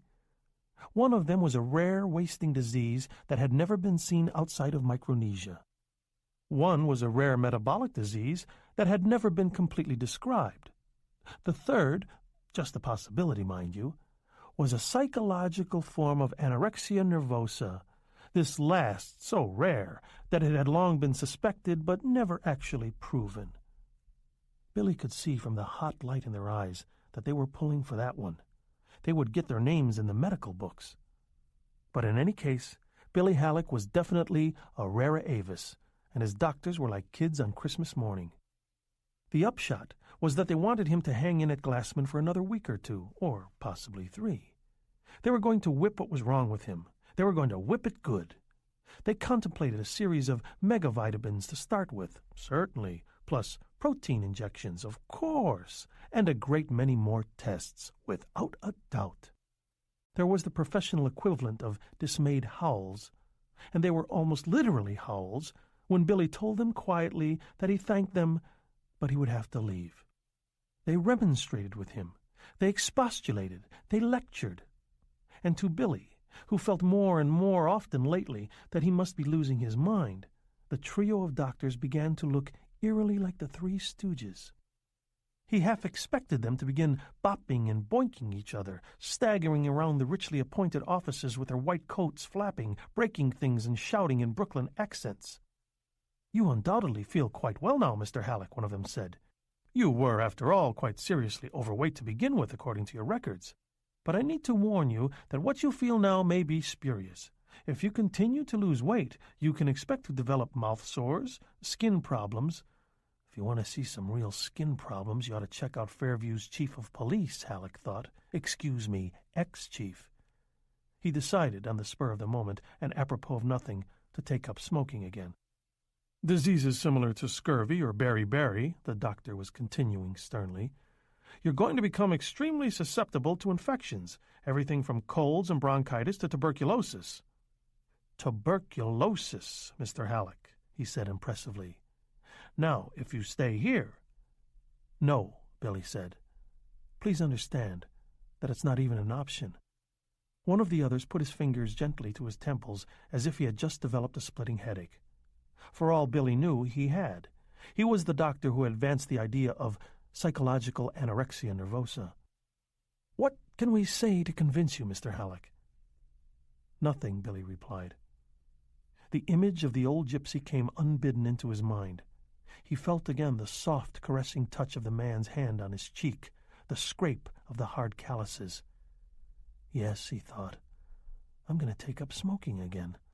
Something really devilish, like Camels or Pall Malls or Chester Foggies. Why not? When the goddamn doctors start looking like Larry, Curly, and Moe, it's time to do something." They asked him to wait a moment and went out together. Billy was content enough to wait. He felt that he had finally reached the caesura in this mad play, the eye of the storm, and he was content with that. That, and the thought of all the cigarettes he would soon smoke, perhaps even 2 at a time. They came back, grim-faced, but looking somehow exalted, men who had decided to make the ultimate sacrifice. They would let him stay free of charge, they said. He need pay only for the lab work. "No," Billy said patiently. "You don't understand. The major medical coverage pays for all of that anyway. I checked. The point is I'm leaving, simply leaving, bugging out."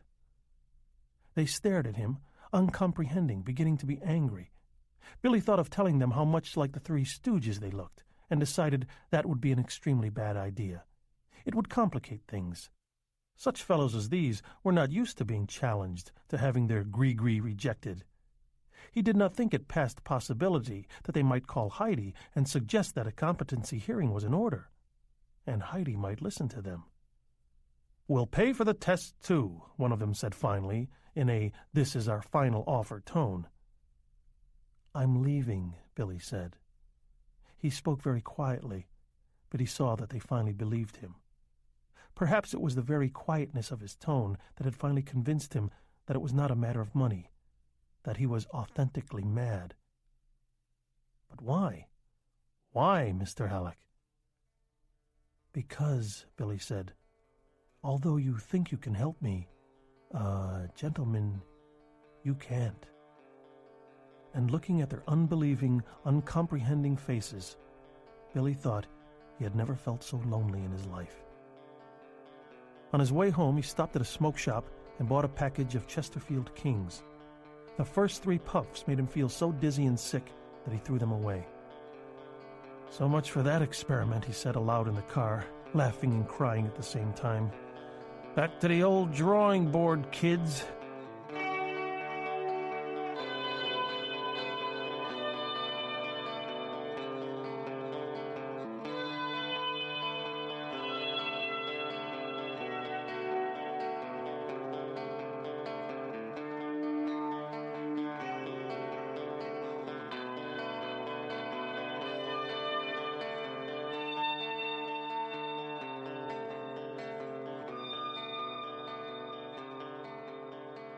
Linda was gone.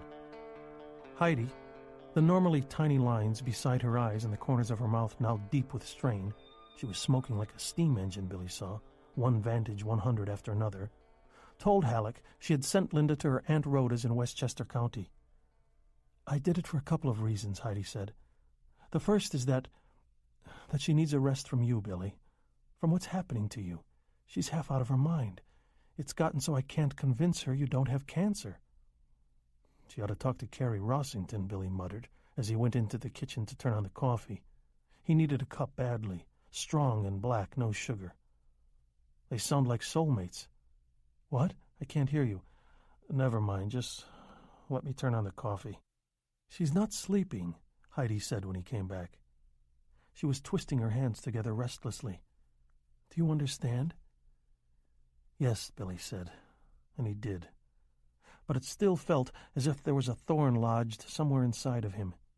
He wondered if Heidi understood that he needed Linda too, if she really understood that his daughter was also part of his support system.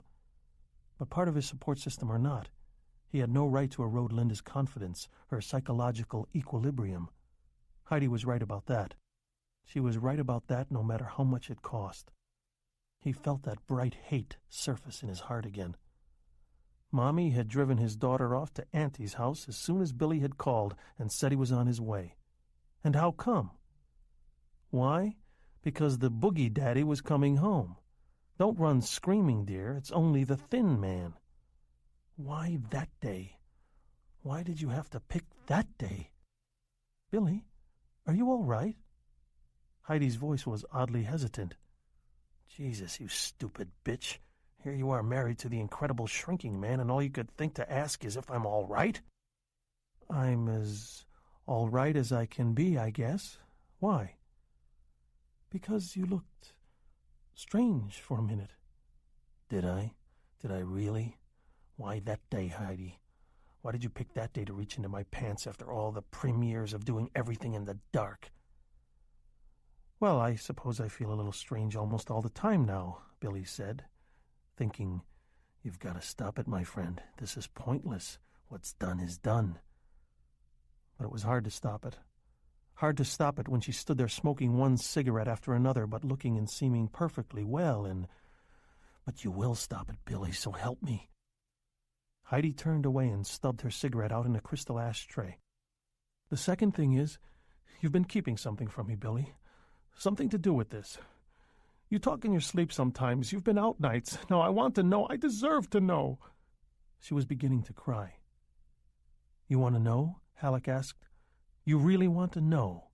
He felt a strange, dry grin surface on his face. "Yes, yes." So Billy told her. Houston called him the following day, and after a long and meaningless prologue, he got to the point. Heidi was with him. He and Heidi had had a long chat. "Did you offer her a toot for the human snoot?" Halleck thought of asking, and decided that maybe he had better not. The upshot of their long chat was simply this. They thought Billy was just as crazy as a loon. "Mike," Billy said, "the old gypsy was real. He touched all three of us, me, Carrie Rossington, Duncan Hopley.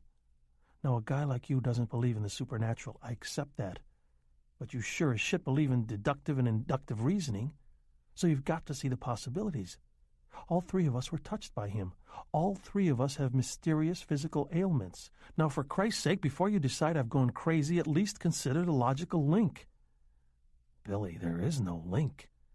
I've talked to Lita Rossington. She says Carrie is in the Mayo being treated for skin cancer. She says it's gone pretty far, but they're reasonably sure he's going to be okay. She further says she hasn't seen you since the Gordons' Christmas party." "She's lying." Silence from Houston. And was that the sound of Heidi crying in the background? Billy's hand tightened on the telephone until the knuckles grew white. "Did you talk to her in person or just on the phone?" "On the phone? Not that I understand the difference that makes." "If you saw her, you'd know. She looks like a woman who's had most of the life shocked right out of her." "Well, when you find out your husband has skin cancer and it's reached the serious stage, have you talked to Carrie? He's in intensive care. People in intensive care are allowed telephone calls only under the most extreme circumstances." "I am down to 170, Billy said. "That's a net loss of 83 pounds, and I call that pretty extreme." Silence from the other end, except for that sound that might be Heidi crying. "Will you talk to him? Will you try?" "If his doctors allow him to take a call, if he'll talk to me, yes. But, Billy, this hallucination of yours, it's no fucking hallucination." "Don't shout. God, don't do that." Billy closed his eyes. All right, Houston soothed. "This idea, is that a better word? All I wanted to say is that this idea is not going to help you get better. In fact, it may be the root cause of this psychoanorexia, if that's really what you're suffering from, as Dr. Yount believes. You—" "Hopley," Billy said. Sweat had broken out on his face. He mopped his brow with his handkerchief. He had a flicker flash of Hopley, that face that really wasn't a face anymore, but a relief map of hell. Crazy inflammations, trickling wetness, and the sound, the unspeakable sound when he raked his nails down his cheek. There was a long silence from Houston's end. "Talk to Duncan Hopley. He'll confirm—" "I can't, Billy. Duncan Hopley committed suicide 2 days ago. He did it while you were in the Glassman Clinic. Shot himself with his service pistol." Halleck closed his eyes tightly and swayed on his feet. He felt as he had when he tried to smoke. He pinched his cheek savagely to keep from fainting dead away. "Then you know," he said with his eyes still closed. "You know, or someone knows. Someone saw him." "Grand Lawler saw him," Houston said. "I called him just a few minutes ago." Grand Lawler. For a moment, Billy's confused, frightened mind didn't understand. He believed that Houston had uttered a garbled version of the phrase grand jury. Then it clicked home. Grand Lawler was the county coroner. And now that he thought of it, yes, Grand Lawler had testified before a grand jury or two in his time. This thought brought on an irrational giggling fit. Billy pressed his palm over the phone's mouthpiece and hoped Houston wouldn't hear the giggles. If he did, Houston would think he was crazy for sure. And you'd really like to believe I'm crazy, wouldn't you, Mike? Because if I was crazy and I decided to start babbling about the little bottle and the little ivory spoon, why, no one would believe me anyway, would they? Goodness, no. And that did it. The giggles passed. You asked him for a few details concerning the death. After the horror story your wife told me, you're damn right I asked him. Houston's voice grew momentarily prim. You just ought to be damned glad that when he asked me why I wanted to know, I hung tough. What did he say? That Hopley's complexion was a mess, but nothing like the horror show you described to Heidi.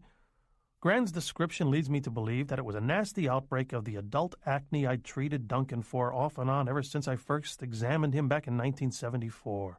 The outbreaks depressed him quite badly, and that came as no surprise to me. I'd have to say that adult acne, when it's severe, is one of the most psychologically bruising, non-lethal ailments I know of. You think he got depressed over the way he looked and killed himself? In essence, yes. Let me get this straight, Billy said. You believe this was a more or less ordinary outbreak of the adult acne he'd had for years. But at the same time, you believe he killed himself because of what he was seeing in the mirror. That's a weird diagnosis, Mike. I never said it was the skin outbreak alone, Houston said. He sounded annoyed. The worst thing about problems is the way they seem to come in pairs and trios and whole gangs, never one by one. Psychiatrists have the most suicides per 10,000 members of the profession, Billy, but cops aren't far behind. Probably there was a combination of factors. This latest outbreak could have been the straw that broke the camel's back. You should have seen him, Billy said grimly. That wasn't a straw. That was the fucking World Trade Center. He didn't leave a note, so I guess we'll never know, will we? Christ, Billy said, and ran a hand through his hair. Jesus Christ. And the reasons for Duncan Hopley's suicide are almost beside the point, aren't they? Not to me, Billy said. Not at all. It seems to me that the real point is that your mind played you a nasty trick, Billy. It guilt-tripped you. You had this bee in your bonnet about gypsy curses, and when you went over to Duncan Hopley's that night, you simply saw something that wasn't there. Now Houston's voice took on a cozy, you-can-tell-me tone. Did you happen to drop into Andy's pub for a couple before you went over to Duncan's house? Just to, get yourself up for the encounter a little? No. You sure? Heidi says you've been spending quite a bit of time in Andy's. If I had, Billy said, your wife would have seen me there, don't you think? There was a long period of silence. Then Houston said colorlessly, That was a damned low blow, Billy. But it's also exactly the sort of comment I'd expect from a man who is under severe mental stress. Severe mental stress, psychological anorexia. You guys have got a name for everything, I guess. But you should have seen him. You should have... Billy paused, thinking of the flaming pimples on Duncan Hopley's cheeks, the oozing whiteheads, the nose that had become almost insignificant in the gruesome erupting landscape of that haunted face. Billy, can't you see that your mind is hunting a logical explanation for what's happening to you? It feels guilt about the gypsy woman, and so... The curse ended when he shot himself, Billy heard himself saying. Maybe that's why it didn't look so bad. It's like in the werewolf movies we saw when we were kids, Mike. When the werewolf finally gets killed, it turns back into a man again. Excitement replaced the confusion he had felt at the news of Hopley's suicide and Hopley's more or less ordinary skin ailment. His mind began to race down this new path, exploring it quickly, ticking off the possibilities and probabilities. Where does a curse go when the cursee finally kicks it? Shit, might as well ask where a dying man's last breath goes, or his soul.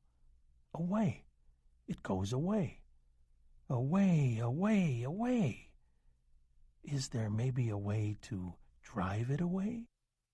Rossington. That was the first thing. Rossington out there at the Mayo Clinic, clinging desperately to the idea that he had skin cancer because the alternative was so much worse.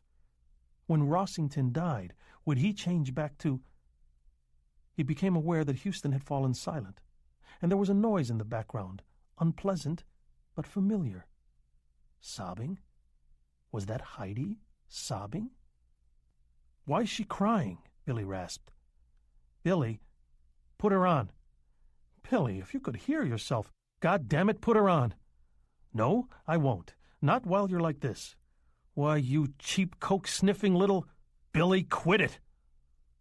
Houston's roar was loud enough to make Billy hold the phone away from his ear for a moment. When he put it back, the sobbing had stopped. "Now listen," Houston said. "There are no such things as werewolves and gypsy curses. I feel foolish even telling you that." "Man, don't you see that's part of the problem?" Billy asked softly. "Don't you understand that's how these guys have been able to get away with this stuff for the last 20 centuries or so? Billy, if there's a curse on you, it's been laid by your own subconscious mind. Old gypsies can't lay curses. But your own mind, masquerading as an old gypsy, can." "Me, Hopley, and Rossington," Halleck said dully, "all at the same time. You're the one who's blind, Mike. Add it up." "It adds up to coincidence and nothing more. How many times do we have to go around the mulberry bush, Billy? Go back to the Glassman. Let them help you. Stop driving your wife crazy." For a moment he was tempted to just give in and believe Houston. The sanity and rationality in his voice, no matter how exasperated, were comforting. Then he thought of Hopley turning the tensor lamp so that it shone savagely up onto his face. He thought of Hopley saying, "I'd kill him very slowly. I will spare you the details." "No," he said. "They can't help me at the Glassman, Mike." Houston sighed heavily. "Then who can? The old gypsy?" "If he can be found, maybe," Halleck said. "Just maybe. And there's another guy I know who might be of some help. A pragmatist like you."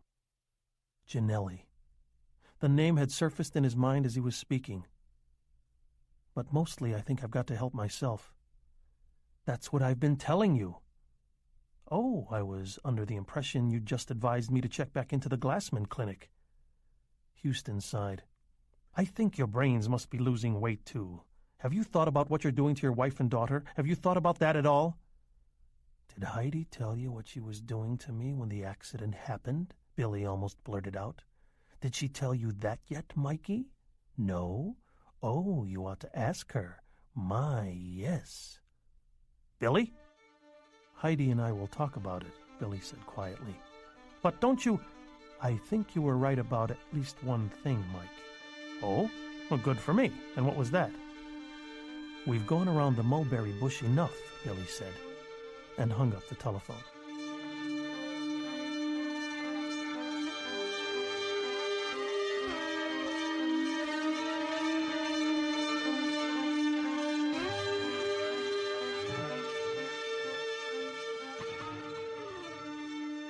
But they didn't talk about it.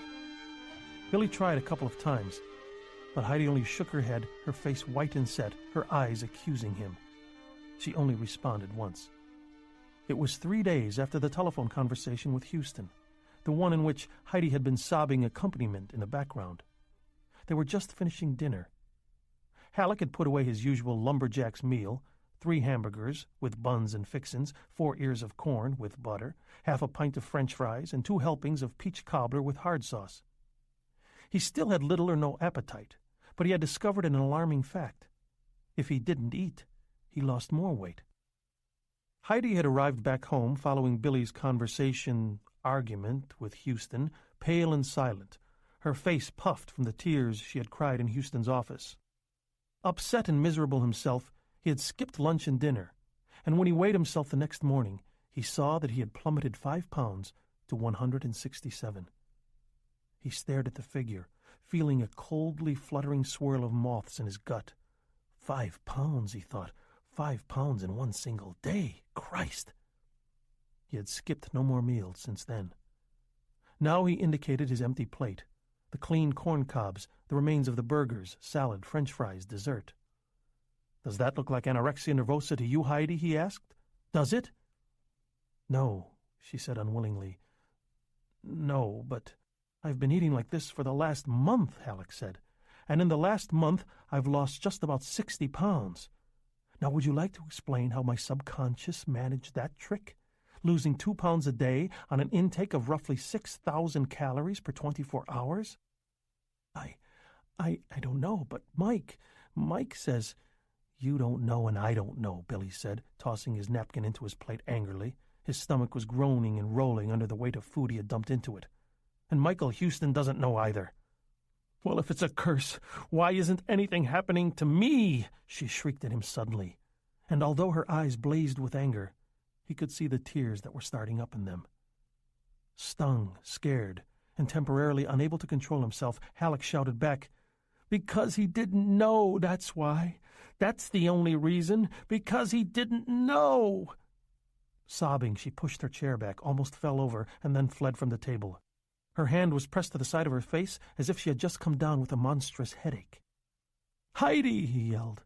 Getting up so fast he knocked his chair over. "Heidi, come back!" Her footsteps didn't pause on the stairs. He heard a door slam shut, not their bedroom door, too far down the upstairs hall. Linda's room or the guest room. Halleck was betting on the guest room. He was right. She didn't sleep with him again during the week before he left home. That week, the last week, had the consistency of a confused nightmare in Billy's mind when he tried to think about it later. The weather turned hot and oppressive and surly, as if dog days had come early this year. Even crisp, cool, double-knit lantern drives seemed to wilt a bit. Billy Halleck ate and sweated and ate, and his weight settled slowly but surely through it all. At the end of the week, when he rented an Avis car and left, heading up Interstate 95 toward New Hampshire and Maine, he was down another 11 pounds to 156. During that week, the doctors from the Glassman Clinic called again and again. Michael Houston called again and again. Heidi looked at Billy from her white-ringed eyes, smoked, and said nothing. When he spoke of calling Linda, she only said in a dead, brittle voice, "I'd prefer you didn't do that." On Friday, the day before he left, Houston called again. "Michael," Billy said, closing his eyes, "I've already stopped taking calls from the Glassman doctors. I'm going to stop taking them from you if you don't cut the shit." "I wouldn't do that just yet," Houston said. "I want you to listen to me very carefully, Billy. This is important." Billy listened to Houston's new rap with no real surprise, and only the deepest, dullest stirrings of anger and betrayal. Hadn't he seen it coming, after all? Heidi had been in again. She and Houston had had a long consultation that had ended with more tears. Houston had then held a long consultation with the Three Stooges at the Glassman Clinic. "Not to worry, Billy, it's all covered by professional privilege." Houston had seen Heidi again. They all thought that Billy would perhaps profit from a battery of psychiatric tests. "I want to urge you most strongly to take these of your own free will," Houston finished. "I bet. And I also bet I know where you'd like me to take the tests. At the Glassman Clinic, right? Do I win a Cupid doll?" "Well, we thought that was the logical—" "Oh, I see. And while they're testing my brains, I assume the barium enemas will continue?" Houston was eloquently silent. "If I say no?" "Heidi has legal recourse," Houston said carefully. "You understand?" "I understand," Billy said. "You're talking about you and Heidi and the Three Stooges there at the Glassman Clinic getting together and committing me to Sunnyvale Acres, basket weaving our specialty." "That's pretty melodramatic, Billy. She's worried about Linda as well as about you." "We're both worried about Linda," Billy said. "And I'm worried about Heidi as well. I mean, I have my moments when I'm so angry with her that I feel sick to my stomach, but I mostly still love her, and so I worry. You see, she's misled you to a degree, Mike." "I don't know what you're talking about." "I know you don't, and I'm not going to tell you. She might, but my guess is that she won't. All she wants to do is forget the whole thing ever happened, and filling you in about certain details she may have overlooked the first time around would get in the way of that. Let's just say that Heidi's got her own guilt trip to work out. Her cigarette consumption is up from a pack a day to 2.5. A long pause, and then Mike Houston returned to his original chorus. "However that might be, Billy, You must see that these tests are in the best interests of everyone on—" "Goodbye, Mike," Halleck said, and hung up softly.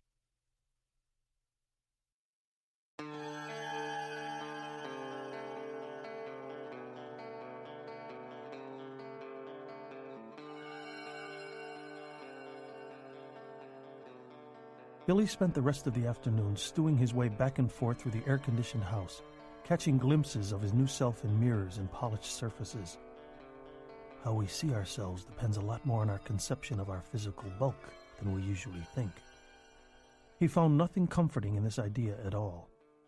My sense of what I'm worth depends on how much of the world I displace as I walk around? Christ, that's a demeaning thought. That guy Mr. T could pick up an Einstein and lug him around all day under one arm like a school book or something. Does that make Mr. T somehow better, more important? A haunting echo of T.S. Eliot chimed in his head like a faraway bell on Sunday morning. That is not what I meant. That is not what I meant at all. And it wasn't.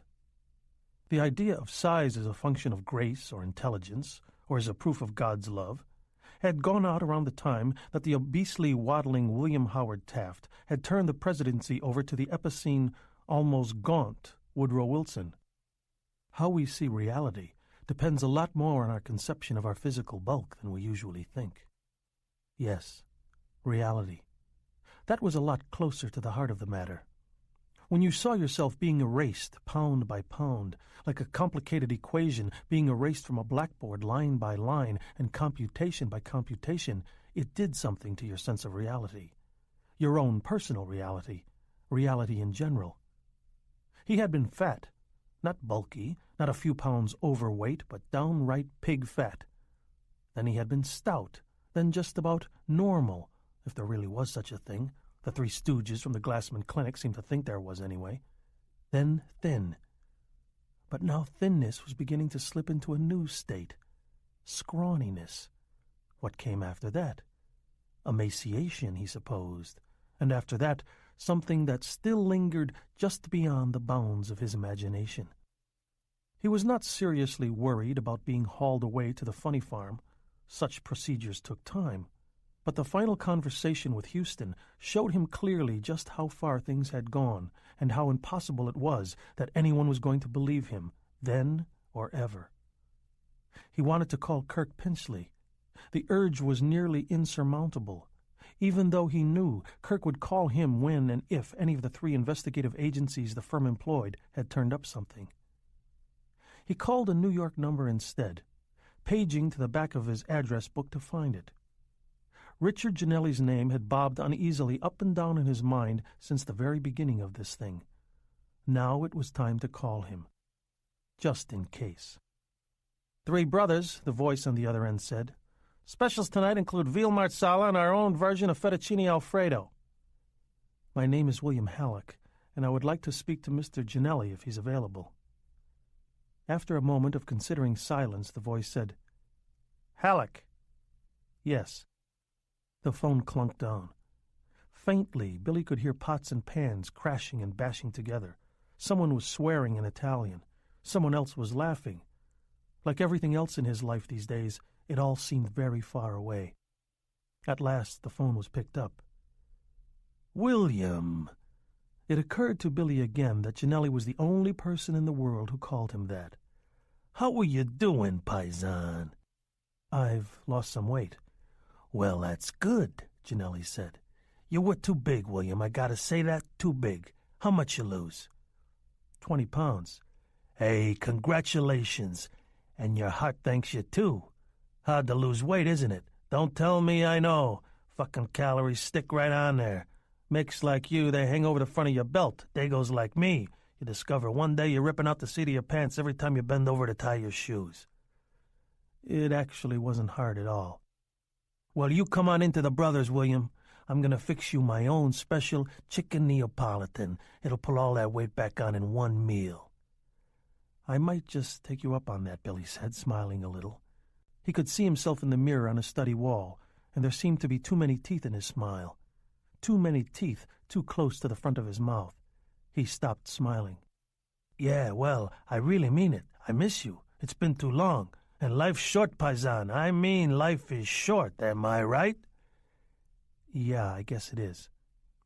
Janelli's voice dropped a notch. I heard you had some trouble out there in Connecticut, he said. He made Connecticut sound as if it was someplace in Greenland, Billy thought. I was sorry to hear it. How did you hear that, Billy said, frankly startled. There had been a squib about the accident in the Fairview Reporter. Decorous, no names mentioned, and that was all. Nothing in the New York papers. I keep my ear to the ground, Janelli replied. Because keeping your ear to the ground is really what it's all about, Billy thought and shivered. I have some problems with that, Billy said now, picking his words carefully. They are of an extra-legal nature. The woman, you know about the woman? Yeah, I heard she was a gyp. A gypsy, yes. She had a husband. He has made some trouble for me. What's his name? Lemke, I believe. I'm going to try to handle this myself, but I wondered if I can't. Sure. You give me a call. Maybe I can do something, maybe I can't. Maybe I'll decide I don't want to. I mean, friends are always friends, and business is always business. Do you know what I mean? Yes, I do.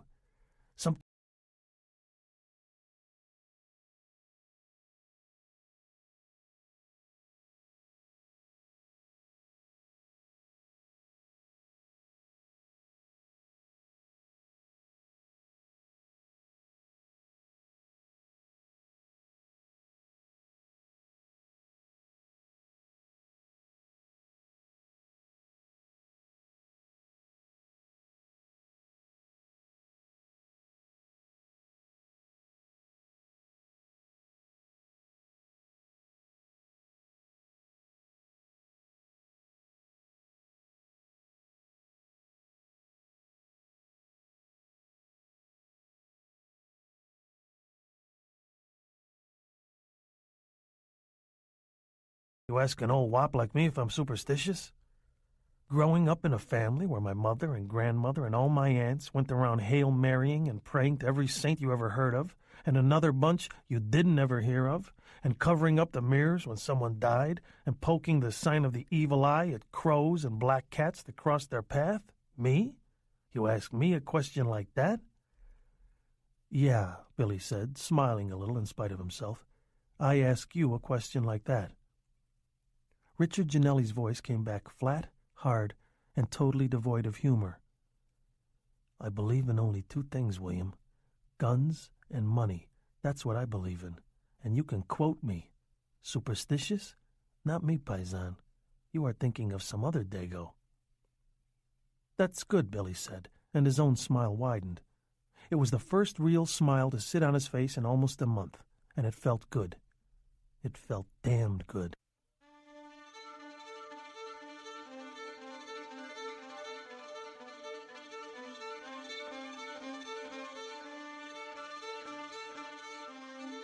That evening, just after Heidi had come in, Penchley called.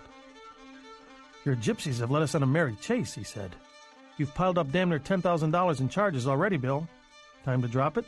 Tell me what you've got first, Billy said. His hands were sweating. Penchley began to speak in his dry, elder statesman voice.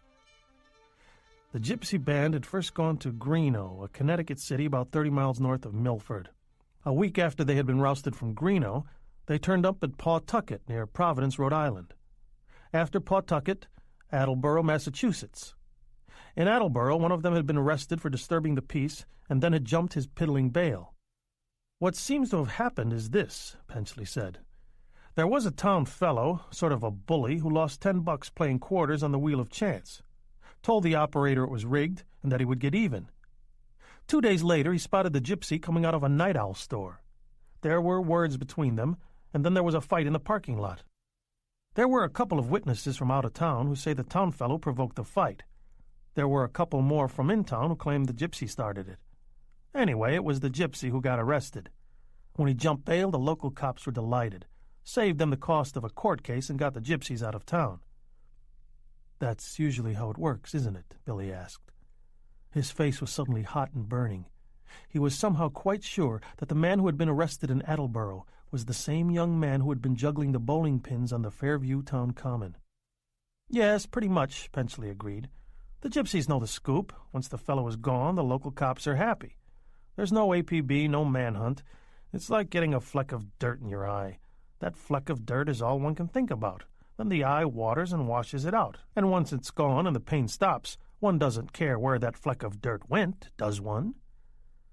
"A fleck of dirt," Billy said. "Is that what he was?" "To the Attleboro police, that's exactly what he was. Do you want the rest of this now, Bill, or shall we moralize on the plight of various minority groups for a bit first?" "Give me the rest, please." "The gypsies stopped again in Lincoln, Mass. They lasted just about 3 days before getting the boot." "The same group every time, you're sure?" "Yes, always the same vehicles. There's a list here with registrations, mostly Texas and Delaware tags. You want the list?" "Eventually. Not now. Go on." There wasn't much more. The gypsies had shown up in Revere, just north of Boston, had stayed 10 days, and moved on of their own accord. 4 days in Portsmouth, New Hampshire, and then they had simply dropped out of sight. "We can pick up their scent again if you want," Penchley said. "We're less than a week behind now. There are 3 first-class investigators from Barton Detective Services on this, and they think the gypsies are almost certainly somewhere in Maine by now. They've paralleled I-95 all the way up the coast from Connecticut. Hell, all the way up the coast from at least the Carolinas, from what the Greeley men were able to find of their back trail. It's almost like a circus tour.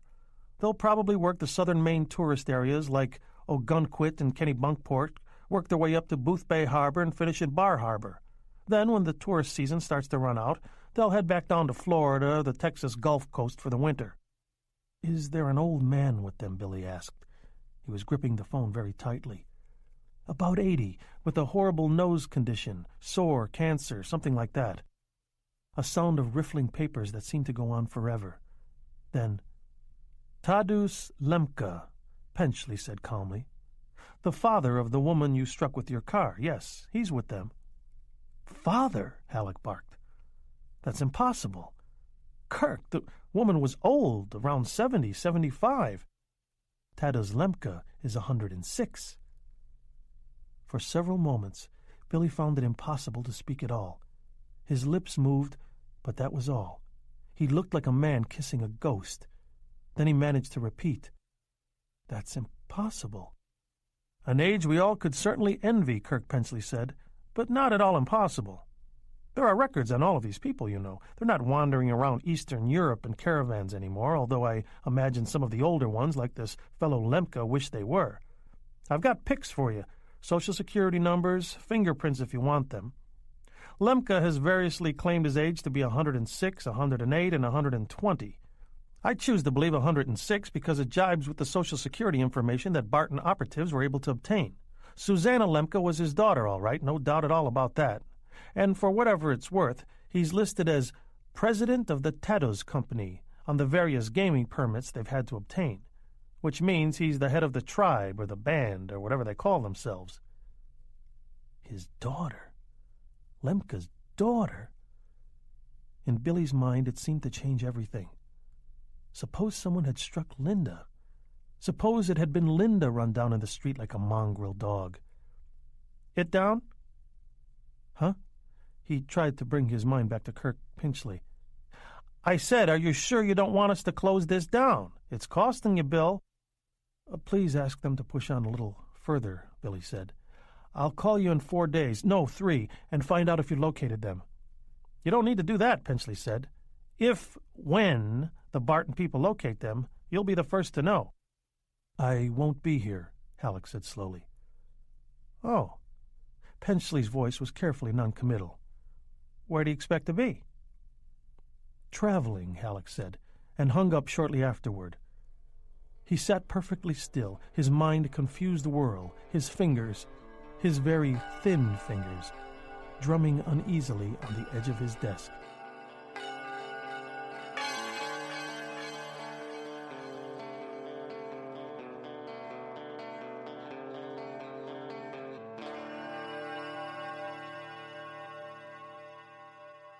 Heidi went out the next day just after 10 to do some shopping.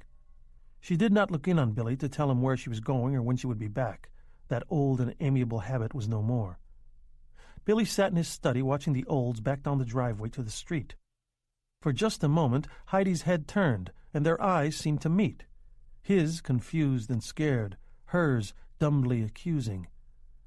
"You've made me send our daughter away. You won't get the professional help you need. Our friends are starting to talk. You seem to want someone to co-pilot you over into ha-ha land, and I'm elected. Well, fuck you, Billy Halleck. Leave me alone. Burn if you want to, but you've got no right to ask me to join you in the pot." Just an illusion, of course. She couldn't see him far back in the shadows. Just an illusion. But it hurt. After the Olds had disappeared down the street, Billy ran a piece of paper into his Olivetti and wrote, "Dear Heidi," at the top. It was the only part of the letter that came easily. He wrote it one painful sentence at a time, always thinking in the back of his mind that she would come back in while he was pecking it out. But she did not. He finally pulled the note from the typewriter and read it over. "Dear Heidi, by the time you read this, I'll be gone. I don't know exactly where, and I don't know exactly for how long, but I hope that when I come back, all of this will be over. The nightmare we've been living with. Heidi, Michael Houston is wrong about everything. Lita Rossington really did tell me that the old gypsy, his name is Tadeusz Lemke, by the way, touched Carrie. And she really did tell me that Carrie's skin was plating. And Duncan Hopley really was covered with pimples. It was more horrible than you can imagine. Houston refuses to allow himself any serious examination of the chain of logic I've presented in defense of my belief, and he certainly refused to combine that chain of logic with the inexplicability of what's happening to me. 155 this morning, almost 100 pounds now. He cannot do these things. It would knock him out entirely of his orbit if he did. He would rather see me committed for the rest of my life than to even seriously entertain the possibility that all of this is happening as a result of a gypsy's curse. The idea that such off-the-wall things as gypsy curses exist at all, anywhere in the world, but especially in Fairview, Connecticut, is anathema to everything Michael Houston has ever believed in. His gods come out of bottles, not out of the air. But I believe that somewhere deep inside of yourself, you may believe it's possible. I think part of your anger at me this week has been my insistence on believing what your own heart knows to be true. Accuse me of playing amateur shrink if you want, but I've reasoned it like this. To believe in the curse is to believe that only one of us is being punished for something in which we both played a part. I'm talking about guilt avoidance on your part. And God knows, Heidi, in the craven and cowardly part of my soul, I feel that if I'm going through this hellish decline, you should be going through one also. Misery loves company, and I guess we've all got a streak of 100% gold-plated bastard in our natures, tangled up so tightly with the good part of us that we can never get free of it. There's another side of me, though, and that other part loves you, Heidi, and would never wish the slightest harm to come to you. That better part of me also has an intellectual, logical side, and that's why I've left. I need to find that gypsy, Heidi. I need to find Tadeusz Lemke and tell him what I've worked out over the last 6 months or so. It's easy to blame, easy to want revenge. But when you look at things closely, you start to see that every event is locked onto every other event, that sometimes things happen just because they happen.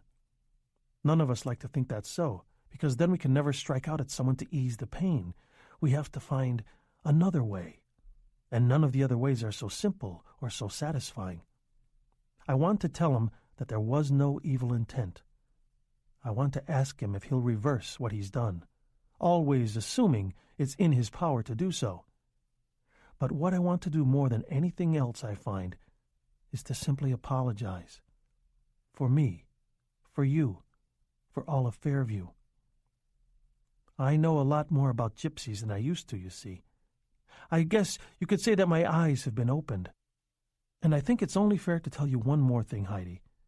If he can reverse it, if I find I have a future to look forward to after all, I will not spend that future in Fairview. I find I've had a bellyful of Andy's pub, Lantern Drive, the country club, the whole dirty, hypocritical town. If I do have that future, I hope you and Linda will come along to some other, cleaner place and share it with me.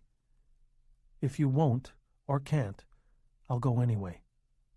If Lemke won't or can't do anything to help me, I will at least feel that I've done all that I could. Then I can come home, and will happily check into the Glassman Clinic if that's what you still want. I encourage you to show this letter to Mike Houston if you want to, or the Glassman doctors. I think they'll all agree that what I'm doing may be very good therapy. After all, they'll reason, if he's doing this to himself as a punishment. They keep talking about psychological anorexia nervosa, apparently believing that if you feel guilty enough, you can speed up your metabolism until it's burning umpty calories a day. Facing Lemke may provide exactly the sort of expiation he needs. Or they'll reason there are two other possibilities. One, that Lemke will laugh and say he never cast a curse in his life, thereby shattering the psychological fulcrum my obsession is balanced on. Or it may occur to them that Lemke will recognize the possibility of profit, lie, and agree that he cursed me, and then charge me for some trumpery cure. But they'll think a trumpery cure for a trumpery curse might be totally effective. I've engaged detectives through Kirk Pinchley and have determined that the gypsies have been heading steadily north up Interstate 95. I hope to track them down in Maine. If something definitive happens, I will let you know soonest. In the meantime, I'll try not to try you, but believe I love you with all my heart. Yours, Billy. He put the letter in an envelope with Heidi's name scrawled across the front and propped it against the Lazy Susan on the kitchen table. Then he called a cab to take him to the Hertz office in Westport. He stood out on the steps waiting for the cab to come, still hoping inside that Heidi would come first and they could talk about the things in the note. It wasn't until the cab had swung into the driveway and Billy was in the back seat that he admitted to himself that talking to Heidi at this point maybe wasn't such a good idea. Being able to talk to Heidi was part of the past, part of the time when he had been living in Fat City, in more ways than one, and without even knowing it. That was the past. If there was any future, it was up the turnpike, somewhere in Maine, and he ought to get chasing after it before he melted away to nothing.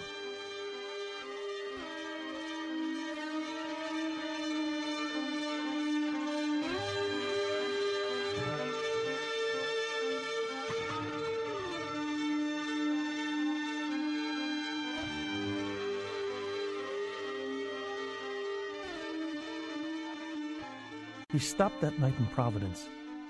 He called the office, got the answering service, and left a message for Kirk Pinchley. Would he please send all available photographs of the gypsies and all available particulars on their vehicles, including license plate numbers and VIN numbers, to the Sheraton Hotel in South Portland, Maine. The service read the message back correctly, a minor miracle in Billy's opinion, and he turned in. The drive from Fairview to Providence was less than 150 miles, but he found himself exhausted. He slept dreamlessly for the first time in weeks. He discovered the following morning that there were no scales in the motel bathroom. Thank God, Billy Halleck thought, for small favors. He dressed quickly, stopping only once, as he was tying his shoes, perfectly amazed to hear himself whistling. He was headed up the interstate again by 8:30, and was checked into a Sheraton across from a huge shopping mall by 6:30. A message from Pinchley was waiting for him. Information on its way, but difficult. May take a day or two. Great, Billy thought. 2 pounds a day, Kirk. What the hell? 3 days and I could lose the equivalent of a 6-pack of tall boys. 5 days and I could lose a medium-sized bag of flour. Take your time, fellow. Why not? The South Portland Sheraton was round, and Billy's room was shaped like a pie wedge. His overtaxed mind, which had so far dealt with everything, found it somehow almost impossible to deal with a bedroom that came to a point. He was road-tired and headachy. The restaurant, he thought, was more than he could face, especially if it came to a point. He ordered up from room service instead. He had just stepped out of the shower when the waiter's knock came. He donned the robe, which the management had thoughtfully provided. "Thou shalt not steal," said a little card sticking out of the robe's pocket, and crossed the room, calling out, "Just a second." Halleck opened the door, and was greeted for the first time with the unpleasant realization of how circus freaks must feel. The waiter was a boy of no more than 19, scruffy-haired and hollow-cheeked, as if in imitation of the British punk rockers. No prize himself. He glanced at Billy with the vacant disinterest of a fellow who sees hundreds of men in hotel robes each shift. The disinterest would clear a little when he looked down at the bill to see how much the tip was, but that was all. Then the waiter's eyes widened in a look of startlement which was almost horror.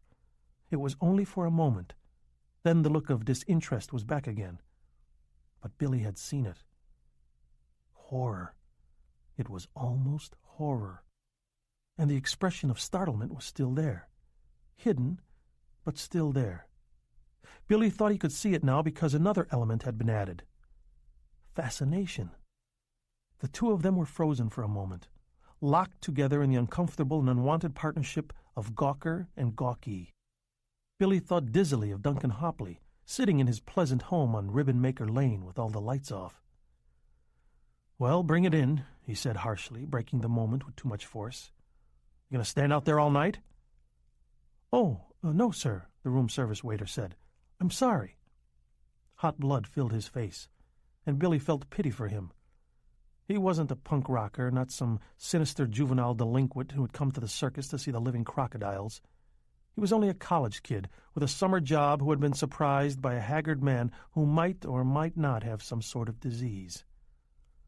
The old guy cursed me in more ways than one, Billy thought. It wasn't this kid's fault that Billy Halleck, late of Fairview, Connecticut, had lost enough weight to almost qualify for freak status. He tipped him an extra $1 and got rid of him as quickly as possible.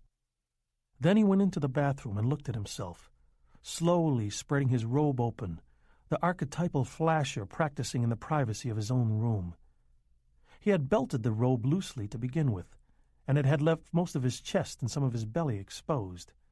It was easy enough to understand the waiter's shock just looking at that much. It became even easier with the robe open and his entire front reflected in the mirror. Every rib stood out clearly. His collarbones were exquisitely defined ridges covered with skin. His cheekbones bulged. His sternum was a congested knot, his belly a hollow, his pelvis a gruesome hinged wishbone. His legs were, much as he remembered them, long and still quite well muscled, the bones still buried. He never put on much weight there anyway. But above the waist, he really was turning into a carny freak. The human skeleton. 100 pounds, he thought. That's all it takes to bring the hidden ivory man out of the closet. Now you know what a thin edge there is between what you always took for granted and somehow thought would always be, and this utter madness. If you ever wondered, now you know. You still look normal, well, fairly normal with your clothes on. But how long will it be before you start getting looks like the one the waiter gave you even when you're dressed? Next week? The week after? His headache was worse, and although he had been ravenous earlier, he found he could only pick at his dinner. He slept badly and rose early. He did not whistle as he dressed. He decided Kirk Pensley and the investigators from Barton were right. The gypsies would stick to the seacoast. During the summer in Maine, that was where the action was, because that was where the tourists were. They came to swim in water that was too cold, to sun themselves. Many days remained foggy and drizzly, but the tourists never seemed to remember them. To eat lobsters and clams, to buy ashtrays with seagulls painted on them, to attend the summer theaters in Ogunquit and Brunswick, to photograph the lighthouses at Portland and Pemaquid, or just to hang out in trendy places like Rockport, Camden, and, of course, Bar Harbor. The tourists were along the seacoast, and so were the dollars they were so anxious to roll out of their wallets. That's where the gypsies would be.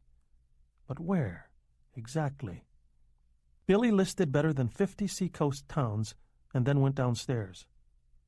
The bartender was an import from New Jersey who knew from nothing but Asbury Park, but Billy found her waitress who had lived in Maine all her life, was familiar with the seacoast, and loved to talk about it.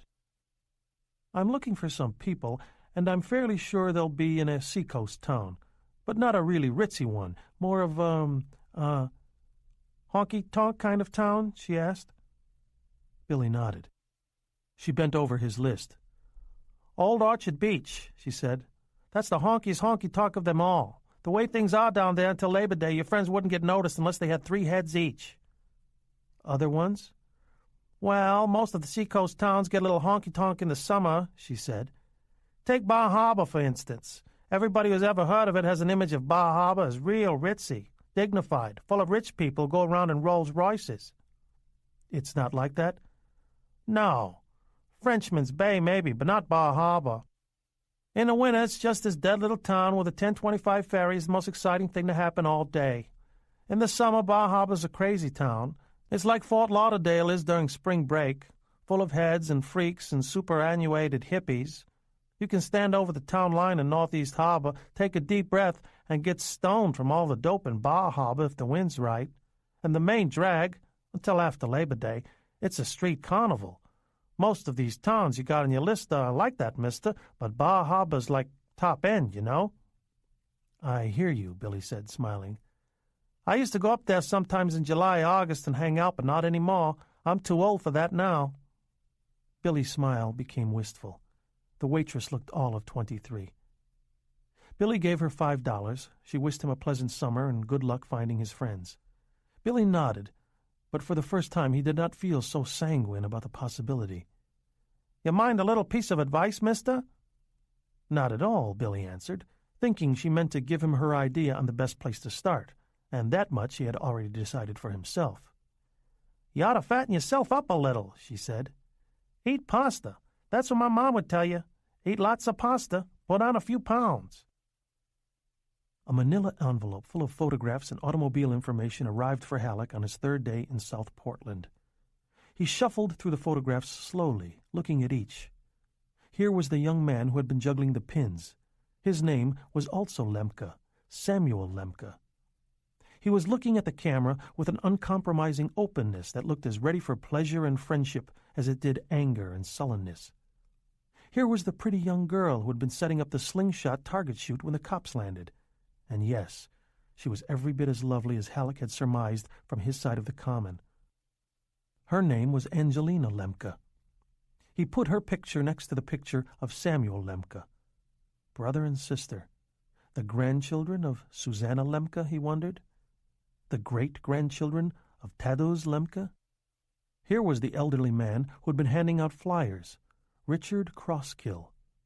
Other Crosskills were named. Stanchfields, Starbirds, more Lemkes, and then, near the bottom, it was him. The eyes, caught in twin nets of wrinkles, were dark and level and filled with clear intelligence. A kerchief was drawn over his head and knotted beside the left cheek. A cigarette was tucked into the deeply cracked lips. The nose was a wet and open horror, festering and terrible. Billy stared at the picture as if hypnotized. There was something almost familiar about the old man, some connection his mind wasn't quite making. Then it came to him. Tadeusz Lemke reminded him of those old men in the Dannon yogurt commercials, the ones from Russian Georgia who smoked unfiltered cigarettes, drank Popskull vodka, and lived to such staggering ages as 130, 150, 170. And then a line of a Jerry Jeff Walker song occurred to him, the one about Mr. Bojangles. He looked at me to be the eyes of age. Yes, that's what he saw in the face of Tadeusz Lemke. He was the very eyes of age. In those eyes, Billy saw a deep knowledge that made all the 20th century a shadow, and he trembled. That night, when he stepped on the scales in the bathroom adjoining his wedge-shaped bedroom, he was down to 137.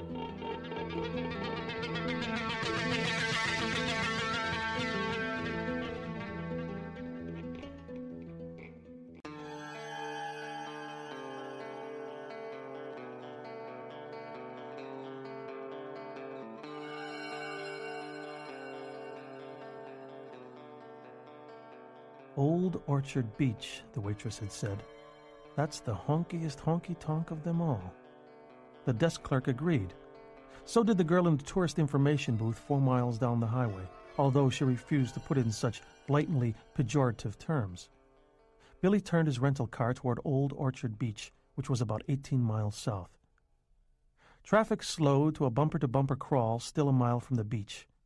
Most of the vehicles in this parade bore Canadian license plates. A lot of them were thyroidal wreck-Vs, which looked big enough to transport entire football teams. Most of the people Billy saw, both in the crawling traffic and walking along the sides of the road, seemed dressed in the least the law would allow and sometimes less. There were a lot of string bikinis, a lot of ball-hugger swim trunks, a lot of oiled flesh on display. Billy was dressed in blue jeans, an open-collared white shirt, and a sport coat. He sat behind the wheel of his car and sweltered even with the air conditioning on full. But he hadn't forgotten the way the room service kid had looked at him. This was as undressed as he was going to get, even if he finished the day with his sneakers full of sweat puddles. The crawling traffic crossed salt marshes, past 24 lobster and clam shacks, and then wound through an area of summer houses that were crammed together hip to hip and shoulder to shoulder. Similarly undressed people sat on lawn furniture before most of these houses, eating, reading paperback novels, or simply watching the endless flow of traffic. Christ, Billy thought, how do they stand the stink of the exhaust? It occurred to him that perhaps they liked it, that perhaps that was why they were sitting here instead of on the beach, that it reminded them of home. Houses gave way to motels with signs reading, "En parle français ici," and Canadian currency at par after 250, and we feature Midnight Blue on cable, and 3 minutes to ocean, bonjour en nos amis de la belle Provence. The motels gave way to a main drag, which seemed to feature mostly cut-rate camera stores, souvenir shops, the dirty book emporiums. Kids in cutoffs and tank tops idled up and down, some holding hands, some staring into dirty windows with a blank lack of interest, some riding on skateboards and weaving their way through knots of pedestrians with bored elan. To Billy Halleck's fascinated, dismayed eyes, everyone seemed overweight, and everyone, even the skateboard kids, seemed to be eating something. A slice of pizza here, a chipwich there, a bag of Doritos, a bag of popcorn, a cone of cotton candy. He saw a fat man in an untucked white shirt, baggy green Bermudas, and thong sandals gobbling a foot-long dog. A string of something that was either onion or sauerkraut hung from his chin.